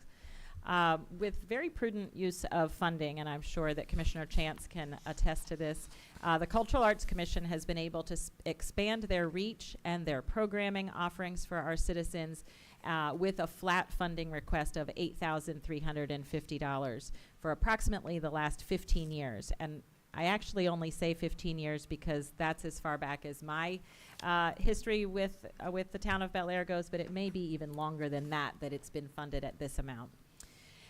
The first account is 1492-0315, and that is for marketing for the Cultural Arts Commission. This account is used for planning events and marketing those events that are held by the Cultural Arts Commission, as well as for sponsorships to local arts-related nonprofits through the Commission's Cultural Arts Performing and Visual Arts Sponsorship Program. That's a program we've had in place since 2019 or 2020 that helps to fund a portion of armory rental costs for events for local nonprofits. This account is also used to pay for any costs associated with events that Cultural Arts Commission plans themselves, marketing materials such as brochures that are used at arts-related events such as the Festival for the Arts, or any events that arts-related events that we have where we may want to put out our rack cards, our brochures, are also funded through this account. The requested amount for this account is flat funded at $5,350. And just to give an example, we held in March the big band dance event at the Armory. We also sponsored the Armory rental fee for Ballet Chesapeake to do the Nutcracker performance for preschoolers in December. We sponsored the Armory rental fee for Hartford Artists Association to produce the Take a Chance on Art lottery event in March. And we also sponsored the first prize for Maryland Center for the Arts Plein Air Festival for their quick draw event, which happens on a Saturday morning in September. So we're really able to stretch those funds a long way, support a lot of organizations, and also provide a lot of really fun opportunities for our community members. Any questions on that account? I'm going to just jump in and say that that group does an amazing amount of work with minimal shoestring, funding, yeah. really. And they are dedicated and enthusiastic about working on that commission. They really Thank you. are. Thanks. The second account under the Cultural Arts Commission is 14920316. This account is for public art. This account is used for any public art projects that are commissioned by the Cultural Arts Commission itself, as well as projects that are funded through their public art sponsorship program. Again, we launched those two programs for the visual and performing arts and the public art sponsorship program in 2019 or 2020 for local businesses who are wishing to add public art to their property. We do not get requests for this every single year, and in the years that we don't, we're able to use that funding for cultural arts to fund public art. But example of sponsorships that have been funded through this account include the Alfred B. Hilton mural at the American Legion, the Secret Garden mural at Willow and Waves on Main Street, on North Main Street, and also at Rockfield. We gave a sponsorship several years ago to the Rockfield Foundation for the Spread Your Wings and Fly butterfly mural that's there. So all of those pieces have been added to Bel Air's GIS-based public art tour, and we hope to continue to be able to build on our public art collection for the town of Bel Air. It really adds a lot to the quality of life for our residents, and is also an attraction point for people who may be visiting town as well. The requested amount for this account is flat funded at $3,000. Any questions on that? None for me. All right. I think we are ready for the Christmas parade. Sure. I'll just keep right on rolling through. There you Our department's role in the Christmas parade, as you know, we have a volunteer coordinator, Mike Blum, who serves as parade chairman. We also work with Chief's Department and the Bel Air Police Department, DPW, and the Armory Events Manager, as well as the Downtown Alliance, to plan and execute all the details of the parade. We reserve the stage from the county for the judges' reviewing stand. We book the band that performs prior to the parade. We initiate the MOU with the county for the use of the staging area. We're also producing the Christmas in Bel Air website's dedicated page for the Christmas parade, as well as maintaining the town's webpage, producing the entry application for publication on the town's website. We book the official photographer, and also my entire staff works the whole day of the Christmas parade. So we are out there in the cold or the sunny days of that parade. We've seen it grow a lot during the years. And as Jenny mentioned earlier, 2024 was one of our largest events for the Christmas parade as far as both entrants and also spectators. So it's a wonderful event for the community, and I do not have the funding request. I don't have that page in front of me to know what we're requesting for that. Sorry, I just had the backup. I think it's on 189, 188. It Thanks. is. The Alliance is requesting 7,000. And the town administrator is recommending 5,500.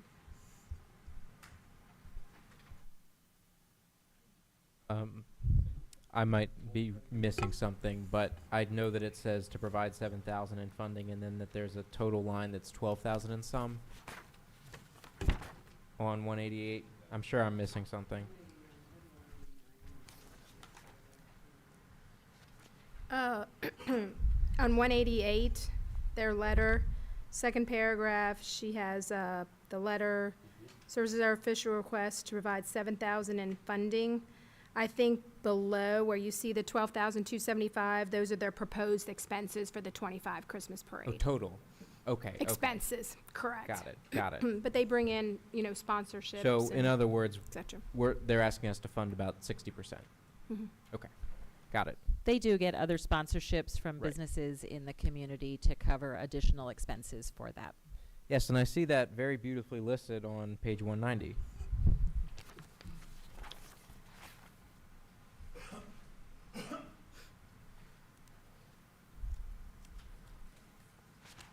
So we're proposing a 10% increase. That's correct. Yeah, the Okay. 3% really didn't fit. Right, right, there. yeah.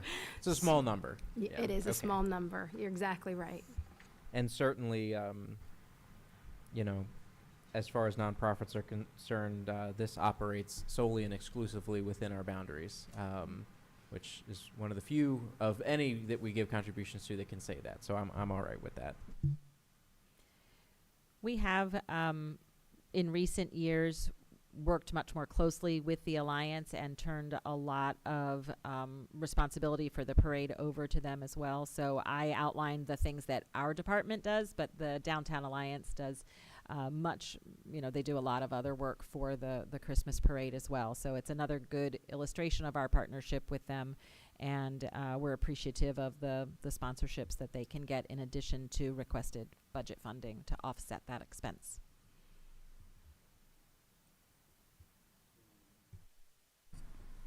Confused a sec on the Christmas parade on the spreadsheet.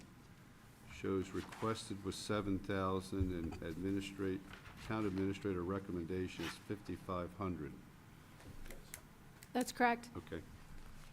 So the letter asked for 7, and we're proposing 55, okay.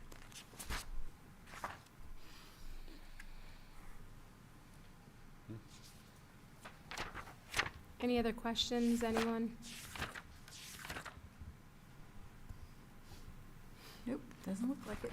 Alrighty, so we'll move to the outstanding budget issues. I've got 2 pages coming around to everyone. The list of outstanding issues, and then I gave this out to you all last year. This is the town contribution history to nonprofits. So I updated it for fiscal year '25, and then I also updated it for the town administrator's request for 2026. Okay?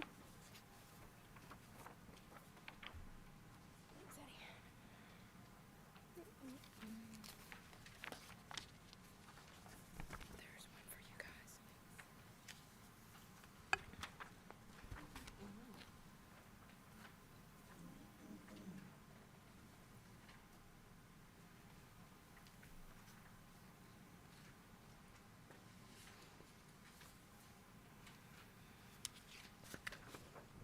I really had not planned on going over the nonprofit history tonight. I just wanted to hand this out to you all so you had it as nonprofits come before you. It's something that you can refer to. Certainly, if you have any questions, I can answer those, but that was mainly for just informational purposes for you. I really wanted to focus on the list of outstanding items. So the 6 that I had pre-typed on there, Jake, you had asked what the capital reserve balance is. So funny thing, you had asked me that, and I remember I had said, I know I put this on my paper. It was the bullet, I had it on the bullet ahead of all the other reserves. Just totally didn't see it. So sorry about that. At 6/30/23, it was almost $4.5 million. I will have an updated balance once the audit is complete for FY24. I should have that for you probably at the next session next Thursday. But I wanted to get you something in the interim. The second one was what do the GAP, GFOA, and GASB standards recommend with regard to the use and balance of the unassigned fund balance? I haven't had a chance to get you that answer yet. Provide balances from all general fund reserves and unassigned fund balance for the last 3 fiscal years. Again, waiting on the FY24 audit to be finalized. Should the legal budget be increased due to the 9% rate increase? I was also asked what the up-to-date legal costs have been, the legal expenses. We've paid through February, at least gotten the legal bills through February. It's $83,500. So once I calculated out what I think is going to be the estimated amount for FY25 based on where we are to date, might be around $125,000. You add a 9% rate increase on that, the number could be for FY26, $136,500, which is about $7,500 more than I've budgeted. So that's just up for discussion if you all want to increase the budget. Provide the amortization schedule for the town hall PD renovation. I sent that out that night, so everyone should have received it. And then provide additional information on red light camera locations. The chief did that this evening, so I can put a done by that if that's okay with you all. Fantastic. All right, so the outstanding items that I picked up this evening all seem to be with the Verkada system. So I have what the recurring costs are, what upgrades are included, specifically software upgrades, the security behind the Verkada system, who can tap into it, what measures are in place to protect that. Did I miss anything else, or would you all like to add something? You definitely else? didn't miss anything. I have a question that I wanted to, I think this is probably a town administrator question, but feel free to jump in. Probably the biggest point of contention tonight was the fire department budget. So my question, I just wanted to give the town administrator and the director of finance the floor to talk about your proposal. There's obviously a large difference between their request and your proposal, which neither good nor bad. I just wanted an opportunity to discuss it. I was doing some napkin math about, Harford County is in at 1.1 million and they get about 80% of the service. So if we were to just look at that Harford County number and say, as far as government funding, if we did an 80-20 split with Harford, not saying that this is a good idea or bad idea, that our share would be at about $275,000 is the number that I got. So it's about a $100,000 increase. So I wanted to give you the floor to talk more a little bit about that. Yeah, great question. I know Lisa and I've had this discussion before. The numbers that they're asking for, if we were ever going to achieve those numbers should have been started decades ago. Yes, they are woefully underfunded as compared to Aberdeen and Havre de Grace. Their volume of calls is higher. The other downside is that when we look at them, and they hate to be classified this way because they're actually providing a government service, as a critical government service that is typically funded by government, but as a volunteer status. And Lisa and I, even though I'm a member there and I'm admittedly biased, they are still a nonprofit. So we stayed within the 3 to 5% range of increase in terms of increasing their salary, because, I'm sorry, increasing the number, because if we go any higher, it would greatly skew the budget in terms of what we would give them versus other nonprofits, even though their job and their mission is considerably way different than any other nonprofit that we fund. So to be consistent, we stayed in that range and haven't really gone much beyond that. Their ask is legit. I think your question about what programs would they cut, that's a difficult question for them to answer, because as I'm thinking in my head, how would I answer that? I'm thinking, well, maybe would I cut recruitment and retention? Well, if I cut recruitment and retention, I'm not drawing volunteers. If I cut support to the auxiliary, well, the auxiliary actually feed the firefighters and provide hydration, even though people don't assume that's a viable thing, but you're at a fire scene for 5 or 6 hours, you have to eat and stay hydrated. Really can't cut their gear. The whole cancer, excuse me, the cancer that they talked about, I participated in the tests, got the baseline levels for the very same reason. So another program you can't cut. I think Mr. Rutherford was struggling for an answer because I don't know if they can cut in any of those. Some of those programs they were able to get gratis and what have you, but they all come with a cost. If I could respond to that, I think it was the vice president actually answered the kind of what I was looking for. Is it sounds like there's a bunch of non-discretionary programs that they absolutely cannot cut, Right. and that they have to fall back on credit to fund them. And so to me, that, I mean, obviously they have a balanced budget, but to me that's a reliance on credit that it sounds like that would help alleviate that problem. It would. One of the things that I think, and he may not have explained it fully, their maintenance program, for example, Steve will remember this gentleman, Donald McLean, used to be their sole maintenance guy, took care of all the equipment. Well, the equipment is running so much now, you can't stay ahead of it. So what used to be done by one person is actually done by a fleet manager. And that fleet, and they're constantly, the manufacturing of the equipment isn't nowhere near as good as it used to be. Parts are manufactured out of the country, they're constantly breaking. So their fleet maintenance is over there at least once a day fixing something on the equipment that is broken. So yes, your summation is correct. They have a lot of programs, by your definition, would be non-discretionary, but they can't really afford to cut them. So to Mr. Rutherford's point, most of their money probably would be going towards debt service.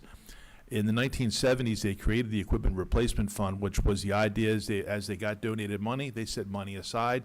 For the longest time, the fire company never took a loan, because every 10 years when they replaced equipment, they bought the equipment with cash. That is kind of taboo nowadays. It's probably, because we've had this discussion, sometimes it's better and cheaper to borrow money than it is to pay flat-out cash. But their equipment costs are increasing.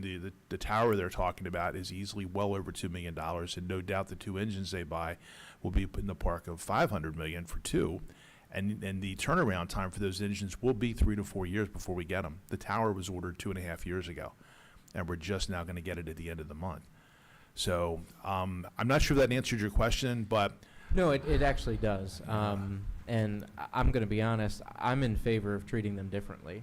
Yeah. I really am. I think they deserve more than the 3% increase. Now, deserve versus we can Sure. fund are two different things, of course. But Right. I do think that there's value to be looked at. I recognize we're not going to fund the totality of their request, just because, as you said, this needed to, we needed to be on a trajectory decades ago to get there. But I do think unchaining them from that 3% is probably the right move, and whatever help to me it seems, and I shouldn't say this because we have a lot of budget left to get through, but as the picture of this budget is taking shape, it really seems to me that one of my top priorities is probably going to be where can we find more money for the fire department. So I just wanted to throw that out there, and I appreciate your candor. No, I think it's a legit question. One of the things they didn't talk about that I'm concerned about is our generation turns over. Fewer and fewer people realize that they are working with an all-volunteer fire service. So as a result, people who move to the area get a letter, your new homeowner, volunteer. What do you mean volunteer fire service? We have a career department, and the letter goes in the trash. I can't statistically quantify that for you, but I can anecdotally tell you that's what happens. And as much as they've struggled to use various messaging avenues, it just doesn't get by it. And he was absolutely right. That has been a decades problem with large box stores who only allocate X number of charitable dollars. They're a volunteer fire company. They're a nonprofit. That's how they're viewed at corporate. Therefore, to protect $3 million worth of Home Depot's property, by example, maybe that's not fair, but to protect a store like Home Depot, for example, if they have a limited giving, they might only donate $50 or $100. Now, in Home Depot's fairness, they oftentimes donate tools. So let me go back to a grocery store, a large corporate chain grocery store that only has a limited number of funds to give. Same thing. You protected millions of dollars of property. You all provide more dollars to the fire company based on their donation letter than a multi-million-dollar corporation who has a store in our First Due area.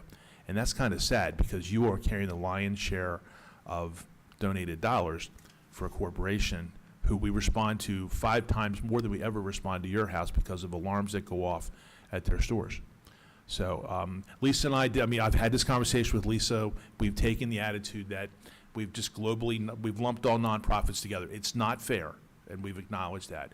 But that's the posture that we've taken, which allows you, if you choose, to then increase what you would like to do with that.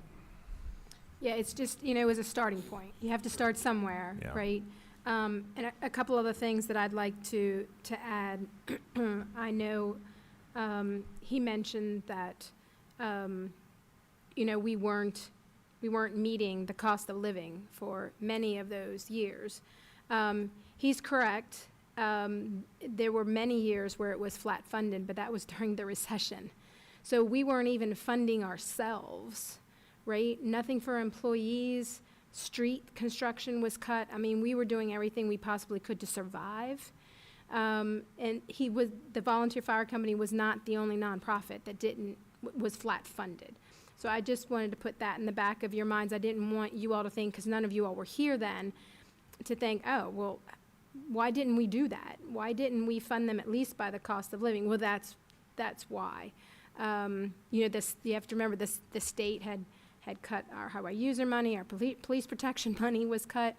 We were in dire straits trying to figure out how to balance this budget. So that's one reason. The other thing is, this is the same type of letter that we received last year, which I have to admit, and I had a lengthy conversation with Eddie last year about this. The letter last year that we received, again, just like this, came as a shock. There was no conversation, there was no meet, there was no discussing how can we put this together. It was just simply a letter saying we'd like an additional $300,000. They don't want to get to $300,000. They want an additional $300,000. That's, like 1.5 cents plus on the tax rate. So put that in perspective, it's a lot of money. They did talk about, again, same thing in this letter than they did last year with, other ways to help them increase their contributions with working with the business leaders, helping them with grants, providing town services, partnership programs. And so, but he didn't mention any of that this evening, so I think they're really looking for hard dollars, which, again, I understand, totally understand. But yes, from the 3% perspective, Eddie and I looked at it, we knew we had to start somewhere. Because generally when you get a letter from a nonprofit, I don't want to say this isn't reasonable, but it's not. I mean, we can't fund this in a fiscal year. I don't even know how we would fund this in the next 5, to be perfectly honest with you.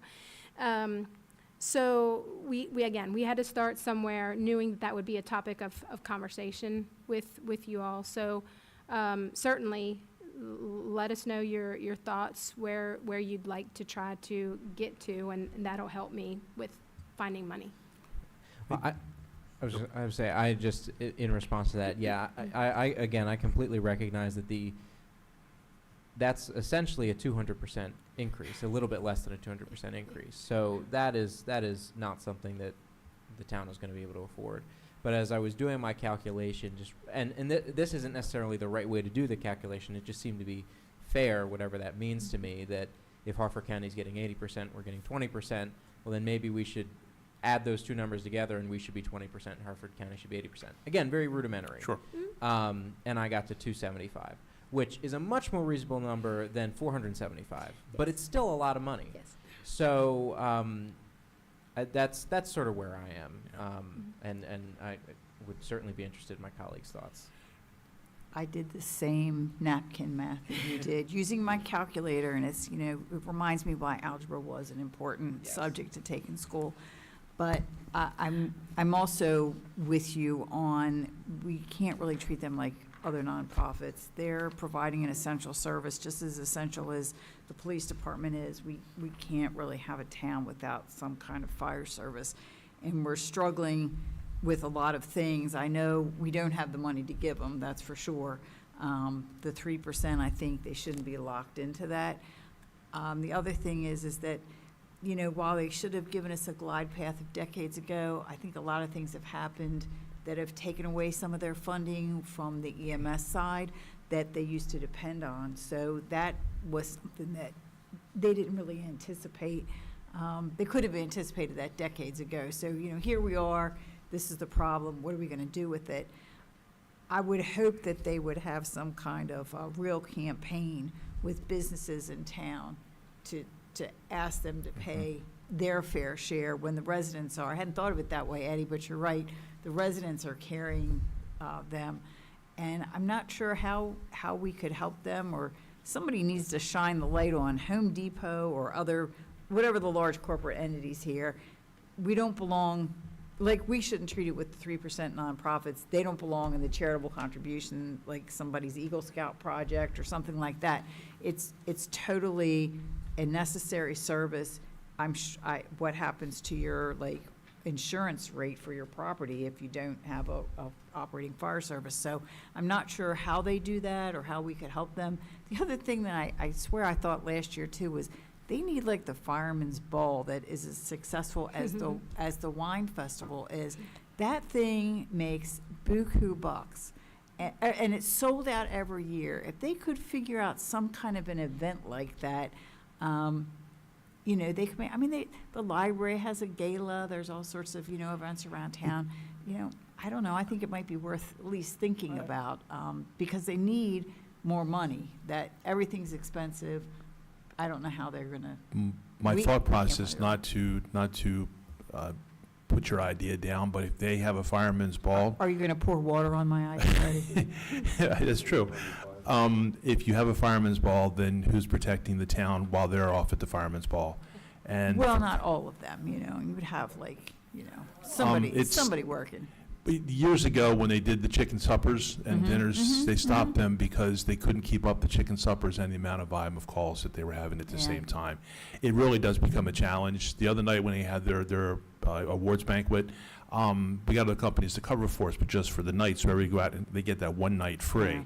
Not saying it's a bad idea. I think it becomes challenging for them to do those large scale fundraisers.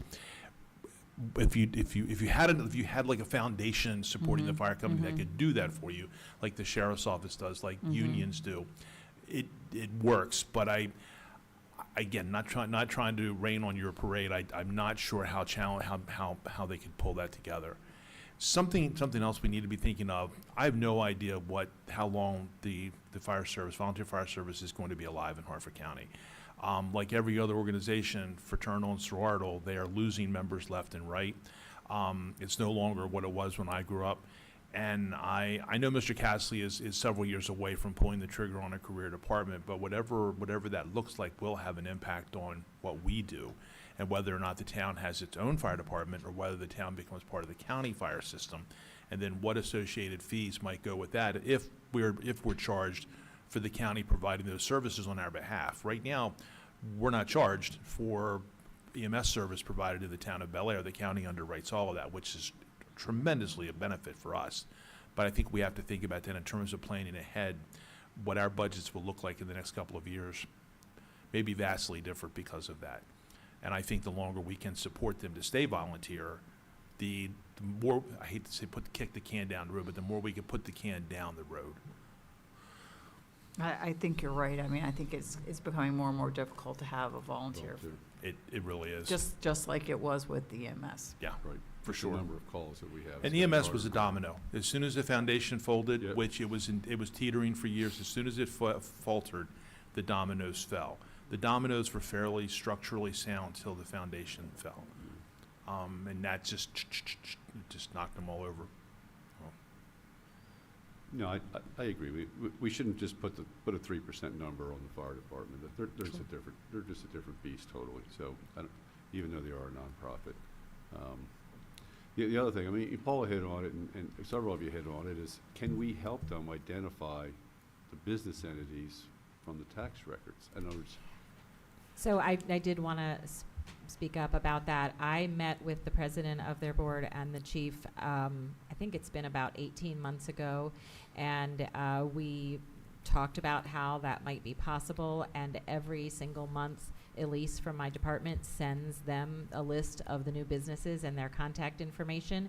We also now include in our welcome letter to all the businesses, we include information about how the Bel Air Police Department and the Bel Air Volunteer Fire Company are really important for the safety of our community, and that a partner from the Volunteer Fire Company will be reaching out to them. So we opened that door. That was a way that we figured with new businesses coming in, we could let them know about our partnership in the community with the Volunteer Fire Company, and open the door for them to talk to the businesses about entrance into their building should there be an emergency, about how the fire company is funded, and let them know that it is volunteer. So we have done that, and I knew that you probably weren't aware that those meetings had taken place, but we do provide them with every new business contact information that we have coming in. I wasn't aware, and I'm glad Yeah. that you mentioned that, because those are some great ideas to try to generate Right. some interest in the business community, or awareness in the business community of the Volunteer Fire Company and Right, how and it works. wasn't just a matter of trying to get more funding for them, but it was also just to open those lines of communication about things that businesses could do that would make their properties more safe, and hopefully alleviate some of the emergencies, or the access, and Eddie, I'm sure you can speak to this so much better, but about just getting access to a building when there's an emergency, that's maybe something that a business isn't thinking about when they open, and this would provide an opportunity for the Volunteer Fire Company to be able to speak to business owners about that. so Angela, you were doing it for new businesses. What about existing businesses? Do they know? You know what I mean? It's like Correct. you have a 20-year-old business or a 10-year-old business. It's like, do they know? I don't know. Correct. I would have to go back and look to see if we had sent them a business list at that time. I can't recall. I mean, do from we those maintain a initial- business list of all the businesses in town? We maintain, we do with the most accurate information that's Right. available to us through the use and occupancy certificate list. And typically, we do keep that. That's not something that we would give to any nonprofit that would ask for it, because. Right. But, and you also have a list. So I think between us, we have separate lists. Yeah.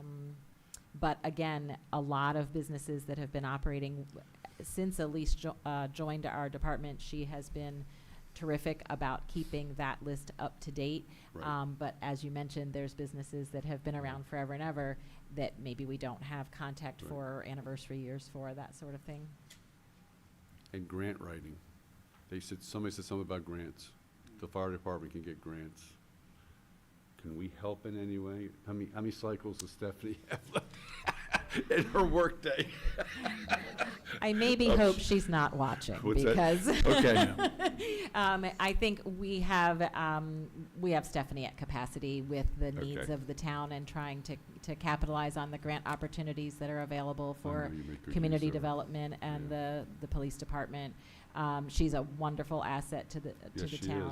is. She really is. But I think they would need to look, if there are grant opportunities out there, they would need to look to find their grant writer, and we certainly might be able to provide some backup evidence of how that could support their needs moving forward, and how that pays off.